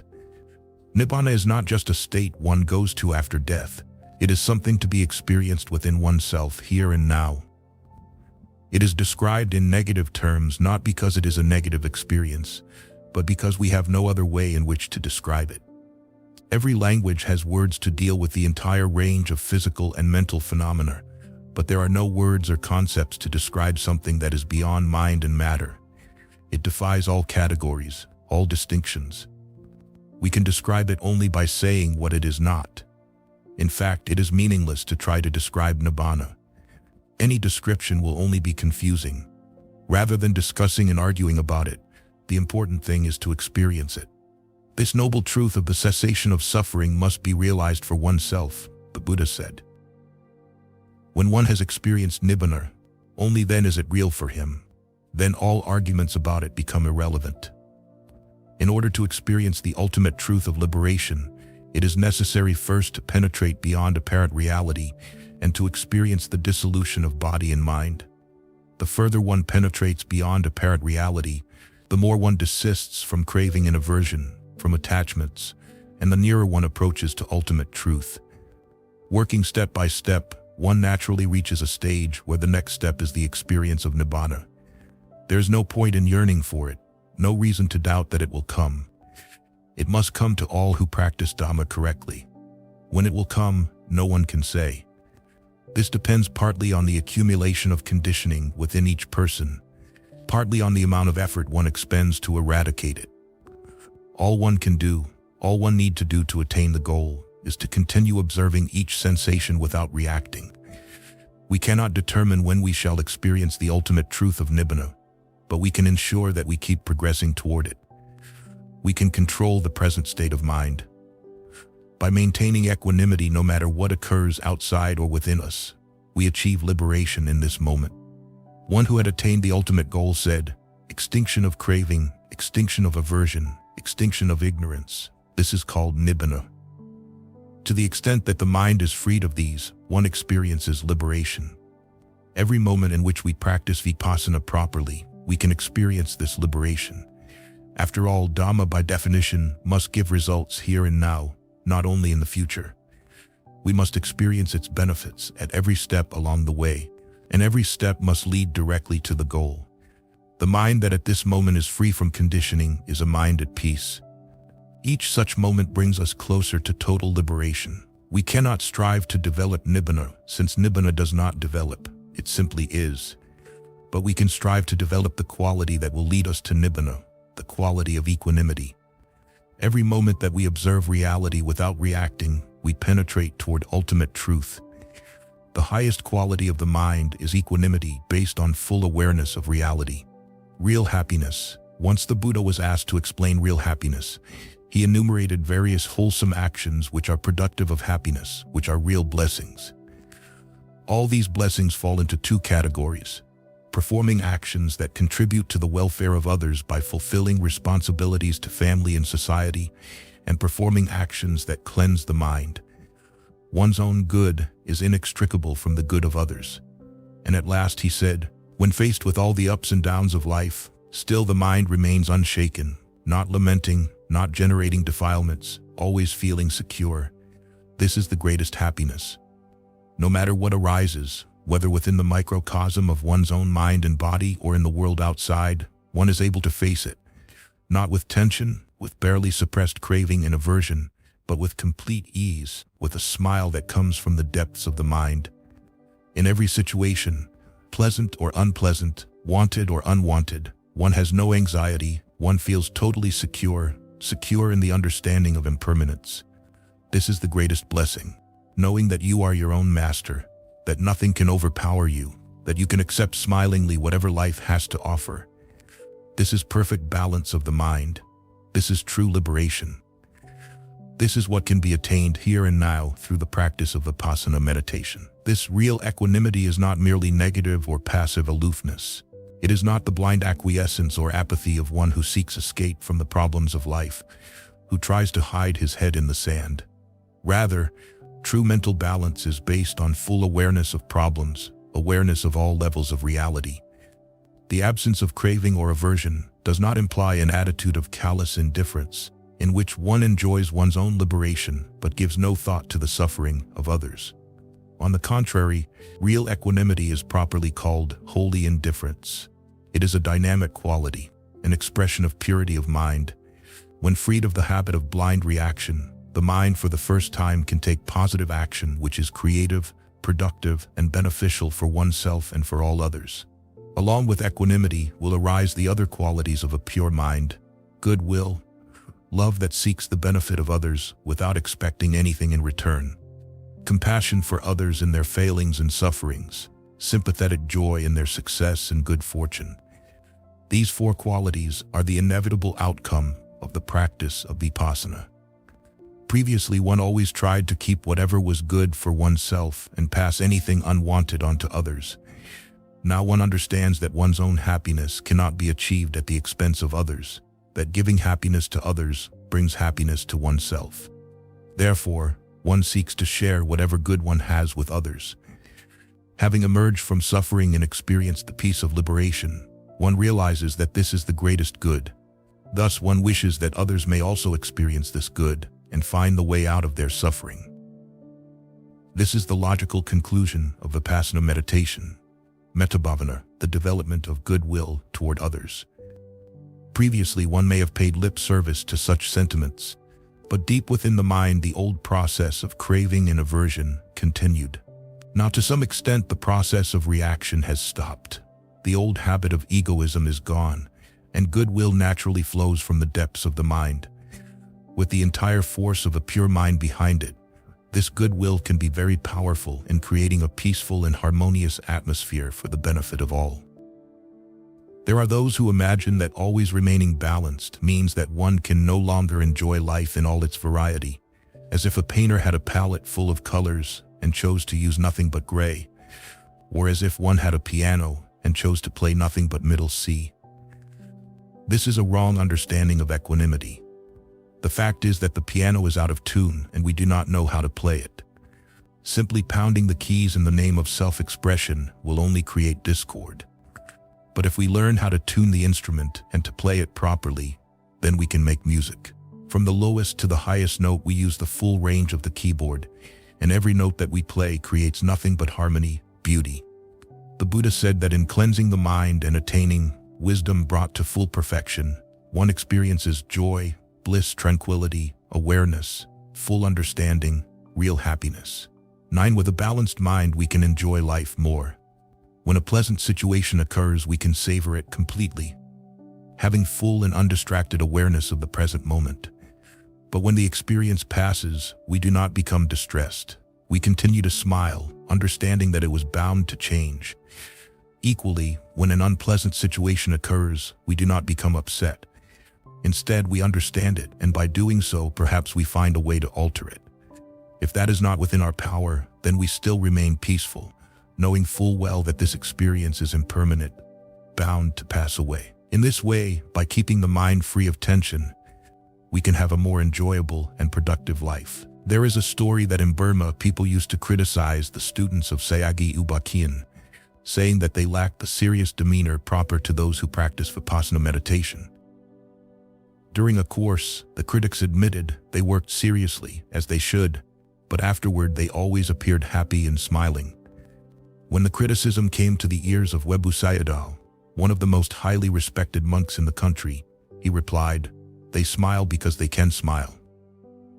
Theirs was a smile not of attachment or ignorance, but of Dhamma. Someone who has cleansed the mind will not go about with a frown. When suffering is removed, naturally one smiles. When one learns the way to liberation, naturally one feels happy. This smile from the heart, expressing nothing but peace, equanimity, and goodwill, a smile that remains bright in every situation, is real happiness. This is the goal of Dhamma. Questions and answers. Question: I wonder whether we can treat obsessive thoughts in the same way that we treat physical pain. Just accept the fact that there is obsessive thought or emotion in the mind. It is something that was deeply suppressed and now has appeared at the conscious level. Do not go into the details of it. Just accept emotion as emotion. And along with it, what sensation do you feel? There cannot be an emotion without a sensation at the physical level. Start observing that sensation. Then do we look for the sensation related to that particular emotion? Observe any sensation that occurs. You cannot find which sensation is related to the emotion, so never try to do that. It is indulging in a futile effort. At a time when there is emotion in the mind, whatever sensation you experience physically has a relation to that emotion. Just observe the sensations and understand these sensations are anicca. This emotion is also anicca. Let me see how long it lasts. You will find that you have cut the roots of the emotion and it passes away. Would you say that emotion and sensation are the same? They are two sides of the same coin. Emotion is mental and sensation is physical, but the two are interrelated. Actually, every emotion, anything that arises in the mind, must arise along with a sensation in the body. This is the law of nature. But emotion itself is a matter of the mind? A matter of the mind, surely. But the mind is also the whole body.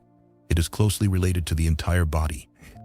Consciousness is in all the atoms of the body? Yes. That is why sensation related to a particular emotion can arise anywhere within the body.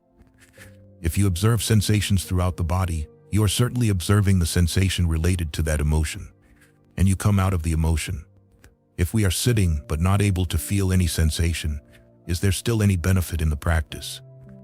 If you sit and observe respiration, it will calm and concentrate the mind, but unless you feel sensation, the process of cleansing cannot work at the deeper levels. In the depths of the mind, reactions start with sensation, which occurs constantly. During daily life, if we have a few moments, is it helpful to be still and observe sensations? Yes. Even with open eyes, when you have no other work, you should be aware of the sensations within you. How does a teacher recognize that a student has experienced nibbana? There are various ways to check at the time when someone is actually experiencing nibbana. For this, a teacher must be properly trained. How can meditators know for themselves? By the change that comes in their lives. People who have really experienced nibbana become saintly and pure-minded. They no longer break the basic 5 precepts in any major way, and instead of concealing a mistake, they admit it openly and try hard not to repeat it. Clinging to rituals and ceremonies drops away because they recognize them as only external forms, empty without the actual experience. They have unshakable confidence in the path that led them to liberation. They do not continue to search for other ways. And finally, the illusion of ego will be shattered in them. If people claim to have experienced nibbana, but their minds remain as impure and their actions as unhealthy as before, then something is wrong. Their way of life must show whether they have really experienced it. It is not appropriate for a teacher to issue certificates to students to announce that they have attained nibbana. Otherwise, it becomes an ego-building competition for teacher and for students. The students strive only to get a certificate, and the more certificates a teacher issues, the higher is his reputation. The experience of nibbana becomes secondary. The certificate takes primary importance, and it all becomes a mad game. Pure Dhamma is only to help people, and the best help is to see that a student really experiences nibbana and becomes liberated. The whole purpose of the teacher and the teaching is to help people genuinely, not to boost their egos. It is not a game. How would you compare psychoanalysis and Vipassana? In psychoanalysis, you try to recall to consciousness past events that had a strong influence in conditioning the mind. Vipassana, on the other hand, will lead the meditator to the deepest level of the mind, where conditioning actually begins. Every incident that one might try to recall in psychoanalysis has also registered a sensation at the physical level. By observing physical sensations throughout the body with equanimity, the meditator allows innumerable layers of conditioning to arise and pass away. He deals with the conditioning at its roots and can free himself from it quickly and easily. What is true compassion? It is the wish to serve people, to help them out of suffering. But it must be without attachment. If you start crying over the suffering of others, you only make yourself unhappy. This is not the path of Dhamma. If you have true compassion, then with all love you try to help others to the best of your ability. If you fail, you smile and try another way to help.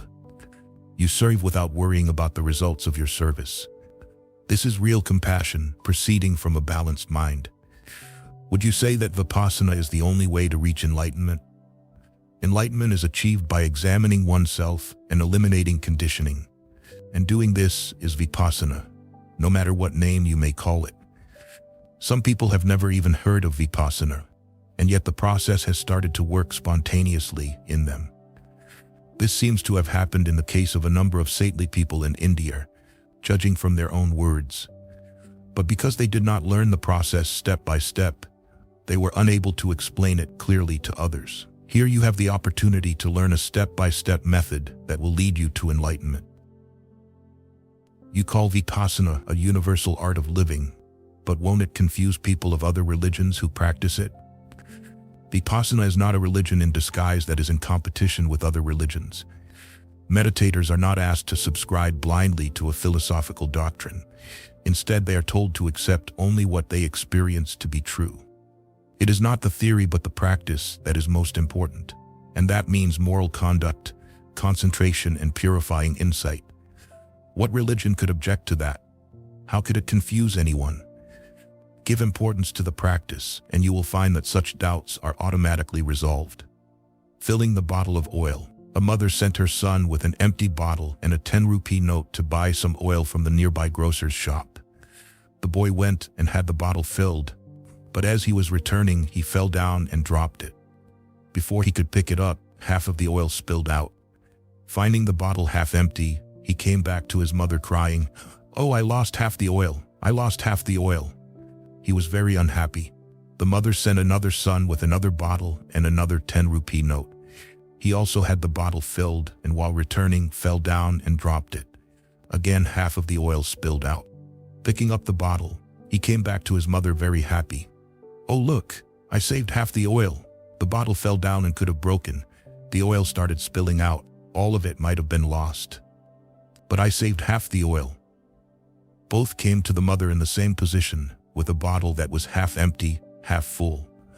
One was crying for the empty half. One was happy with the filled part. Then the mother sent another son with another bottle and a 10-rupee note. He also fell down while returning and dropped the bottle. Half of the oil spilled out. He picked up the bottle and, like the second boy, came to his mother very happy. "Mother, I saved half the oil." But this boy was a Vipassana boy, full not only of optimism but also of realism. He understood well half of the oil was saved but half was also lost. And so he said to his mother, "Now I shall go to the market, work hard for the whole day, earn 5 rupees and get this bottle filled. By evening I will have it filled." This is Vipassana, no pessimism, instead optimism, realism, and workism. The art of living. Of all our preconceptions about ourselves, the most basic is that there is a self. On this assumption, we each give highest importance to the self, making it the center of our universe. We do this even though we can see without much difficulty that among all the countless worlds, this is only one. And among all the countless beings of our world, Again, this is only one. No matter how much we inflate the self, it still remains negligible when measured against the immensity of time and space. Our idea of the self is obviously mistaken. Nevertheless, we dedicate our lives to seeking self-fulfillment, considering that to be the way to happiness. The thought of living in a different way seems unnatural or even threatening.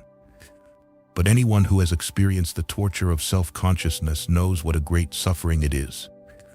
So long as we are preoccupied with our wants and fears, our identities, we are confined within the narrow prison of the self, cut off from the world, from life. Emerging from this self-obsession is truly a release from bondage, enabling us to step forth into the world, to be open to life, to others, to find real fulfillment. What is needed is not self-denial or self-repression, but liberation from our mistaken idea of self. And the way to this release is by realizing that what we call self is in fact ephemeral, a phenomenon in constant change. Vipassana meditation is a way to gain this insight. So long as one has not personally experienced the transitory nature of body and mind, one is bound to remain trapped in egoism and therefore bound to suffer. But once the illusion of permanence is shattered, the illusion of I automatically disappears and suffering fades away. For the Vipassana meditator, anicca, the realization of the ephemeral nature of the self and the world is the key that opens the door to liberation. The importance of understanding impermanence is a theme that runs like a common strand through all the teaching of the Buddha. He said, "Better a single day of life seeing the reality of arising and passing away than 100 years of existence remaining blind to it." Point 1. He compared the awareness of impermanence to the farmer's plowshare, which cuts through all roots as he plows a field, to the topmost ridge of a roof, higher than all the beams that support it, to a mighty ruler holding sway over vassal princes, to the moon, whose brightness dims the stars, to the rising sun dispelling all darkness from the sky. 2. The last words that he spoke at the end of his life were, "All sankharas, all created things, are subject to decay. Practice diligently to realize this truth." The truth of anicca must not merely be accepted intellectually. It must not be accepted only out of emotion or devotion. Each of us must experience the reality of anicca within ourselves, the direct understanding of impermanence and, along with it, of the illusory nature of the ego and of suffering, constitutes true insight which leads to liberation. This is right understanding. The meditator experiences this liberating wisdom as the culmination of the practice of sila, samadhi, and panya. Unless one undertakes the three trainings, unless one takes every step along the path, one cannot arrive at real insight and freedom from suffering. But even before beginning the practice, one must have some wisdom, perhaps only an intellectual recognition of the truth of suffering. Without such understanding, no matter how superficial, the thought of working to free oneself from suffering would never arise in the mind. Right understanding comes first, the Buddha said. 4. Thus, the first steps of the Noble Eightfold Path are in fact right understanding and right thought. We must see the problem and decide to deal with it. Only then is it possible to undertake the actual practice of Dhamma. We begin to implement the path with training in morality, following the precepts to regulate our action. With the training of concentration, we begin to deal with the mind, developing samadhi by awareness of respiration. And by observing sensations throughout the body, we develop experiential wisdom, which frees the mind of conditioning. And now, when real understanding arises from one's own experience, again right understanding becomes the first step along the path. By realizing one's ever-changing nature through the practice of Vipassana, the meditator frees the mind of craving, aversion, and ignorance. With such a pure mind, it is impossible to even think of harming others. Instead, one's thoughts are filled only with goodwill and compassion toward all. In speech, action, and livelihood, one lives a blameless life, serene and peaceful. And with the tranquility resulting from the practice of morality, it becomes easier to develop concentration. And the stronger the concentration, the more penetrating one's wisdom will be. Thus, the path is an ascending spiral leading to liberation. Each of the three trainings supports the others like the three legs of a tripod. The legs must all be present and of equal length, or the tripod cannot stand. Similarly, the meditator must practice sila, samadhi, and panya together to develop equally all facets of the path. The Buddha said, "From right understanding proceeds right thought. From right thought proceeds right speech. From right speech proceeds right action. From right action proceeds right livelihood. From right livelihood proceeds right effort. From right effort proceeds right awareness. From right awareness proceeds right concentration. From right concentration proceeds right wisdom. From right wisdom proceeds right liberation." Part 5. Vipassana meditation also has profound practical value here and now. In daily life, innumerable situations arise that threaten the equanimity of the mind. Unexpected difficulties occur. Unexpectedly, others oppose us. After all, simply learning Vipassana is not a guarantee that we shall have no further problems, any more than learning to pilot a ship means that one will have only smooth voyages. Storms are bound to come. Problems are bound to arise. Trying to escape from them is futile and self-defeating. Instead, the proper course is to use whatever training one has to ride out the storm. In order to do so, first we must understand the true nature of the problem. Ignorance leads us to blame the external event or person, to regard that as the source of the difficulty, and to direct all our energy toward changing the external situation. But practice of Vipassana will bring the realization that no one but ourselves is responsible for our happiness or unhappiness. The problem lies in the habit of blind reaction. Therefore, we ought to give attention to the inner storm of conditioned reactions of the mind.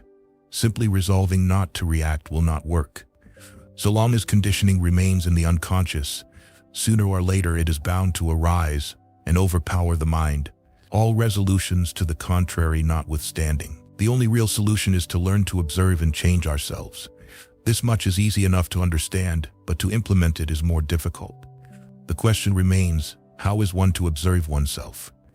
A negative reaction has started in the mind, anger, fear, or hatred. Before one can remember to observe it, one is overwhelmed by it and speaks or acts negatively in turn. Later, after the damage is done, one recognizes the mistake and repents, but the next time repeats the same behavior. Or suppose that realizing a reaction of anger has started, one actually tries to observe it. As soon as he tries, the person or situation one is angry at comes to mind. Dwelling on this intensifies the anger. Thus, to observe emotion dissociated from any cause or circumstance is far beyond the ability of most. But by investigating the ultimate reality of mind and matter, the Buddha discovered that whenever a reaction arises in the mind, two types of changes occur at the physical level. One of them is readily apparent. The breath becomes slightly rough. The other is more subtle in nature. A biochemical reaction, a sensation, takes place in the body. With proper training, a person of average intelligence can easily develop the ability to observe respiration and sensation. This allows us to use changes in the breath and the sensations as warnings, to alert us to a negative reaction long before it can gather dangerous strength. And if we then continue observing respiration and sensation, we easily emerge from the negativity. Of course, the habit of reaction is deeply ingrained and cannot be removed all at once. However, in daily life, as we perfect our practice of Vipassana meditation, we notice at least a few occasions when instead of reacting involuntarily, we simply observe ourselves. Gradually, the moments of observation increase and the moments of reaction become infrequent. Even if we do react negatively, the period and intensity of the reaction diminish. Eventually, even in the most provocative situations, we are able to observe respiration and sensation and to remain balanced and calm. With this balance, this equanimity at the deepest level of the mind, one becomes capable for the first time of real action, and real action is always positive and creative. Instead of automatically responding in kind to the negativity of others, for example, we can select the response that is most beneficial. When confronted by someone burning with anger, an ignorant person himself becomes angry, and the result is a quarrel that causes unhappiness for both. But if we remain calm and balanced, we can help that person to emerge from anger and to deal constructively with the problem. Observing our sensations teaches us that whenever we are overwhelmed by negativity, we suffer. Therefore, whenever we see others reacting negatively, we understand that they are suffering. With this understanding, we can feel compassion for them and can act to help them free themselves of misery. not make them more miserable. We remain peaceful and happy and help others to be peaceful and happy. Developing awareness and equanimity does not make us impassive and inert like vegetables, allowing the world to do what it likes with us. Nor do we become indifferent to the suffering of others while remaining absorbed in the pursuit of inner peace. Dhamma teaches us to take responsibility for our own welfare as well as for the welfare of others. We perform whatever actions are needed to help others, but always keeping balance of mind. Seeing a child sinking in quicksand, a foolish person becomes upset, jumps in after the child, and himself is caught. A wise person, remaining calm and balanced, finds a branch with which he can reach the child and drag him to safety. Jumping after others into the quicksand of craving and aversion will not help anyone. We must bring others to the firm ground of mental balance. Many times in life, strong action is necessary. For example, we may have tried to explain in mild, polite language to someone that he is making a mistake, but the person ignores the advice, being unable to understand anything except firm words and actions. Therefore, one takes whatever firm action is required. Before acting, however, we must examine ourselves to see whether the mind is balanced, and whether we have only love and compassion for the person who is misbehaving. If so, the action will be helpful. If not, it will not really help anyone. If we act from love and compassion, we cannot go wrong. When we see a strong person attacking a weaker one, we have a responsibility to try to stop this unwholesome action. Any reasonable person will try to do so, although probably out of pity for the victim and anger toward the aggressor. Vipassana meditators will have equal compassion for both, knowing that the victim must be protected from harm and the aggressor from harming himself by his unwholesome actions. Examining one's mind before taking any strong action is extremely important. It is not sufficient merely to justify the action in retrospect. If we ourselves are not experiencing peace and harmony within, we cannot foster peace and harmony in anyone else. As Vipassana meditators, we learn to practice committed detachment, to be both compassionate and dispassionate. We work for the good of all by working to develop awareness and equanimity. If we do nothing else but refrain from adding to the sum total of tensions in the world, we have performed a wholesome deed. But in truth, the act of equanimity is loud by its very silence, with far-reaching reverberations that are bound to have a positive influence on many. After all, mental negativity, our own and others, is the root cause of the sufferings of the world. When the mind has become pure, the infinite range of life opens before us, and we can enjoy and share with others real happiness. Questions and answers. Question: may we tell others about the meditation? Certainly. There is no secrecy in Dhamma. You may tell anyone about what you have done here, but guiding people to practice is something totally different, which should not be done at this stage. Wait until you are firmly established in the technique and trained to guide others. If someone whom you tell about Vipassana is interested in practicing it, advise that person to come to a course. At least the first experience of Vipassana must be in an organized 10-day course under the guidance of a qualified teacher. After that, one can practice on one's own. I practice yoga. How can I integrate this with Vipassana? Here at a course, yoga is not permitted because it will disturb others by drawing their attention.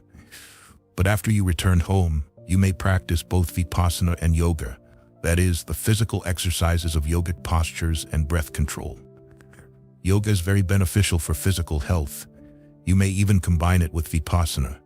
For example, you assume a posture and then observe sensations throughout the body. This will give still greater benefit than the practice of yoga alone. But the yogic meditation techniques using mantra and visualization are totally opposed to Vipassana. Do not mix them with this technique. How about the different yogic breathing exercises? They are helpful as physical exercise, but do not mix these techniques with Anapana. In Anapana, you must observe natural breath as it is, without controlling it. Practice breath control as a physical exercise and practice Anapana for meditation. Is not this bubble becoming attached to enlightenment? If so, you are running in the opposite direction from it.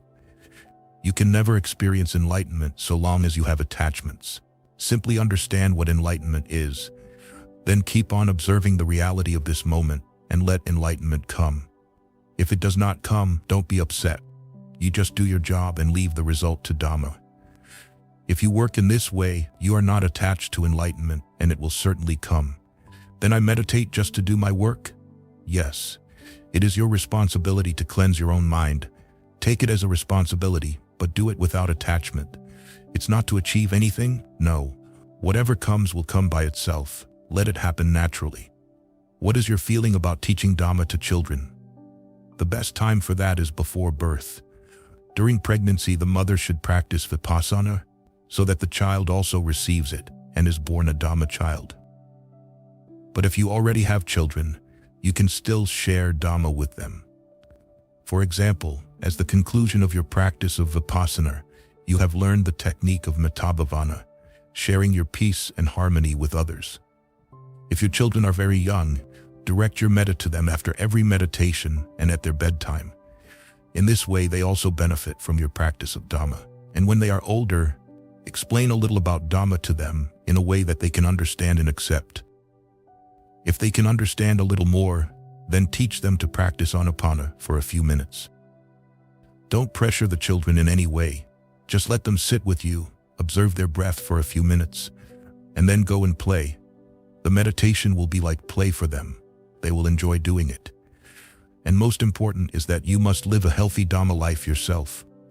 You must set a good example for your children. In your home, you must establish a peaceful and harmonious atmosphere which will help them grow into healthy and happy people. This is the best thing you can do for your children. Thank you very much for the wonderful Dhamma. Think Dhamma. Dhamma is great. I am only a vehicle. And also think yourself. You worked hard, so you grasped the technique. A teacher keeps talking, but if you do not work, you don't get anything. Be happy and work hard. The striking of the clock. I feel very fortunate that I was born in Burma, the land of Dhamma, where this wonderful technique was preserved through the centuries in its original form. About 100 years ago, my grandfather came from India and settled there, and so I was born in that country. And I feel very fortunate that I was born into a family of businessmen, and that from my teens, I started working to gain money. Amassing money was my chief purpose in life. I am fortunate that from an early age, I succeeded in earning a lot of money. If I had not myself known the life of riches, I would not have had the personal experience of the hollowness of such an existence. And had I not experienced this, some thought might always have lingered in a corner of my mind that true happiness lies in wealth. When people become rich, they are given special status and high positions in society. They become officers of many different organizations. From my early 20s, I began this madness of seeking social prestige. And naturally, all these tensions in my life gave rise to a psychosomatic disease, severe migraine headaches. Every fortnight I suffered an attack of this disease for which there was no cure. I feel very fortunate that I developed this disease. Even the best doctors in Burma could not cure my sickness. The only treatment that they had to offer was an injection of morphine to relieve an attack. Every fortnight I required an injection of morphine, and then I faced its after effects: nausea, vomiting, misery. After a few years of this affliction, the doctors began to warn me, "Now you are taking morphine to relieve the attacks of your disease. But if you continue, soon you will become addicted to morphine, and you will have to take it every day." I was shocked at the prospect. Life would be horrible. The doctors advised, "You often travel abroad on business. For once, make a trip for the sake of your health. We have no cure for your disease, and neither, we know, have doctors in other countries. But perhaps they have some other painkiller to relieve your attacks, which would free you from the danger of morphine dependence." Heeding their advice, I traveled to Switzerland, Germany, England, America, and Japan. I was treated by the best doctors of these countries, and I am very fortunate that all of them failed. I returned home worse than when I had left. After my return from this unsuccessful trip, a kind friend came and suggested to me, "Why not try one of these 10-day courses in Vipassana meditation? They are conducted by U Ba Khin, a very saintly man, a government officer, a family man like yourself. To me it seems that the basis of your disease is actually mental, and here is a technique that is said to free the mind of tensions. Perhaps by practicing it you can cure yourself of the disease.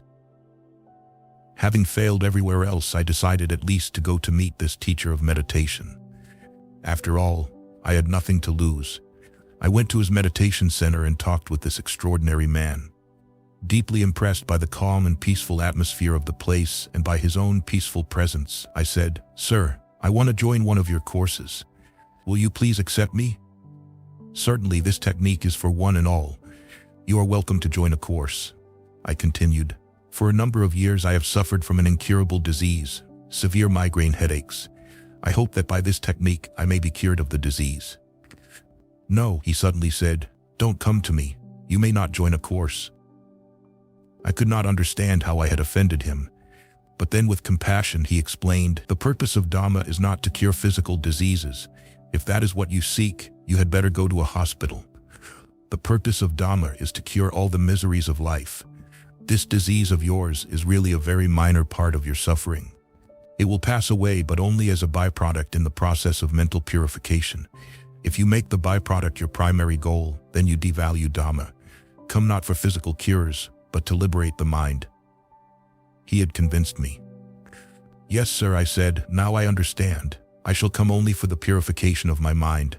Whether or not my disease may be cured, I should like to experience the peace that I see here." And giving him my promise, I returned home. But still, I postponed joining a course. Being born in a staunch, conservative Hindu family, from my childhood I had learned to recite the verse, "Better to die in your own religion, your own dharma. Never go to another religion." I said to myself, look, this is another religion, Buddhism. And these people are atheists. They don't believe in God or in the existence of a soul. As if simply believing in God or in the soul will solve all our problems. If I become an atheist, then what will happen to me? Oh no, I had better die in my own religion. I will never go near them. For months I hesitated in this way. But I'm very fortunate that at last I decided to give this technique a try to see what would happen. I joined the next course and passed through the 10 days. I am very fortunate that I benefited greatly. Now I could understand one's own dharma, one's own path, and the dharma of others. The dharma of human beings is one's own dharma.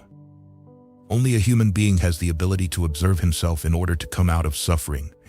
No lower creature has this faculty. Observing the reality within oneself is the dharma of human beings. If we do not make use of this ability, then we live the life of lower beings. We waste our lives, which is certainly dangerous. I had always considered myself to be a very religious person. After all, I performed all the necessary religious duties. I followed the rules of morality, and I gave a lot to charity. And if I was not in fact a religious person, then why had I been made the head of so many religious organizations? Certainly, I thought, I must be very religious. But no matter how much charity or service I had given, no matter how careful I had been of my speech and actions, still when I started observing the dark chamber of the mind within, I found it to be full of snakes and scorpions and centipedes, because of which I had had to endure so much suffering. Now, as the impurities were gradually eradicated, I began to enjoy real peace. I realized how fortunate I was to receive this wonderful technique, the jewel of the Dhamma. For 14 years I was very fortunate to be able to practice this technique in Burma under the close guidance of my teacher. Of course, I fulfilled all my worldly responsibilities as a family man, and at the same time, every morning and evening, I continued meditating. Every weekend I went to the center of my teacher, and every year I undertook a retreat of 10 days or longer. In early 1969, I had to make a trip to India. My parents had gone there a few years earlier, and my mother had developed a nervous disease, which I knew could be cured by the practice of Vipassana. But there was no one in India who could teach her. The technique of Vipassana had long been lost in that country, the land of its origin. Even the name had been forgotten. I am grateful to the government of Burma for allowing me to go to India. In those days, they did not commonly permit their citizens to travel abroad. I am grateful to the government of India for allowing me to come to their country. In July of 1969, the first course was held in Bombay, in which my parents and 12 others participated. I am fortunate that I was able to serve my parents. By teaching them Dhamma, I was able to repay my deep debt of gratitude to them. Having fulfilled my purpose in coming to India, I was ready to return home to Burma. But I found that those who had participated in the course started pressing me to give another and another. They wanted courses for their fathers, wives, husbands, children, and friends. So then the second course was held, and the third and the fourth, and in this way the teaching of Dhamma began to spread.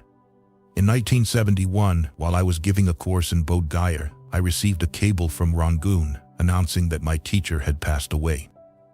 Of course, the news was shocking, being completely unexpected, and certainly it was very saddening. But with the help of the Dhamma he had given me, my mind remained balanced. Now I had to decide how to pay back my debt of gratitude to this saintly person, Sayagyi Ubakin. My parents had given me birth as a human being, but one still enclosed in the shell of ignorance. It was only with the help of this wonderful person that I was able to break the shell, to discover truth by observing the reality within. And not only that, but for 14 years he had strengthened and nurtured me in Dhamma. How could I repay the debt of gratitude to my Dhamma father? The only way that I could see was to practice what he had taught, to live the life of Dhamma. This is the proper way to honor him.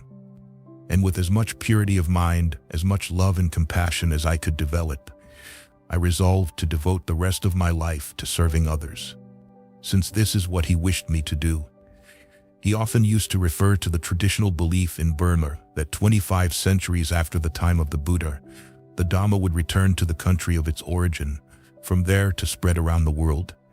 It was his wish to help this prediction come to pass by going to India and teaching Vipassana meditation there.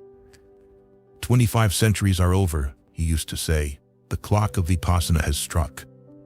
Unfortunately, political conditions in his later years did not allow him to travel abroad. When I received permission to go to India in 1969, he was deeply pleased and told me, "Goenka, you're not going. I am going." At first I thought that this prediction was merely a sectarian belief. After all, why should something special happen after 25 centuries if it could not happen sooner? But when I came to India, I was amazed to find that, although I did not know even 100 people in that vast country, thousands started coming to courses from every background, from every religion, from every community. Not only Indians, but thousands started coming from many different countries. It became clear that nothing happens without a cause. No one comes to a course accidentally. Some perhaps have performed a wholesome act in the past, as a result of which they now have the opportunity to receive the seed of Dhamma. Others have already received the seed, and now they have come to help it grow. Whether you have come to get the seed or to develop the seed that you already have, keep growing in Dhamma for your own good, for your own benefit, for your own liberation, and you will find how it starts helping others too. Dhamma is beneficial for one and all. May suffering people everywhere find this path of peace. May they all be released from their misery, their shackles, their bondage. May they free their minds of all defilements, all impurities. May all beings throughout the universe be happy. May all beings be peaceful. May all beings be liberated.